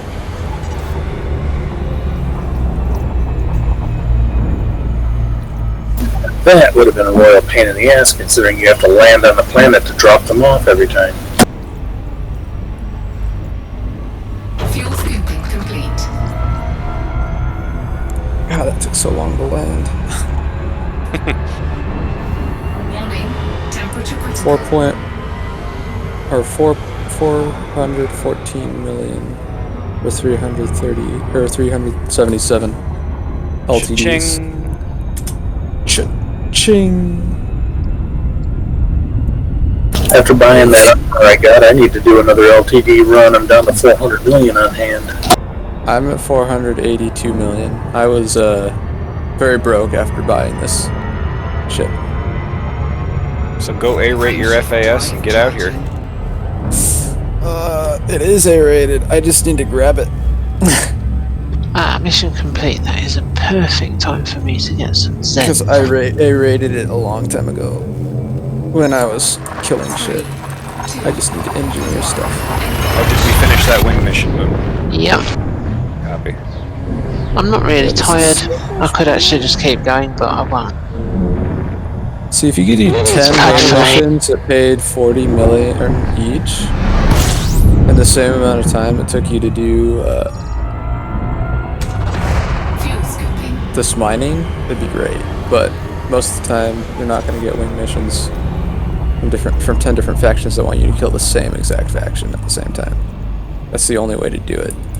That's what I was doing in Seoul. I would grab one from each faction that wanted me to kill. But that was the only 42, very nice. Yeah.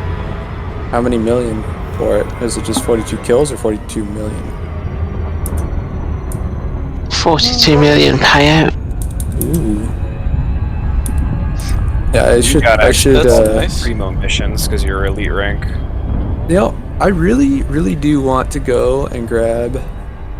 I wanna do some void opals, do some deep core mining. There's if it's still there. Oh, there's one in the ring. Well, that's what I was gonna say. If it's still there, when we go up to that system with the 4 different tier 5s, there was a mining spot there that was a double void opal plus alexandrite triple hotspot. So we should also do a mining trip. That's what you're saying. Bring your mining ship, and once you've gathered your materials, go hit up the hotspot and see if you can find any void opal cores. See, how do you tell if it's a void opal core? Prospect it after you do a pulse scan to light them up, and then prospect it. And if it's a core and it's in the void opal spot, chances are it'll be a void opal core. Cool. Now, if we do, so I would probably take the heavy. Frameshift drive charging. Well, before we go out there, load up any ships that you want to bring on Moon's carrier. Just call them all there. Yeah, that's probably what I'll do. How many can you store on the carrier? All of them? More like than you have. 24 or so, something like that. So I'll just put all of them on there. That's what I did. Subs. So I kind of want to make another Type 9. Actually, no. I'm gonna test the blue line next time I go mining. Well, more than one hauler isn't going to do you any good because you have to transfer your cargo between ships when you switch. You can't keep multiple full ships on a fleet carrier. It doesn't. No, that's what I'm saying. I'm sure Moon would be willing to set up a buy order to store the stuff for the trip back for a percentage of the profits. Or have her buy it at just below the maximum profit, and then she makes a bit of profit later. I don't mind selling below the maximum. That's it. It's like I wouldn't mind mining tritium for her either. You know, I was doing that last time, and then I got hit by the targeting bug, so I wasn't paying attention, so I landed on somebody else's carrier completely, and didn't notice it was not Moon's carrier until I had already dumped 157 tons of tritium into the tanks. I'm sure they were very happy about that. Yeah, I'm sure they were, but I had Moon's carrier targeted, and Super Cruise Assistant was sitting back reading my book. And then, I drop out of Super Cruise, don't even pay attention to what the name of the carrier is, because I assume it's Moon's carrier. After all, that's what I'd had targeted. Hit auto dock, get back, read my book some more while I dock, go into the tritium depot, and I'm like, hey Moon, and I dumped the tritium in there. I was like, Moon, you're only at whatever percentage. She says, no, I'm not. I'm at a lot more percentage than what I had said. And it's like, I'm looking at it right here. And then I looked, I was like, I'm not on your carrier. Son of a bitch, I just gave them 157 tons of tritium.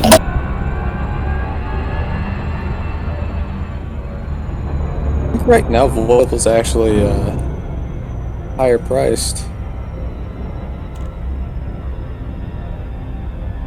Void opals should be higher priced by a significant margin all the time, considering that you can only get them from cores where you can laser mine LTDs. Well, rarity isn't always the only thing that goes into price. I mean, it's only so many collectors can actually buy something. LTDs are used in manufacturing processes, so they're rare. They're valuable for not just their rarity, but for their use in industry as well. They're very, very useful in industry. I'll have to look at void opals again, but I'm pretty sure it said that they were used in industry stations as well. Oh yeah, they are used in industry stations, but lore-wise, LTDs have a much more varied and ubiquitous use inside of the industry than lasers. Focusing crystals for lasers. Yeah, those might be made out of LTDs. I'm not sure about that, but they might be.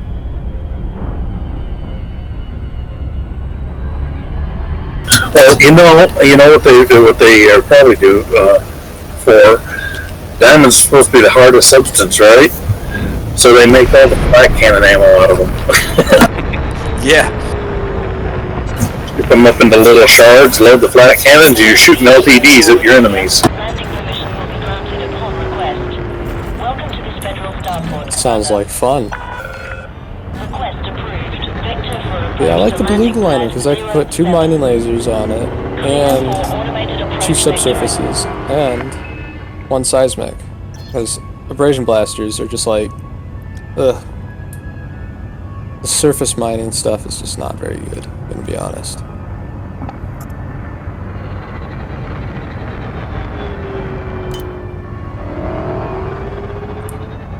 I'm gonna go to the void opals and I'm gonna try them out.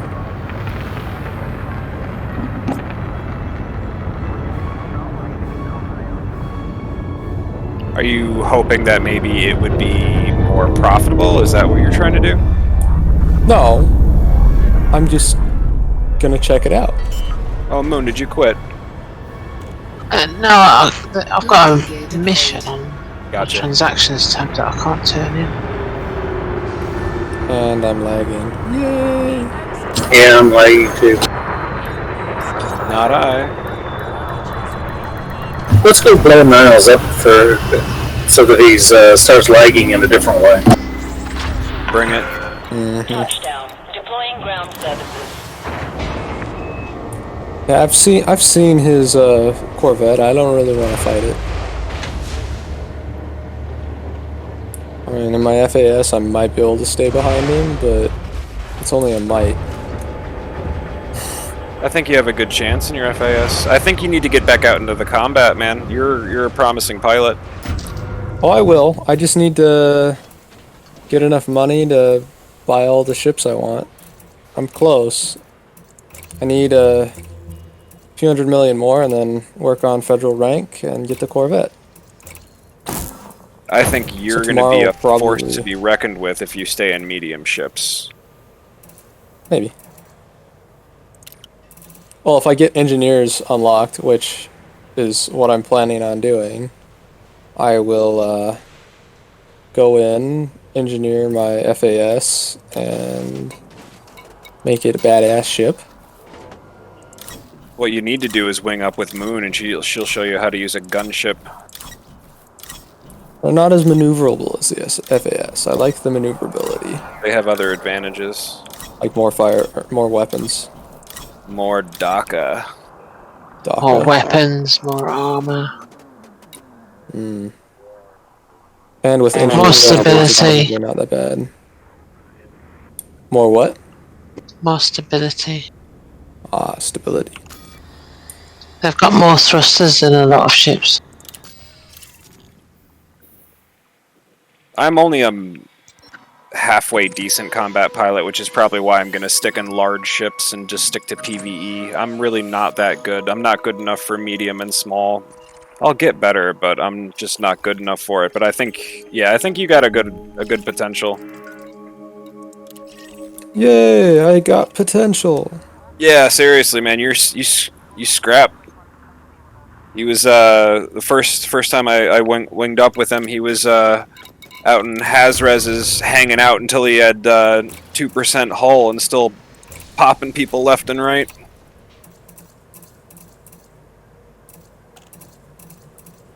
Wasn't 2% whole, it was 12%, but yeah. As my fifth grade math teacher would say, "You got mad squabbles, boy." Squabbles? What the fuck are squabbles? A dictionary is your friend. Might have to use Urban Dictionary for that one. Squabbles? No, that's been a word for centuries. Clear for departure.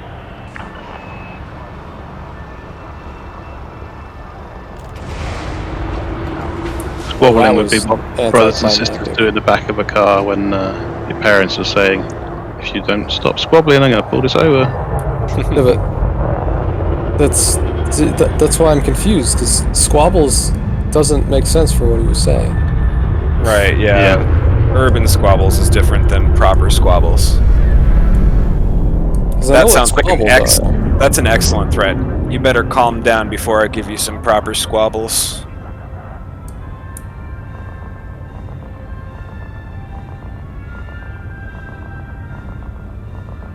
Why are my limpets failing? Ow, my shields. Yeah, they crashed in my ship, apparently.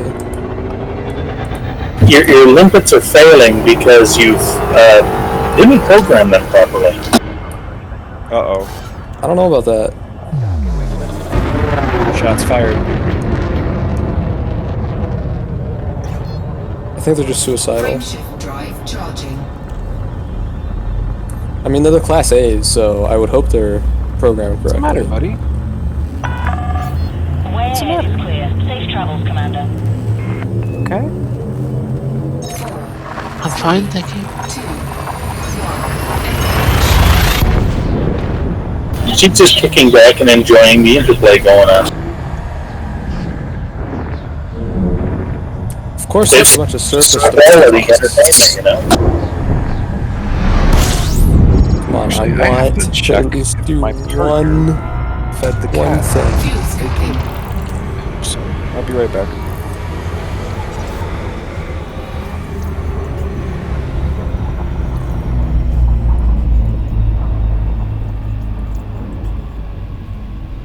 Fuel scooping complete.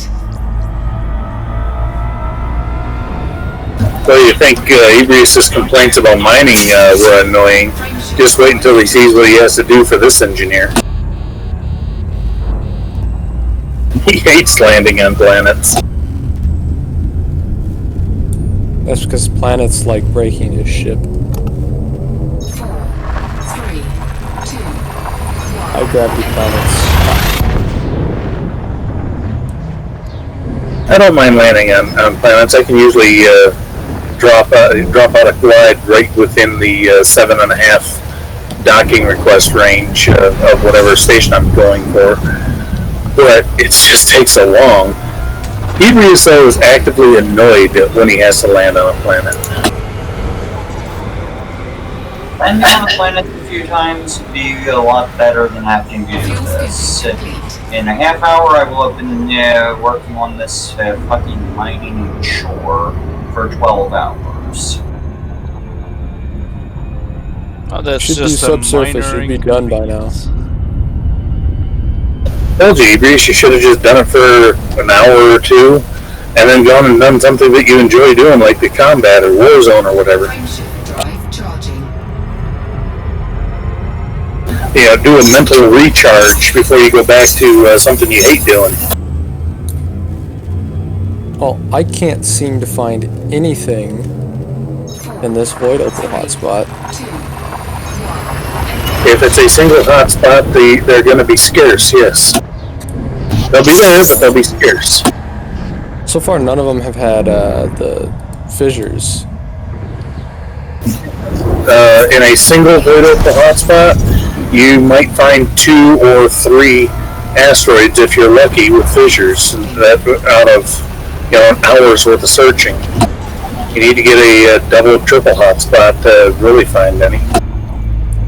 That's no fun. Fuel scooping complete. I'll probably just head back to the home system once I run out of prospector limpets. Got 27. Oh no! I broke my shield and took 13% damage. That's nice. Thanks for being wimpy, Type 9.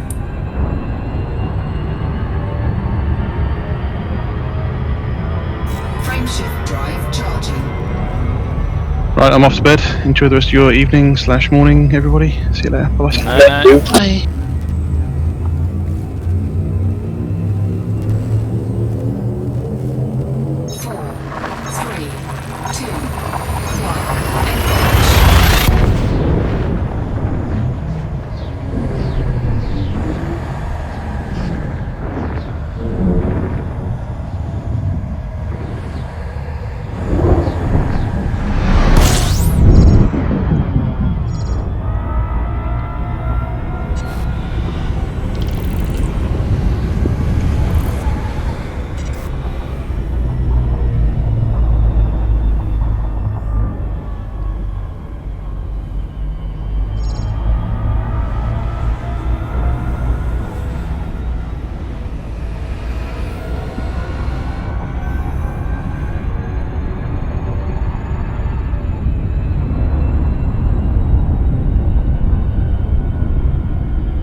Frameshift drive charging.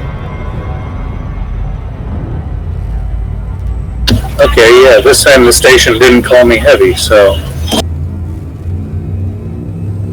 Seems you lost some weight. Apparently.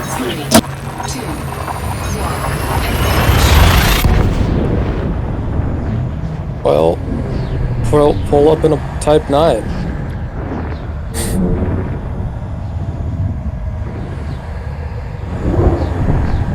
For that, I'd have to go back to Ross 33 and then come back out here to the Lade station where I'm at, so no thanks.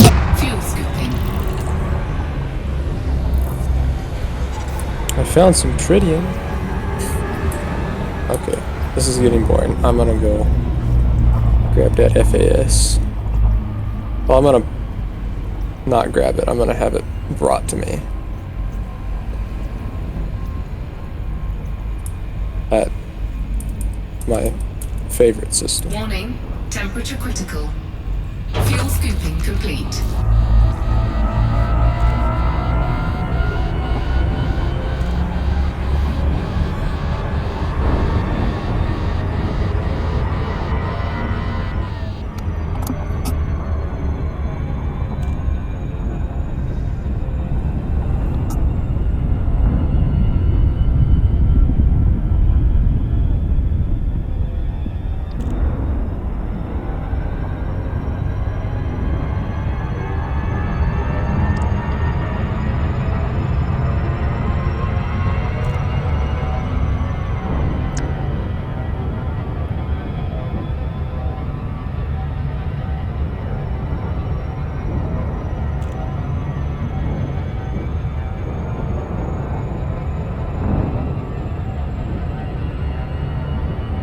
Frameshift drive charging.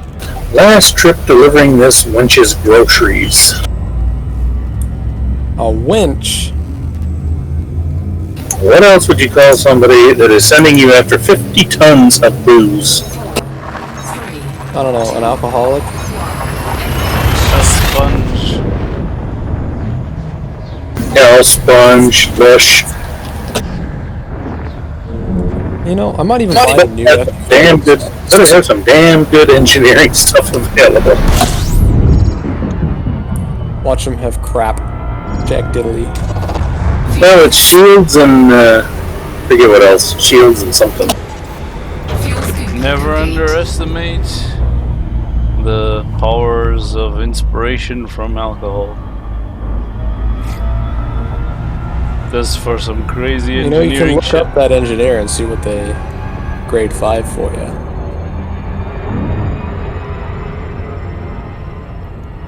You know, if I go on an exploration journey to the other bubble and just go in a straight line, or as close to a straight line as possible, and do detailed surface scanners, how much money do you think that would get me?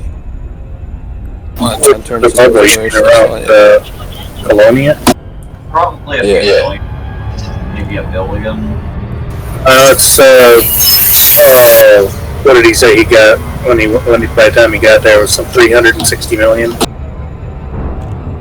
So not that much. But how long did it take him? And was it talking or like was it 12 hours. scanners? I don't know. It was somebody in the just did it the other day. See, if it's honking your horn every time, that's not that bad. And if he was going efficient route versus longest jumps, then you hit more distance. So it took him about 12 hours. So. Well, it's so figure it out. 1,000 light years, so it's probably a lot. I think I would throw on a Class 8 fuel scoop. 8A on whatever ship I'm going in, and just pop, pop, pop, pop. But I need to engineer the detailed surface scanners if I'm gonna try and get efficient, because I suck at those.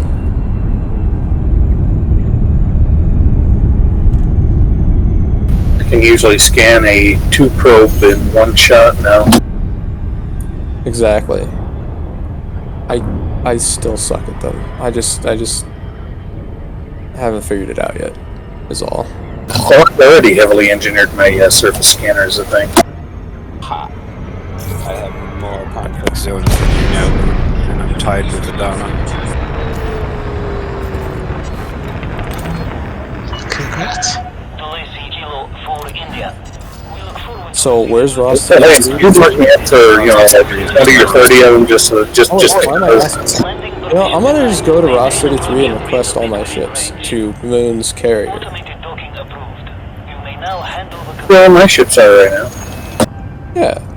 Mostly because she homes an LHS 200, and that's central to everything I've been doing anyway. So, as long as she's not parked in the dark side of a gas giant 300,000 light seconds away like she was last time. I know, Moon, I'm exaggerating on the distance.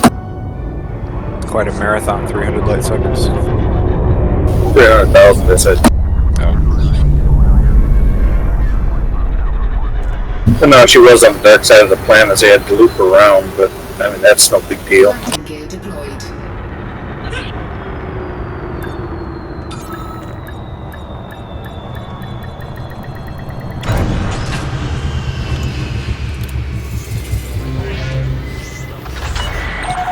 Contact. Docking restraints engaged. Welcome, Commander.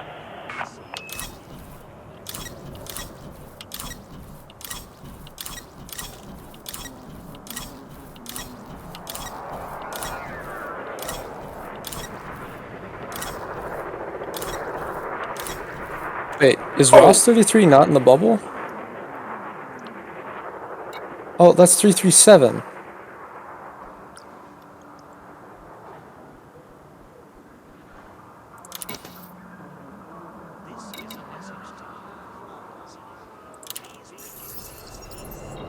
Am I misspelling Ross? ROSS. And 33, right? Space 33. ROSS Yeah. space 33.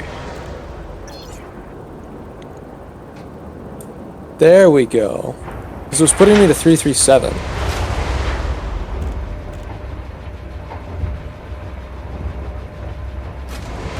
Now 332. Okay, just under halfway done. I'm going to take your advice now. Sterling, go do something fun. Go do a mental recharge? Yeah, I'm going to go help the war effort in 33. Oh, cool. I'll send you a wing invite. Are you guys online? Yeah, I'm online. I'm like 100 light years away right now, though. Copy. I stopped buying ships without the 15% cost reduction, so I had to fly a decent distance away to get a Python.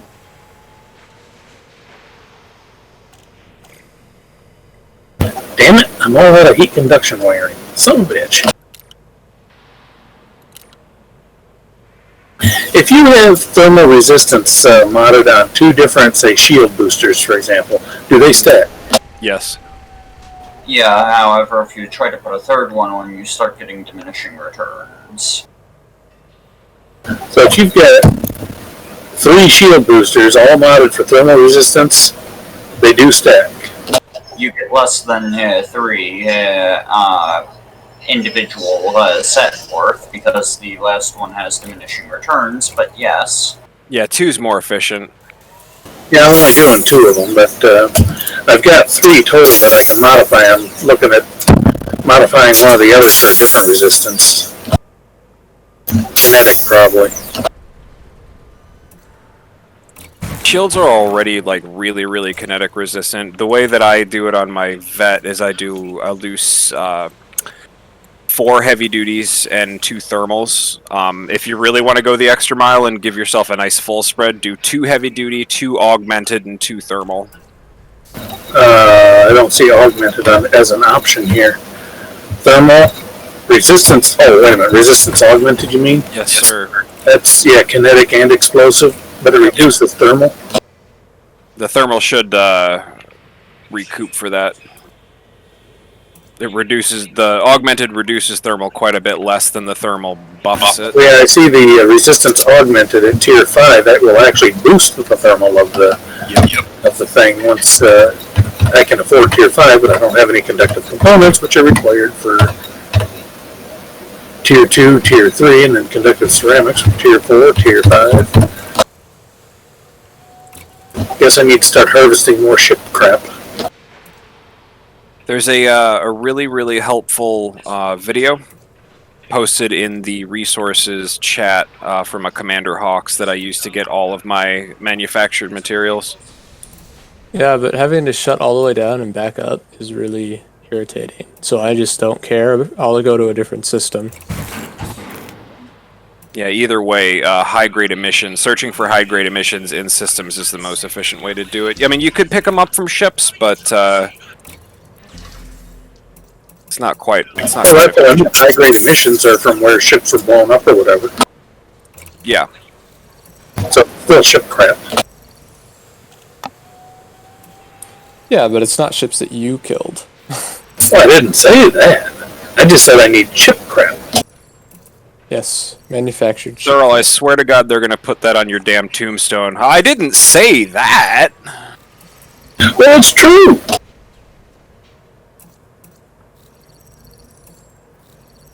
So what type of shield mod do you usually do? The reinforced or the enhanced low power? For what kind of ship? You looking for a battle zone or a combat? Yeah, combat in general. Yeah. I really like heavy duty. It's just an all-around solid build. It's a little heavy, but I don't see heavy duty. I have kinetic resistance shields, enhanced low power shields, reinforced shields, or thermal resistance shields. Reinforced. That's what I meant. I misspoke. Ah, okay. The only reason I was looking at the enhanced low power is because it has a faster regen rate when broken, and when just getting recharged when they're not broken. But how much more shields do you actually get with the? Is it optimal strength? Is what you're looking at for the? Yeah, as long as your ship's fallen within the optimal mass range. It depends on the ship build.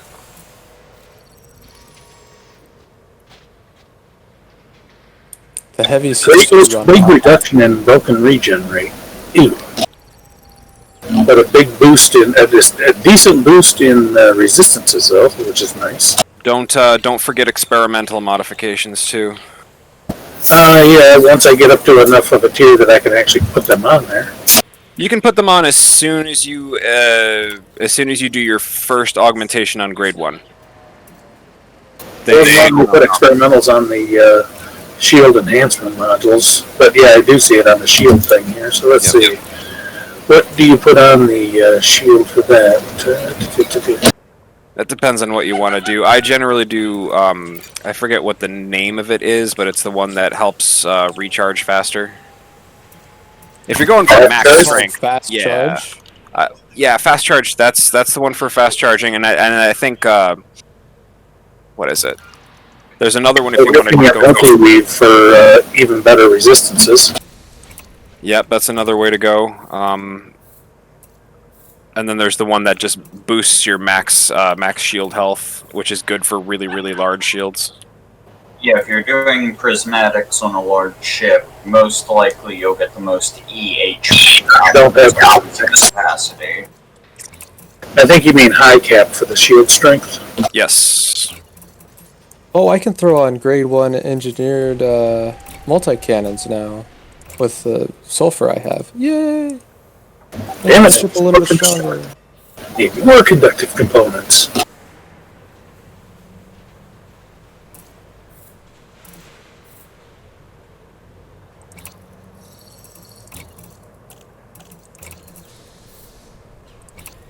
Well, now time to take a look at how my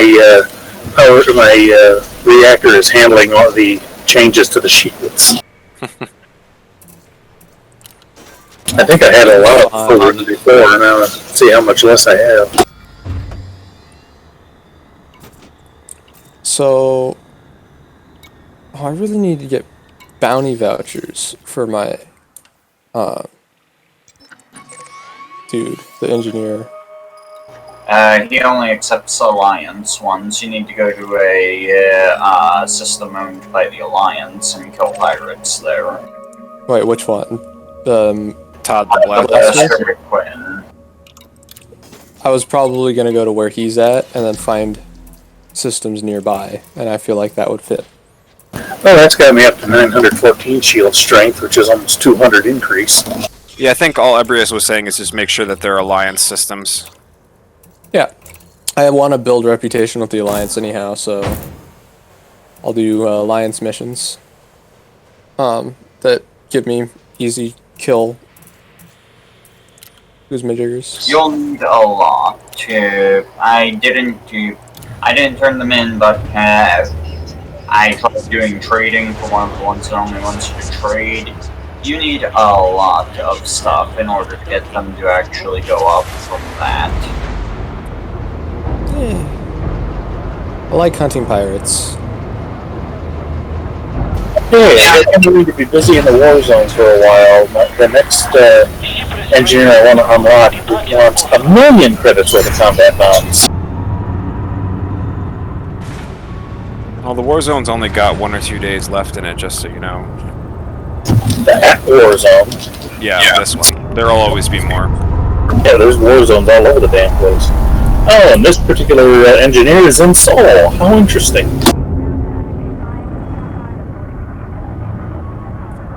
There's an engineer in Seoul. Yeah. What do they make? Upgrade, I should say. It's frame shift drives and interdictors.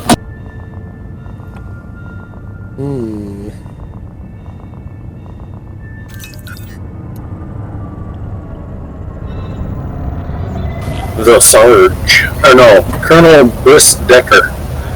FSD interdictors and frame shift drives. Home system sold. Sarge is Beta 3 Tukami and wants 50 units of aberrant shield pattern analysis. I need to do the Sarge next. I want his grade 5 cannons. Cannons, not multi-cannons? That's right. I've only got 14 units of the aberrant shield pattern analysis, so I need a bunch more to unlock him. But I've got a ton of, let me see, I've got 150 typical tags.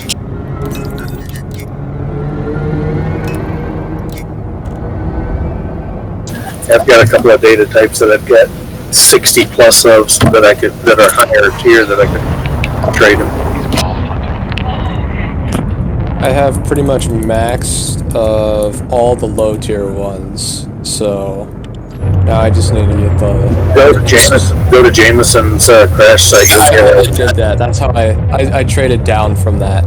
Yeah, I haven't traded down yet, so I can do that and then go fill up again. Yeah. And it's not that far away. Doing an Explorer would be okay. And I did it in the Asp, and it was kind of fun. I picked up battle weapons and unlocked the Dweller without spending a dime. Didn't even buy fuel, just fuel scooped.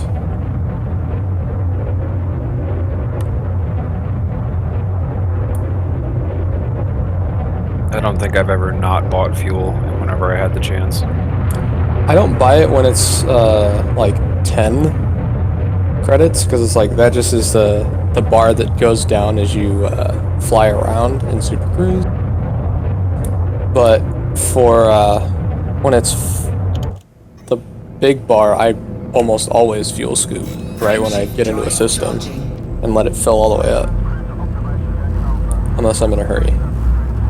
Yeah, sometimes the last 3 systems that I jump through are T-Towery stars, and then I dock at a system and I'm dock at a station, and I'm 10% fuel. I'm definitely going to buy fuel. Yeah, that's a part where it's a little different, but most of the I've time, never hit a T-Towery desert. I keep hearing about them though. I hit one for a little bit, but then it's like, oh, you can avoid them. You could. Sometimes you can't get to certain places without going through them. Richhead, you have to go through one of those deserts. You're going to want to have at least, I think, an 8 system jump range to be able to get through it, to get to the next fuel start. I think my Anaconda has like a 10 or 20 jump range. Well, actually, I take that back. It's because it depends on your jump range as to how many jumps it takes. Yeah. You're going to want to have about a 200 to 250 light year jump range to get the max fuel star. That makes more sense. No, that's why I was saying 8 jumps, because at the time I was in I think I was still in my Anaconda at the time, or maybe I didn't have it yet. I don't know. I know I was only doing about 20 light years a jump. Speaking about fuel, I mean, what kind of fuel scoop would you put on Anaconda? I've only got a 5 on it, it fills up fast enough that even if I have to spend a few extra seconds, I don't care. Honestly, I find the 3 is sufficient for the Anaconda. Good God. That would take a long time to get filled up, so I like having my 5 and filling up at 500 units per second. I can't imagine going lower than a 4 on any ship. I just pass close enough to scoop off of every star I come across, so I get a few seconds of 300 every jump. Extend your range a little bit. Eventually you'll have to hang out around a star if you have a long trip. Yeah, that's what my 4 is doing right now. It's not quite enough. As long as I don't, by the time I get oriented on my next jump, I can usually come close to filling up with a size 5. I'll get a Imperial Cutter and just put a size 8A on it. Is that when you fill up, just you pass within a light year of the star and you fill up from scooping it? No, it's a lot more than a light year. He's I know, I'm exaggerating. I'm just saying, you get close enough to scoop and you're full before you know. I mean, it's just like, snap, you're done. Dude, that's a Type 6, though. Like, half the time, a Type 6, you're just like, hey, I'm full now. Type 7, I haven't tried one yet, but I'm tempted. And a Type 8, I just looked at it and I'm like, this is overpriced, but that seems like it would fill way too fast. Looking at a Type 8 fuel, less scoop gives you fuel. Yeah. 1.5 something tons per second. Yeah, the 5 is more than enough. Yeah, I like my 6 on my Conda though. I don't care about the slightly less cargo capacity.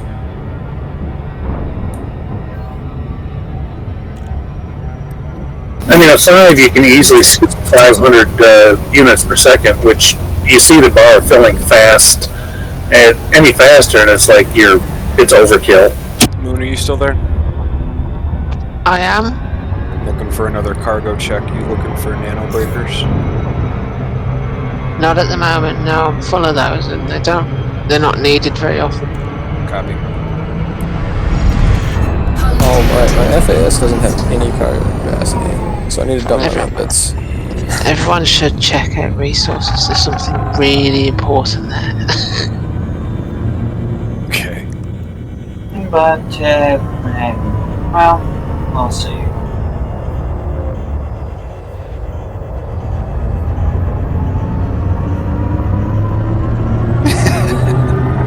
Okay, flying the Conda is definitely something else. Your upgrade is our business.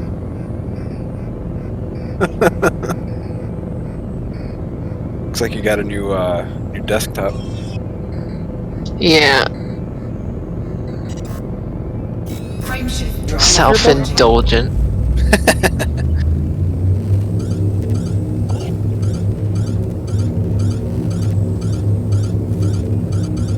Anybody who thinks cats are evil has never met my cat Sterling. He is the or mine, Leo. He is the kindest soul you have ever met in your life. She's my cat. She is the most spazzy cat on the planet.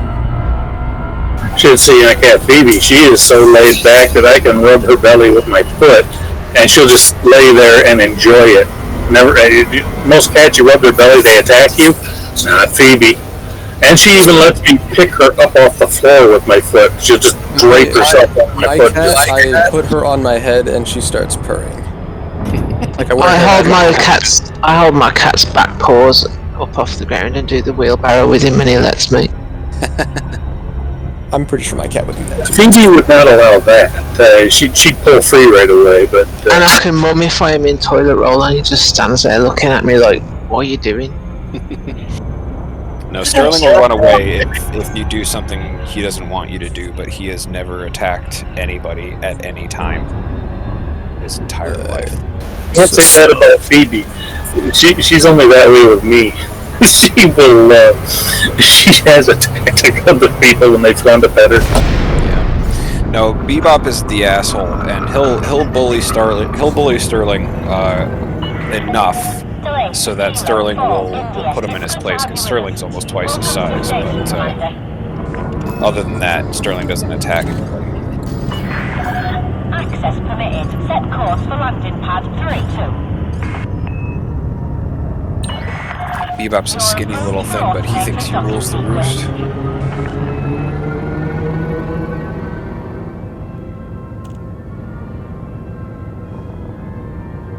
What do we got?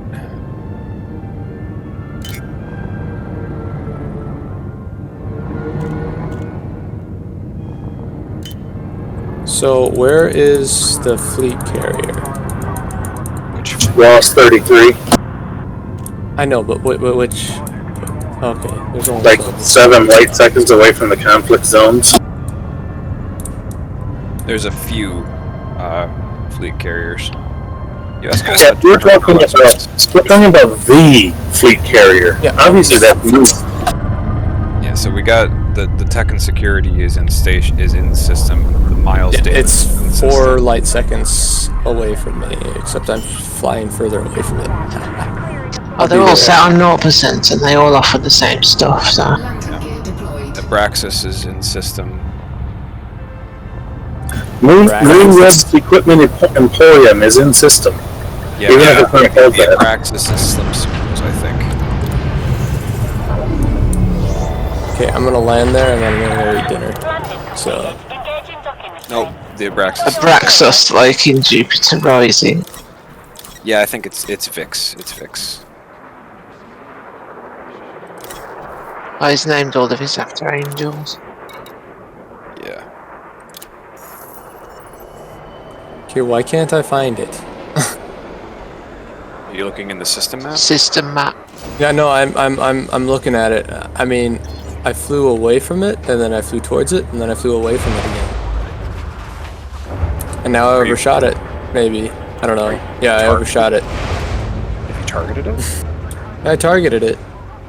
But my ship is not very maneuverable. The game doesn't like you. Clearly the game loves me. Yeah, I'm gonna land and then I'm gonna call my FSA or FAS, whatever. No, and then, buddy. You can't have my ice cream. And then I'm gonna come back and help you guys kill Conflict Zone. I've got probably another hour in me. I gotta get up in 6 hours. I think 5 hours should be sufficient for what I gotta do tomorrow.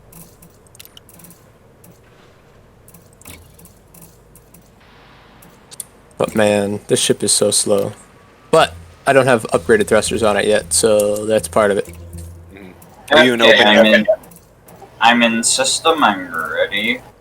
Cool, I'll send you a wing invite. Oh, I think I'm in solo session, so I'll probably relog too.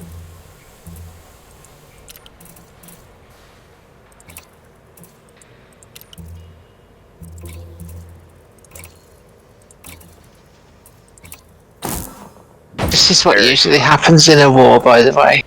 What's that?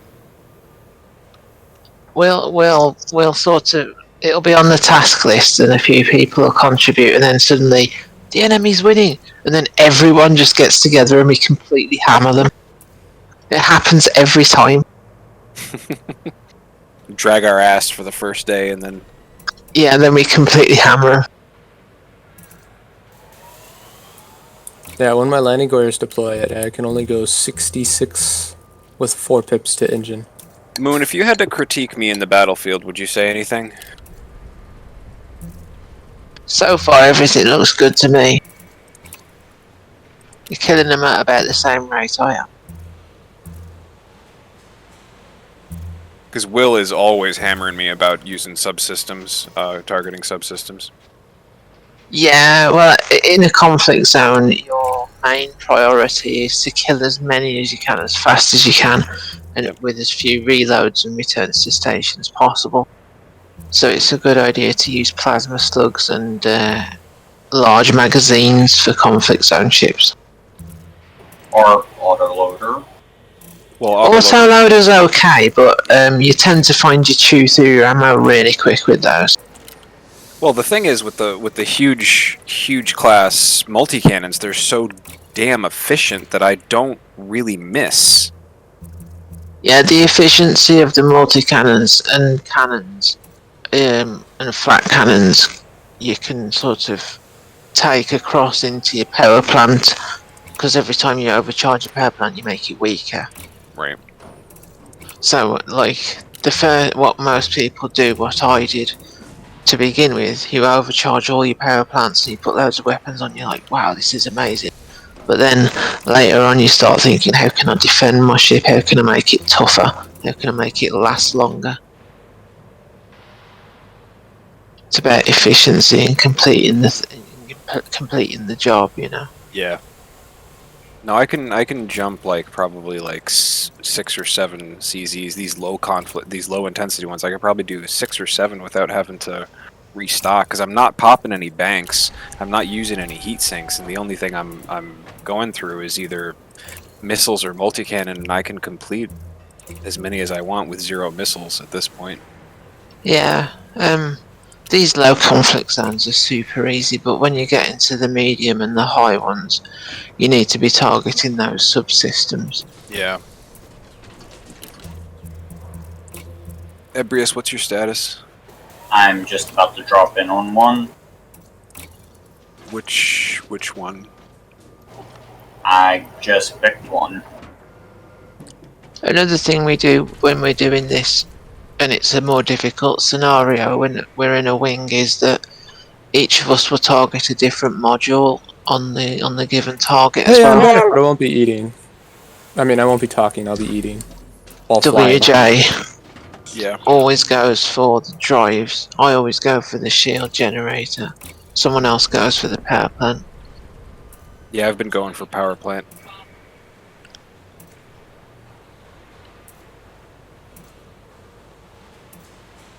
Oh my Anaconda costs $3 million to move over here. Ah, whatever. You've got the money. Exactly. Ah, whatever. But my my Federal assault ship's about 7 minutes out. Ebrius, I am 30 light seconds out. I'll be there shortly. Take your time. Did you bring the Normandy? Yep. Which is the Normandy? Is Anaconda? Yep. My naming theme is combat vessels get named after conflicts. The Battle of Normandy.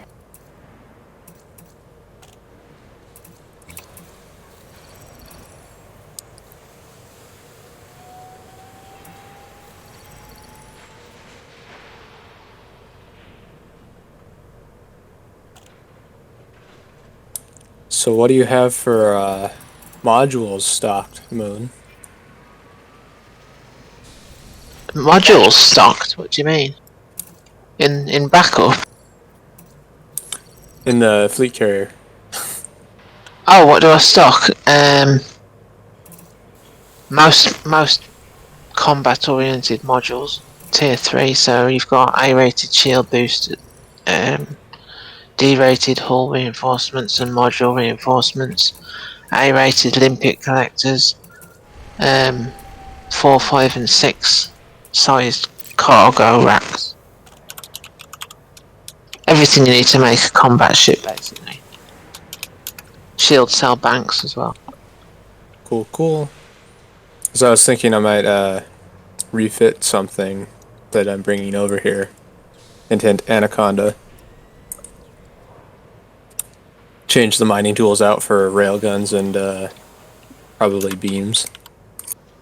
Yeah, I made sure that I stocked all types of weapons, so I've got turrets as well.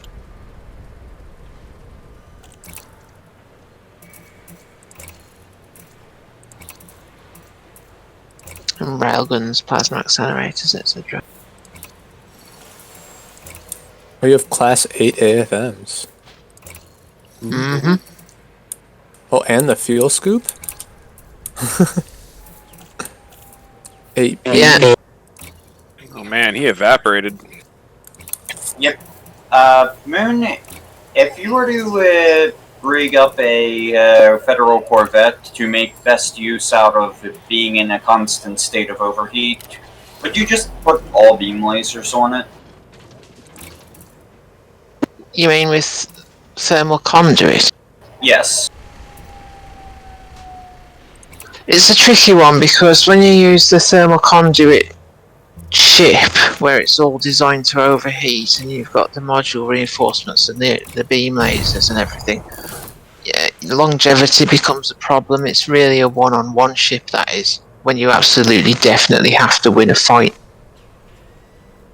I.e. there's a ganker in Nanomam or something like that, or there's a ganker in Okinura or something. That's when I would use that ship. If somebody looking at the, is there anybody looking at the operation sheet right now? No, but I have it open. Hang on a second. You had one more for Searle. Low point? Yeah, and it's lost 33. There's nothing but low here. Copy that. Yeah, I trust you to manage the sheet, Niles. Thank you, Niles. You're welcome. Gotta find them. Ebris, do you have any contacts here? I don't see anybody. Nope, I'm jumping to the next site already. If it's the one where you don't see anybody, it may be the one that I just cleared up. No, I've already killed a bunch of them. Cyril, you want to wing up or you want to stay solo? You should wing Yeah, up, man. I've been wing up. I just got back into system after running around those engineers' tasks. Alright, copy. I'm sending you a wing invite now. What about me? Are you in system? Yeah, I'm waiting for my ship to show up, though. How long? 3 minutes. Alright, wing invite sent. I was just going to say, remember, I've got a kind of unique way of playing this game, so make sure you ask the other directors for their advice on these issues as well, because you might find that you like their advice more.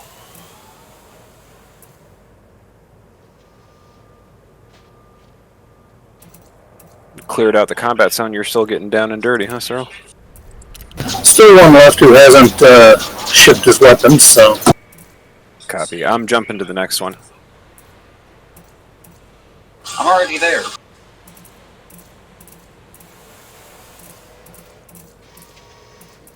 Well, you know you are. You were chomping at the bit, Ebrius.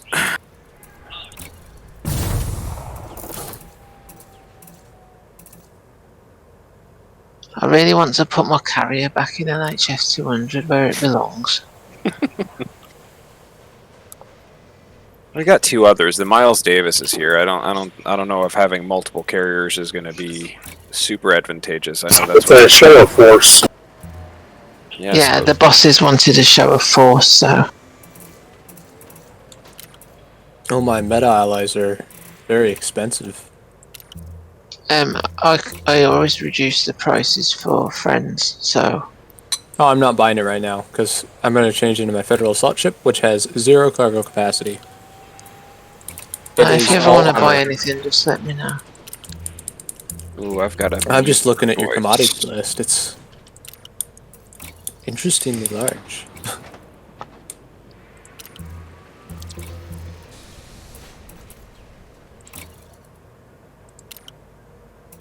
Anything you need for any... Go on. No, I didn't realize meta alloys could be that expensive. Well, when it comes to messing around those, you've got a choice. Go to Maya and fetch one. Ebris, you got a Honda on your 6 turnaround. Or buy one in the bubble.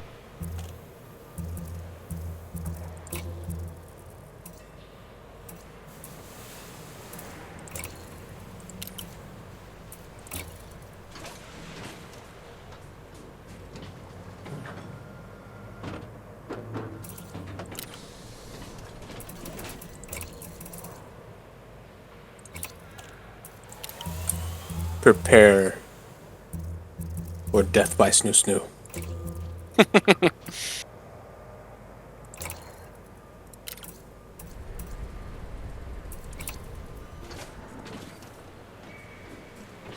Erebus, do you know how to use wingman locks?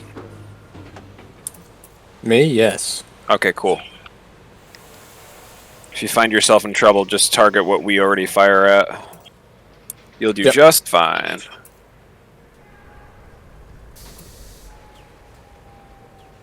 I'm gonna upgrade my multi-cannons real quick. Then I'll be in the fray. Copy.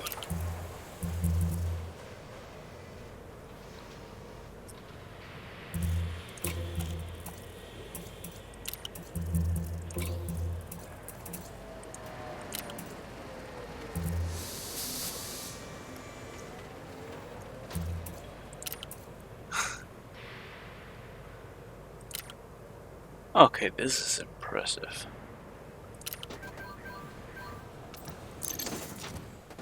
What are you up to, Kaiju? You've been quiet. Well, I've quietly bought myself a second crate, and I also bought myself my first Conda. Nice. Oh yeah, I heard you comment about how you were it handled differently than you were expecting. Yeah, it's big. I always like hearing people's first impressions of anacondas. It's the first ship that actually felt like a ship. I mean, and the amount of weapons. I mean, on this place I can't even fit a huge. They don't even sell those huge ones. But yeah. The other ones, I mean, Jesus. Well, outfitting this one with every bell and whistle will definitely be a money sink. But at least I got a big boy ship now. Hey man, the beluga liner's pretty fun too, except I haven't used it yet.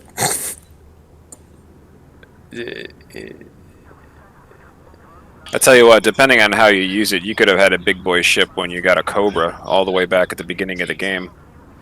Yeah, but you know, I mean, like size-wise, you know, like those that use large. Oh, I see what you're saying. Okay. Large-sized landing pads, you know. Cobra's a good ship. I keep hearing that there are certain really experienced pilots that get into a Cobra and never get into anything else. Yeah, if it weren't for the asymmetric cockpit, maybe I would have gotten one myself, but being things as they are, my second ship was not a Cobra, but was indeed a trusty hauler. Yeah, same here. That was my second ship too. Mm. Well, actually, I mean, technically, I jumped into an Eagle to make my first million in bounty hunting to get what I needed to outfit the hauler for mining. But I was only in the Eagle for maybe, I don't know, maybe 2 days before I sold it. Oh, I have a fine bite from somebody. I was wondering what that came from. Okay. Okay, but yeah. I'm gonna sign off. Alright, can you? God, this is so lovely. I forgot about maneuverability. I got a big day tomorrow, so copy. This is it for me. I'll see if I can pop on tomorrow night. Spend the rest of the day here, but yeah, I'll be signing off for now. Alright, good night. Okay, guys, See take ya. care. See you tomorrow. So do you have skin on your Corvette, Niles? Say again? You have a skin on